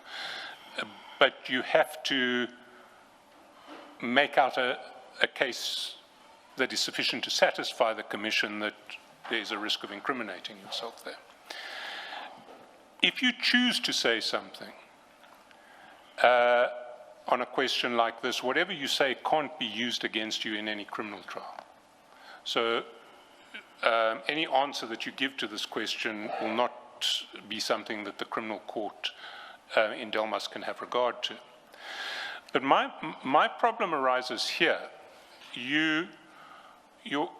I presume on the advice of your legal team in paragraph 186, you assert a right against self-incrimination and decline to answer the question. The problem I have with that is that at various points through the paragraph, through the affidavit, sometimes generally, sometimes specifically in relation to the Delmas case, you make clear that you've never done anything unlawful. Correct. So if you have done nothing unlawful, I don't think that you can plead a privilege against self-incrimination because there is nothing that may incriminate you if you have not done anything unlawful. To plead a privilege against self-incrimination, you have tacitly to admit that there is a crime out there of which you might be found guilty if you were to give the answer. And where you repeatedly state, both generally and specifically in relation to the Delmas charges, I've behaved completely lawfully, I've committed no unlawful act, the charges are unfounded. I don't think you can assert a privilege against self-incrimination to decline to answer questions about that overlap with allegations against you in a criminal trial. That's my concern. So it's an issue to consider, not so much now, but because there is going to be a supplementary statement. Correct. But if there is going to be a supplementary statement, it seems to me you're going to have to make an election. If you maintain, and you have consistently through this affidavit, that you've done nothing unlawful, that you have not committed any crime, and then certainly my view is it's not open to you to decline to answer these questions on the grounds that you may incriminate yourself, because you're saying there's nothing that could incriminate me. Sorry, Mr. Chesterton. I don't know whether you are done with your point, this point. The one on self-incrimination.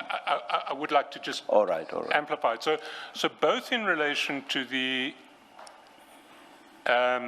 supplementary statement and in relation to your preparation for when you return and when you will be questioned specifically about what you have said in the statement, I want to alert you to the fact that I'm certainly going to submit at that point that if you maintain that you have done nothing unlawful, you cannot at the same time decline to answer these questions.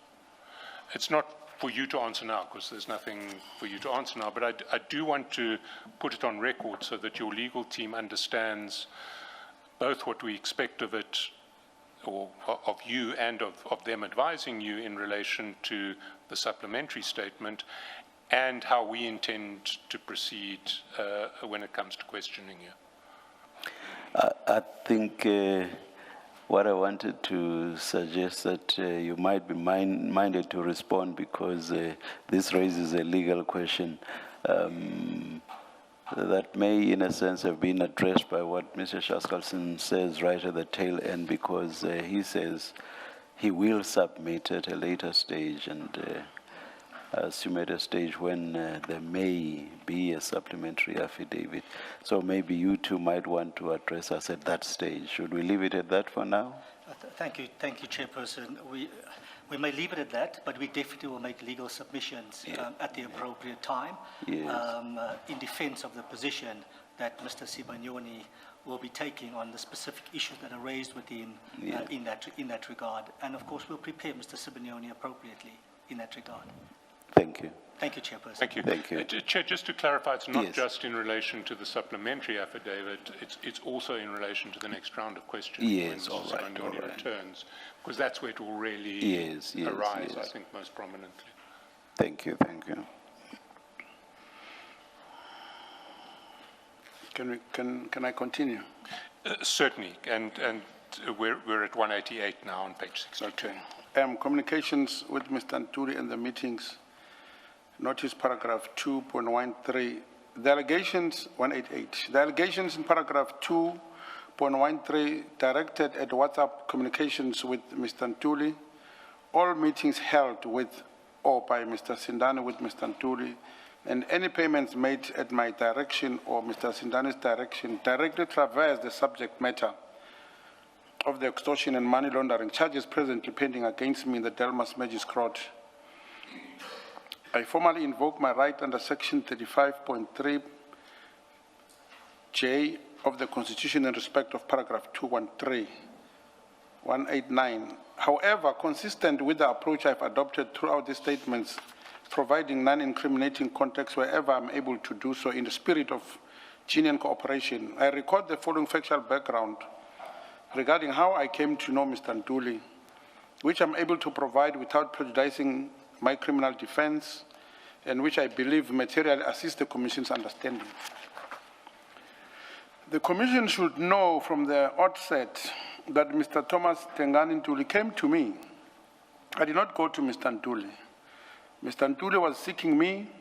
I was not seeking Mr. Ntuli. The sequence of events that brought us together as is follows. 190.1, in or around early 2022, Mr. Ntuli contacted Mr. Mvimbi Daniel Masilela from a telephone number that Mr. Masilela apparently did not recognize or link to Mr. Ntuli. On that call, Mr. Ntuli requested a same-day meeting. At that time, Mr. Masilela had a role as project liaison officer, community liaison officer in the Kwaggafontein area. 190.2. Apparently, when Mr. Masilela met Mr. Ntuli, he recognized him from a prior encounter in approximately 1995 when Mr. Ntuli had been a ward councillor in Brongospruit. On this second encounter, Mr. Ntuli explained his purpose. He had a quarry permit and wanted to supply raw materials to Sanral in connection with the Moloto Road R573 project. He further disclosed that he had additional business projects in mind, including proposed mall developments and a chicken farm. 190.3. Crucially, Mr. Ntuli explained that he was not a local. He did not qualify for the 30% local content requirements applicable to the project's requirements of the quarry. He wanted to penetrate the local business market and needed a partner who was locally based and locally connected. Specifically, he stated that he needed to be introduced to locally influential people because he lacked the local connections and local standing required to access business opportunities in the area. 190.4. At the top of his mind, Mr. Ntuli identified me as the president of the local business forum and a member of the project liaison committee established for the Central project. Mr. Ntuli was taken to a meeting at the Mtunzini restaurant where introductions were made. They subsequently proceeded to a meeting at my house where I was requested to meet him at his request. 190.5. At that time, Mr. Ntuli explicitly stated that he had heard a great deal about me, that he had been looking very hard to find me, and that he wanted to work with me. He presented the quarry project, the Central supply opportunity, and his need for a local partner who could provide local content ownership for the project to qualify for local content requirements, and as a result of legitimate participation in the quarry project. 191. I record this sequence of events because it is directly relevant to the Commission's inquiry and to the characterization of my conduct. Mr. Ntuli was not a person I targeted, sought out, or approached. He was a businessman from outside the area who specifically sought a person of my standing and connections in order to access business opportunities that he was otherwise not entitled to because he was not a local in the area. And therefore, the local content provision would automatically exclude him from participation in favor of local people. 192. I cannot, consistent with my constitutional rights in the Delmas proceedings, say more about the subject cause of our business relationship at this stage. I respectfully request use immunity in order to provide a fuller account once my constitutional rights can be adequately protected. And again, just to flag for your legal Yes. team, the same concerns thing. that I've raised previously would apply to this understand. section. We acknowledge that, and Yes. we intend to deal with it in the same format going forward on the next occasion. The relationship with co-accused and related person, notice paragraph 2.14, without prejudice, 193, sorry, Commissioner. 193, without prejudice to the constitutional invocation above and without waiving any right, I provide the following non-incriminating background.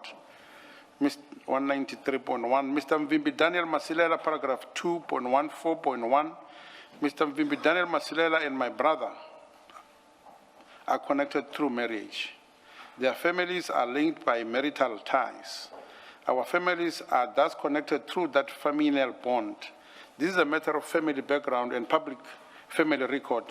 Beyond that familial background, all questions regarding my dealings with Mr. Masilela in the context of any business or financial arrangements are formally reserved under Section 35(3)J of the Constitution. 193.2, Mr. Stanley Masilela, paragraph 2.14.2. Mr. Stanley Masilela is a homeboy and a friend from the neighborhood where I grew up. We have a long-standing social relationship that predates any matter presently before any court. To the extent that my relationship with Mr. Stanley Masilela... Sorry. It's Msiza. Msiza, yes. Sorry. You said Masilela a few times. Yes. No, it's Msiza. My apology. We have a long-standing social relationship that predates any matter presently before any court. To the extent that my relationship with Mr. Stanley Msiza traverses any matters at issue in the Delmas criminal proceedings, I formally invoke my right under Section 35(3)J of the Constitution in respect of all such conduct. 193.3. Mr. Makaya Msiza, paragraph 2.14.3. I know Mr. Makaya Msiza as a friend from the neighborhood where I grew up. Ours is a long-standing personal acquaintance rooted in our shared community background. To the extent that any aspect of my relationship with Mr. Makaya Msiza is connected to matters at issue in the Delmas proceedings, I invoke my right under Section 35(3)J of the Constitution accordingly. O, Part 0, Muloto Road Construction Projects, notice paragraph 2.15, number 194. I formally invoke my right under Section 35(3)J of the Constitution not to be compelled to give self-incriminating evidence in respect of paragraph 2.15 of the notice. The criminal charges in the Delmas proceedings relate specifically to alleged conduct in the connection with the Meloto Road 573, R573, aggregate supply project. Any answer I provide to paragraph 2.1 may constitute or contribute to evidence directly relevant to those charges and potentially adverse to my defense in those proceedings. I respectfully request that the Commission grant me use immunity in respect of any evidence I may give in answer to paragraph 2.15 so that I may assist the Commission fully without prejudicing my position in the Delmas criminal proceedings. P, a relationship with 10 named individuals and support provided notice paragraph 2.196. Before addressing each individual named in paragraph 2.16, I record a general observation. I've been in business for more than 42 years. Over that period, I've met many thousands of people in the taxi industry, in business, in my community, at social and cultural events, and in all other contexts through which a person of standing builds a life. It will be unreasonable to expect me to know every person who may be mentioned in document of this kind, much less to be responsible for the character or conduct of every person with whom I've acquainted. 197. I also record the cultural social context in which the concept of support must be understood. It is entirely normal and accepted in South African life, and it reflects the Ubuntu philosophy, foundation to our constitutional democracy, for persons of means to provide financial assistance, school fees, bursaries, community contributions, or other forms of support to people in their community and family networks.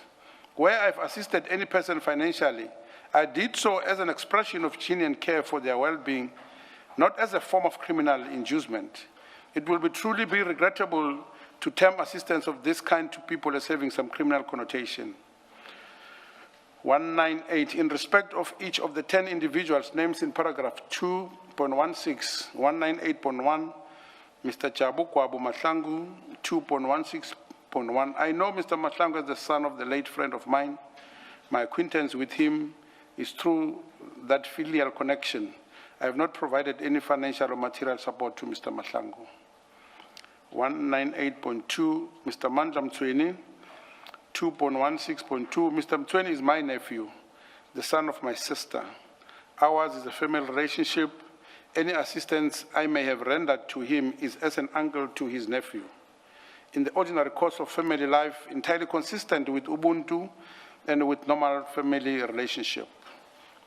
198.3, Mr. Norman Skosana, 2.13.3. To my recollection, I have no relationship whatsoever with Mr. Skosana. I've never met, communicated with, or had dealings with of any kind with him. 198, Mr. Surprise. 198.4, Mr. Surprise Ngodela. 2.16.4. To my recollection, I have no relationship whatsoever with Mr. Ngodela. I've never met, communicated with, or had dealings with any kind with him. 198.5, Mr. Ben Mabuza, 2.16.5. To my recollection, I have no relationship whatsoever with Mr. Mabuza. I've never met, communicated with, or had dealings with of any kind with him. 198.6, Mr. George Besis Kosana, 2.16.6. To my recollection, I have no relationship whatsoever with Mr. Skosana. I've never met, communicated with, or had dealings of any kind with him. 198.7, Mr. Skosana Klimba. 2.16.7, to my recollection, I have no relationship whatsoever with Mr. Klimba. I've never met, communicated with, or had dealings of any kind with him. 198, Mr. Bongani Oros Simon Mguni Stroke Mtimunye. 2.16.8, to my recollection, I have no relationship whatsoever with this individual under either surname or nickname, Oros. I've never met, communicated with, or had dealings with any kind with them. 198.9, Mr. Kanyiseleni Mbata, 2.1619. To my recollection, I had no relationship whatsoever with Mr. Mbata. I've never met, communicated with, or had dealings of any kind with him. Number 198.10, Mr. Sfundo Mhlongo, 2.16.10. To my recollection, I have no relationship whatsoever with Mr. Mhlongo. I've never met, communicated with, or had dealings of any kind with him. Q, the farm and its power, a state within the state. 199. I introduced this part at this juncture in the statement because it provides the essential constitutional and institutional context within which every answer in this document must be understood. It addresses the phenomenon that has defined my professional life, threatened my personal life, and that this commission has been established in part to investigate. I do not draft this part lightly. I draft it because the truth requires it, and because I'm before this commission under oath. 1, the Farm as Command Center, number 200. The farm of the late Mr. Jotams was situated near Hammanskraal to the north of Pretoria, Tshwane, was not merely a rural property or a private home. Having visited the farm on at most 2 occasions between 2019 and 2020, and I have set out in Part C1 of this statement, it functioned as the operational and political command center of an organization that wielded power far beyond the boundaries of the minibus taxi industry. I do not exaggerate what I observed. I therefore depose what I know from direct experience. The farm was a seat of power whose significance and reach were understood and widely accepted within the industry and far beyond it. Number 2, reports of Mr. Msibi's reach into government. Number 201, I do not make reckless or unsupported allegations. I'm acutely conscious of the gravity of what I'm about to record and depose to as a matter of constitutional duty, not casual accusation. What I depose to in this subsection are matters of common and widespread knowledge within the taxi industry and its circles beyond it. Matters that informed my understanding of the true nature of danger I faced. I advanced these matters not as individual proven facts in a court of law, but as a landscape of perception, report, and common industry knowledge within which I navigated my professional and personal existence for many years. 202. Within the taxi industry and far beyond it, there has been and continues to be persistent reports and a widespread, deeply shared belief that the late Mr. Jotam Msibi exercised influence that intended to the highest echelons of government and the state. It was said and commonly accepted in the most senior industry circles that decision of significance within relevant state departments and structures could not be taken without Mr. Msibi's knowledge or acquaintances. It was reported, as I heard this not once, but many times from multiple sources, over many years that Mr. Msibi's practical power was indistinguishable from the power of the state itself in the relevant domains. 203. I do not advance these reports as standing alone as established facts. I depose to them as matters that fundamentally shaped my understanding of the danger I faced. That danger was not merely the danger of criminal organization operating in the shadows of the state. It was the danger of an entity with what appeared to be state-level reach and state-level protection. A person who understands that individual who wants him killed may have allies within the very apparatus and constitutional charged with protecting him occupies a fundamentally different position from a person facing merely a private criminal adversary. 204. Critically, I do not stand alone in the assessment of the farm's reach into the organs of the state, as deposed in Part B4 of this statement when I raised this profound concern about my safety with the then Honorable Minister of Transport, Ms. Cindy Siwe Chikunga, in a capacity as the political principal of the department constitutionally responsible for governing and regulating the mini taxi industry. The minister stated explicitly that he was aware of that certain officials within the Department of Transport have divided allegiances and did in fact report to the farm. These were the minister's own words, communicated directly to me in an inflammatory manner, but in a consent manner. 205. The implications of the minister's disclosure are constitutionally profound.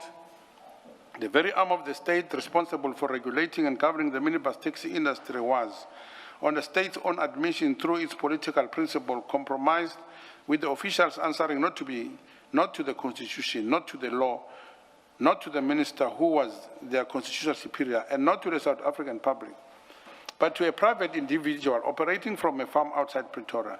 This is not peripheral to the mandate of this Constitution. It is a precise essence of the institutional capture that this commission was established to investigate and expose. Mr. Sibanyoni, I think it's fair that I must give you the opportunity to answer this question. You and I discussed earlier that you succeeded Mr. Msibi after his passing. If it is true that he wielded this power that he wielded, and some government officials and/or departments reported to him. Did that power that he wielded pass on to you? Are you now his successor as far as the power to influence the government and people reporting to the farm, as you say? Are you now the person that they are reporting to? Not at all. Not at all. I specifically deal with taxi matters that concerns the members of the taxi business. That is the long and the short. So the power that the farm wielded, it no longer exists. No, it's not with me. Where does it rest? I don't know.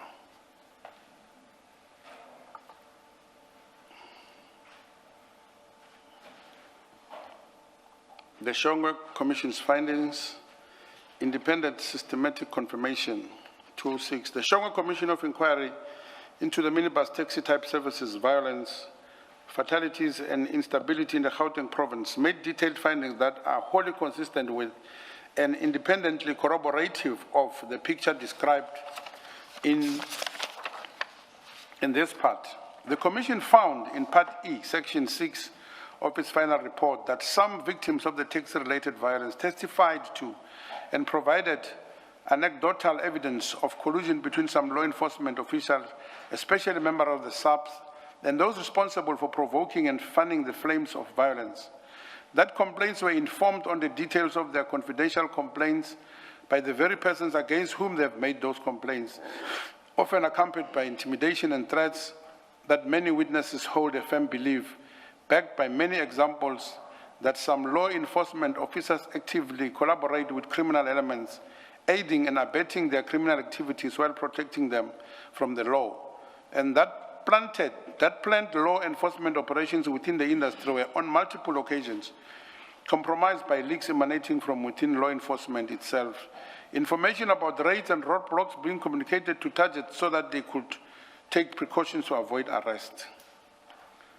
Sorry, Mr. Sibanyoni, I just want to clarify what, again, is your opinion and what is just a report of the Shongwe Commission. No, that's the Shongwe Commission.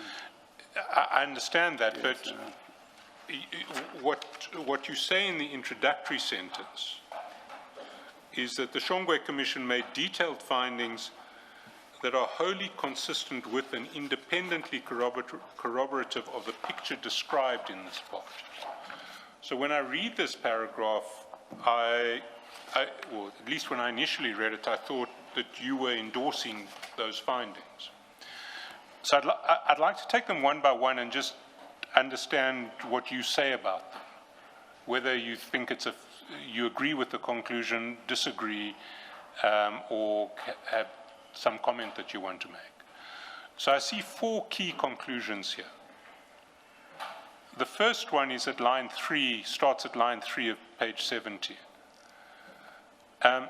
Collusion between some law enforcement officials, especially members of the SAPS, and those responsible for provoking and fanning the flames of violence. That was a conclusion of the Shongwe Commission. Do you agree with that conclusion? Do you disagree with it? I can't take you further because a lot of people gave evidence in the commission. So for me, from my side, I can't elaborate of something that I'm not, that I didn't mention or that I don't know. So you are not aware of any collusion between law enforcement officials, members of the SAPS, and the people responsible for it? You're not aware? No, not at all. Are you aware that complainants in taxi violence cases were informed of the details of their confidential complaints by the very persons against whom they'd made the complaints, accompanied by intimidation and threats? Are you aware of any of those types of cases? Someone lays a charge, the person against whom they've laid the charge then comes back and tells them, I hear you've laid this charge against me, you better be careful. Yeah, no, same thing with that, I don't know. You don't have any personal knowledge of that? Yes. The third one is some law enforcement officers actively collaborate with criminal elements, aiding and abetting their criminal activities while protecting them from the law. Yeah, same with me personally, I don't know. Planned law enforcement operations within the industry are on multiple occasions compromised by leaks emanating from within law enforcement itself, information about roads and raids and roadblocks being communicated to the targets so they can take precautions to avoid arrest. Yes. Are you aware of any of that? No. Okay. Let's go to 207 then. 207.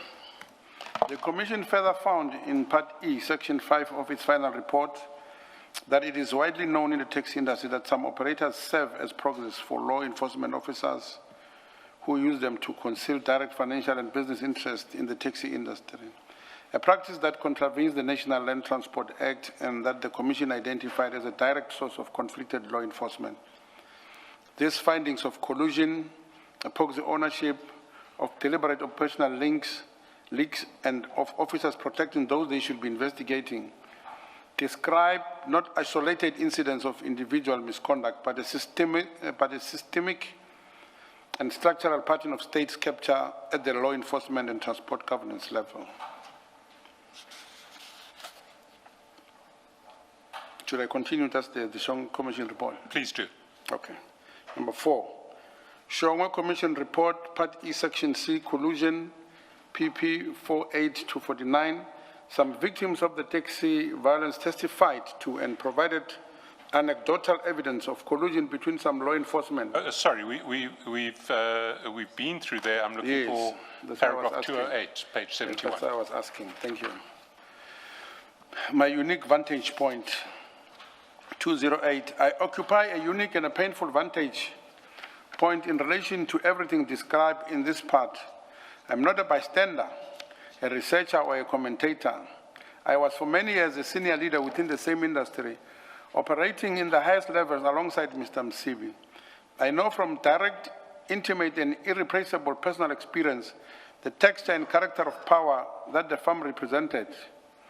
I witnessed it from the inside across many years of our shared professional relationship. I do not speculate or infer. I depose from lived experience and oath to what he directly observed and understood. 209. I depose accordingly not to implicate any person without proper evidentiary foundation and not to make assertions that exceed the scope of my personal knowledge. I depose to ensure that... Sorry, can I just take you up on that first sentence? Because I find myself in a position where I'm slightly concerned for Mr. Molefe.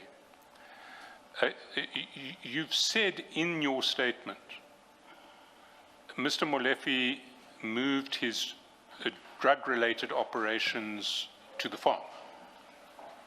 Now that's implicating a person in very serious criminal misconduct. Now I want to understand what the proper evidentiary foundation for that is, and what assertions that you make in that regard are within your personal knowledge. Which one? Well, there is a statement that you make that Mr. Molefe, Mr. Katiso Molefe, moved his drug operations to the farm and was conducting them from the farm. Yes, I need to understand what the evidentiary foundation for that statement is. yeah, I've mentioned that was a hearsay. I've mentioned that.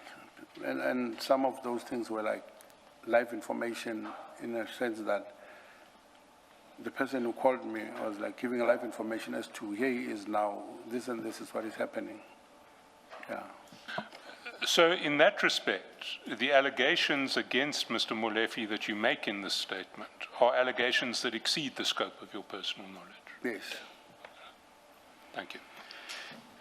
I depose to ensure that this commission understands the institutional, quasi-governmental character of the power against which I have found myself and continue to find myself, essentially defenseless, a man who can be shot twice, whose closest associates can be murdered without effective investigation, whose concerns can be raised with ministers, generals, and MECs without consequential results, and who now finds himself compelled to appear before a commission whose independence from the very influential described in this part, I cannot without demonstrated assurance simply assume. The hope that died, Mr. Msibi's death and its aftermath. Number 210, when Mr. Jordan Msibi passed away in 2024, I experienced for the first time in many years something I had not permitted himself to feel. I experienced hope, I experienced the genuine, tentative and quietly overwhelming possibility that the cycle of violence and persecution and that defined so significant a portion of my adult life might finally be at the end. The source of the threat, the architect of so much suffering directed at me was indeed gone. I dared cautiously and with the reserve of a man who has learned a lot not to trust, come to believe that I might at last be free, that my family might finally be safe. 211, that hope was short-lived. As I set out elsewhere in the statement, the period following Mr. Msibi's death was marked by renewed instability within the industry, the emergence of new competing threats, and my own good faith efforts to restore peace and stability. Those efforts have not been rewarded with protection, security, or gratitude. They have been rewarded with a subpoena, with the circumstances that surround his compelled appearance before this commission and many others. 212, I truly hope and pray that this commission understands the gravity of the concerns I raise here. The constitutional dimension. This is essentially a legal submission, so I think given the hour of the day, I would prefer if we just move forward to section R. We certainly note what is being said at the level of law in paragraphs 213 and 214. Okay. R, discussion with Mr. Sindane regarding Izinkabi, notice paragraph 217, 215. The notice at paragraph 2.17 directs me to provide details of all your discussions with Mr. Sindane over the period of 2024 to 2026 in relation to the employment assessment or support of Izinkabi. 216, I hereby formally and emphatically invoke my right under section 35.3 of the Constitution not to be compelled to give self-incriminating evidence in respect of paragraph 217 of the notice. I further invoke my right under section 35(1)(b) to remain silent. I do so on the following basis. Mr. Oba Sindane is a co-accused of mine in the Delmas criminal proceedings. 216.2, the allegations in paragraph 217 have been discussions about the employment, assessment, or support of Izinkabi. In the event such a reference relates to matters directly or intimately connected with Delmas criminal proceeding and potentially to the attempted assassination of my person in August 2022, the term Izinkabi is, in common South African usage, understood to refer to contract killers or hitmen. 216.3, answering questions about my discussion with Mr. Sindane regarding Izinkabi, in the sense of which the Commission appears to use that term, could constitute self-incriminating evidence in the Delmas criminal proceedings. The prejudice to my fertile rights will be severe and potentially irreversible.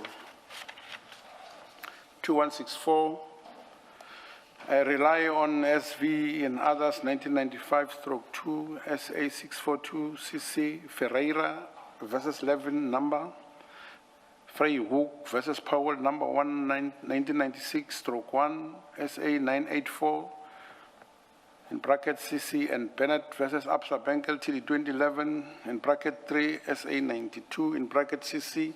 In support of this invocation, I must add. Mr. Abrams, I don't know this term. it doesn't assist us much not to have pin sites for quoted cases, because now we'll be forced to read the entire case when sometimes it may not be necessary to do so. Can we be provided with pin sites, please?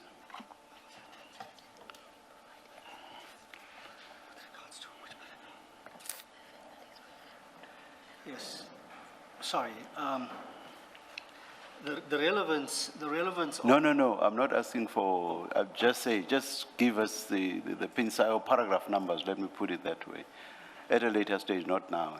Absolutely. Please. We're happy to do so. Please, thank you. I was somewhat perplexed there for a few seconds.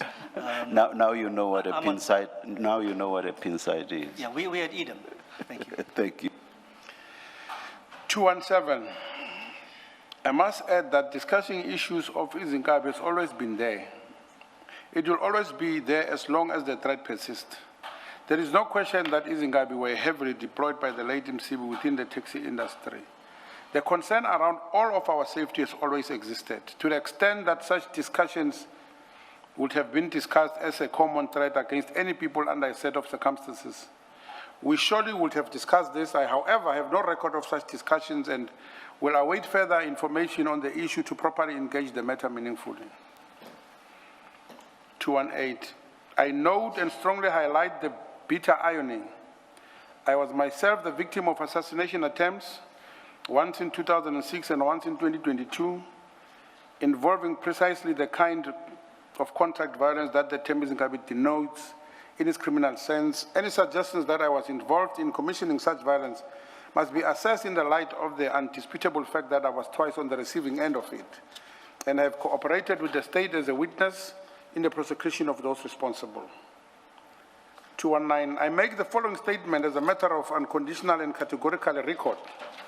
219, I deny unequivocally and categorically that I've at any time discussed with Mr. Sindane or with any other person the commission, employment, assessment, or support of any individual for the purpose of carrying out murders or other unlawful acts of violence against any person. This denial has been made by me personally after consultation with my legal representatives with a full understanding of the consequences of making this practice statement under oath. 219.2, I respectfully request that the Commission not draw any adverse inference from my invocation of constitutional rights in respect of this paragraph. The invocation of a constitutional right is not evidence of guilt. It is the exercise of a right that the Constitution of the Republic of South Africa guarantees to every person.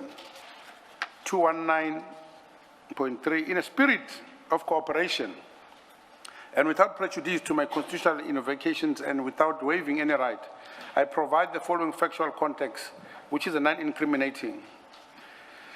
I first came to know Mr. Opasindani. Sorry, that's the one Mr. that, Tsebe. yes, yeah. Can we skip it then? Where should we start? In the period following? In the period. Yeah. In the period following Mr. Msibi's passing in 2024, there was a significant arrest within the taxi industry. Taxi violence escalated sharply and suddenly. Approximately 6 taxi drivers were killed in a relatively short period. Taxi strikes disrupted services and created substantial fear and instability. This was a period of genuine crisis in the industry and well documented as such, one that demanded leadership responses from those like myself who have spent their careers working for peace and stability within it. 22-1. In the context of widespread fear and instability. Perhaps if we could, with your leave, Honourable Chairperson, if one looks at paragraph 2021 and paragraph 2020, the preceding paragraph, we made amendments to those. These are repetitions of earlier paragraphs in respect of which we had made amendments. Hence, my learned friend had directed the first sentence of the previous paragraph not be read. And in respect of paragraph 2221, the name Mr. Sindane that occurs on 2 occasions, on the 2nd line and on the 5th line, needs to be substituted with the name Tsebe. We did that this morning. Oh, we did that, Or yes. did you not change it Yes, on I yours? did. You changed it on yours as well, Yes. Mr. Sibanyoni? Yes. Yes. Yeah, We did just it in making sure, the, because- right at the beginning, yeah. Thank you. Please continue, Mr. Sibanyoni. 221. In the context of the widespread fear and instability and the threat of Izinkabi, I contacted Mr. Tsebe.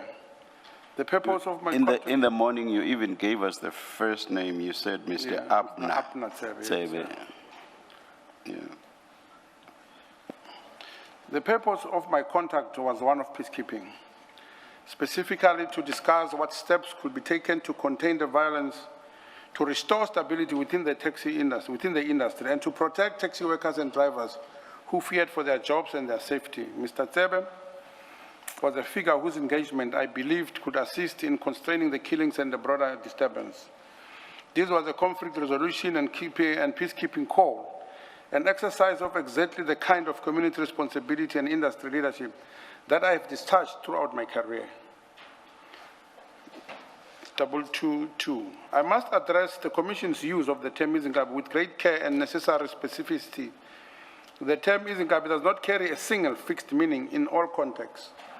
In its criminal connotation, the connotation in which the Commission plainly uses it in paragraph 2.17, it refers to contract killers or hitmen. 223. However, within the South African tax industry, which has its own culture, internal lexicon, and established terminology, the word Izinkabi is also used to refer to guards deployed at taxi rank. These are individuals who maintain order and security at taxi rank facilities, protecting drivers, commuters, and rank infrastructure.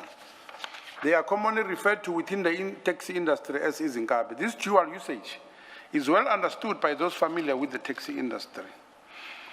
224. I've addressed this dual usage at the Shongwe Commission structural findings of Izinkabi in Part A.5.6.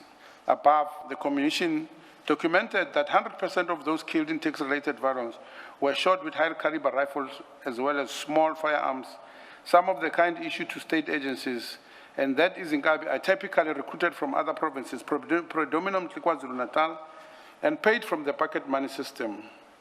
That structural context is essential to any fair assessment of the Commission's question at notice paragraph 2.17. 225.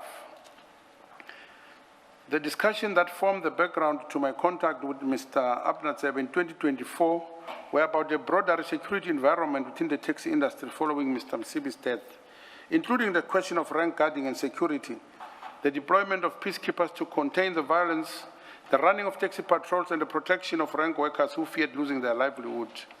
These were legitimate, industry-specific discussions about maintaining order and protecting jobs. They were not, and I state this categorically, discussions about the employment, assessment, or support of contract killers or hitmen. 226. I repeat and confirm in the most emphatic and ambiguous terms my categorical denial at paragraph 112.1 above. I've never at any time discussed with Mr. Sindani or with any other person in the Commission employment, assessment, or support of any individual for the purpose of carrying out any murder, attempt murder, act of violence, and any other unlawful act against any person. I think you said ambiguous in the first line is unambiguous. Oh, okay. Don't go back, please continue. Thank you, Commissioner.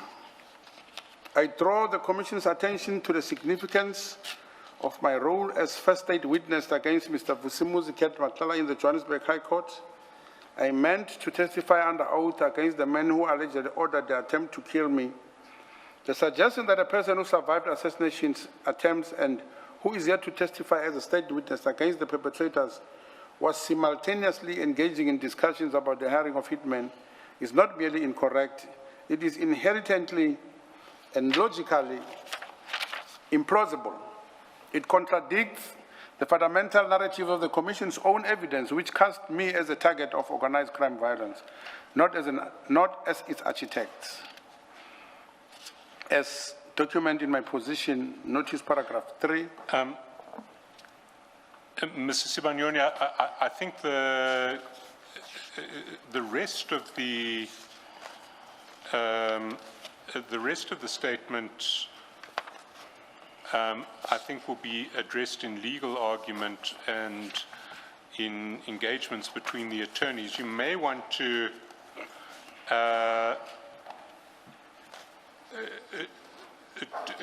pick up your closing remarks at page 237.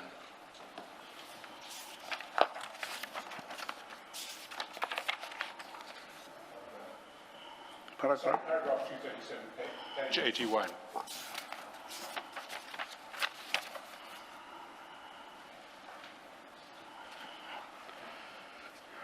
Should I start at 236.7?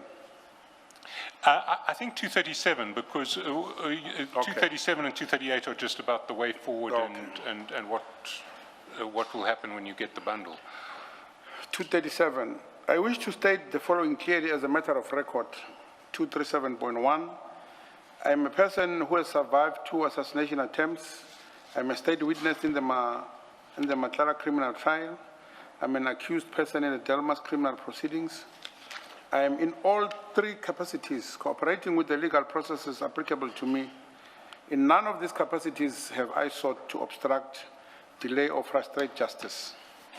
237.2, my objections to the process adopted by the Commission are not the objections of a person seeking to hide the truth.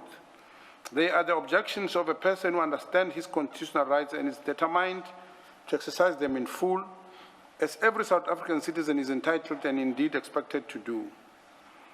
237.3, the principle that a person should not be required to make a statement without first being told what the case against them is not a technical legal point. It is a principle at the foundation of our constitutional democracy. This commission, as an organ of state, is bound by the Constitution to respect it. I respectfully but firmly call upon it to do so. I am aware of the provisions of number 238. I am aware of the provisions of the Commissions Act 8 of 1947 and of the regulations applicable to this commission, including the consequences of giving false evidence under oath. I've made this statement conscious of those obligations and of the sacred nature of the oath I am about to take. 239. Before I conclude this statement, I wish to address the Commission directly in my own voice as a man.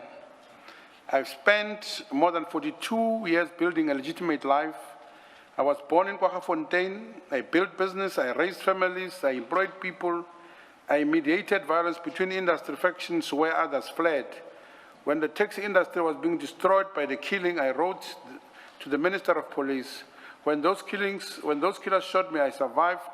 When the National Prosecution Authority charged the man who tried to kill me, I stand ready to testify against him. And now I sit before a commission of inquiry, being asked whether I discuss the hiring of hitmen. I understand why this commission must ask difficult questions of everyone in its scope. I do not resent the process. I respect it. But I wish the record to reflect who Mr. Joe Sibanyoni is, a man who reported the criminal cabal to the minister and before the cabal shot him, a man who testified against his would-be assassin, a man who, despite 2 attempts on his life, has never once been convicted of any crime, a man who is here cooperating because he believes in the rule of law and the Constitution of the Republic that he has served as a community leader for 4 decades. My dignity is not negotiable. My cooperation is genuine, and the truth, I'm confident, will vindicate me. Mrs. Banyon, do you want to correct that second sentence? Which On one, page 15, you said you were born in the East Rand. Now you say here you were born in Kwaggafontein. It's a typing error, sorry. Let's go back should we say you were raised in Kwaggafontein? Raised, yes, correct, yeah. Thank you. Commissioner, it was so hectic when we drafted this. I was talking, they were typing, so I expected this type of errors. 240, this sworn statement has been prepared thoroughly, multiple consultations, and reflects the most complete response I'm able to provide to the Commission's notice within the bounds of the Constitution, the law, and my pending criminal proceedings. It will be supplemented as soon as the Commission provides the document bundle it has undertaken to furnish. I hereby declare that I know and understand the contents of this sworn statement, that there is no objection to taking this prescribed oath, and that I consider the prescribed oath to be binding on my conscience. Dependent, it's myself, Mr. Madoda Johannes Sibanyoni. Signed and sworn before me at Centurion. No, please, sorry. that's enough.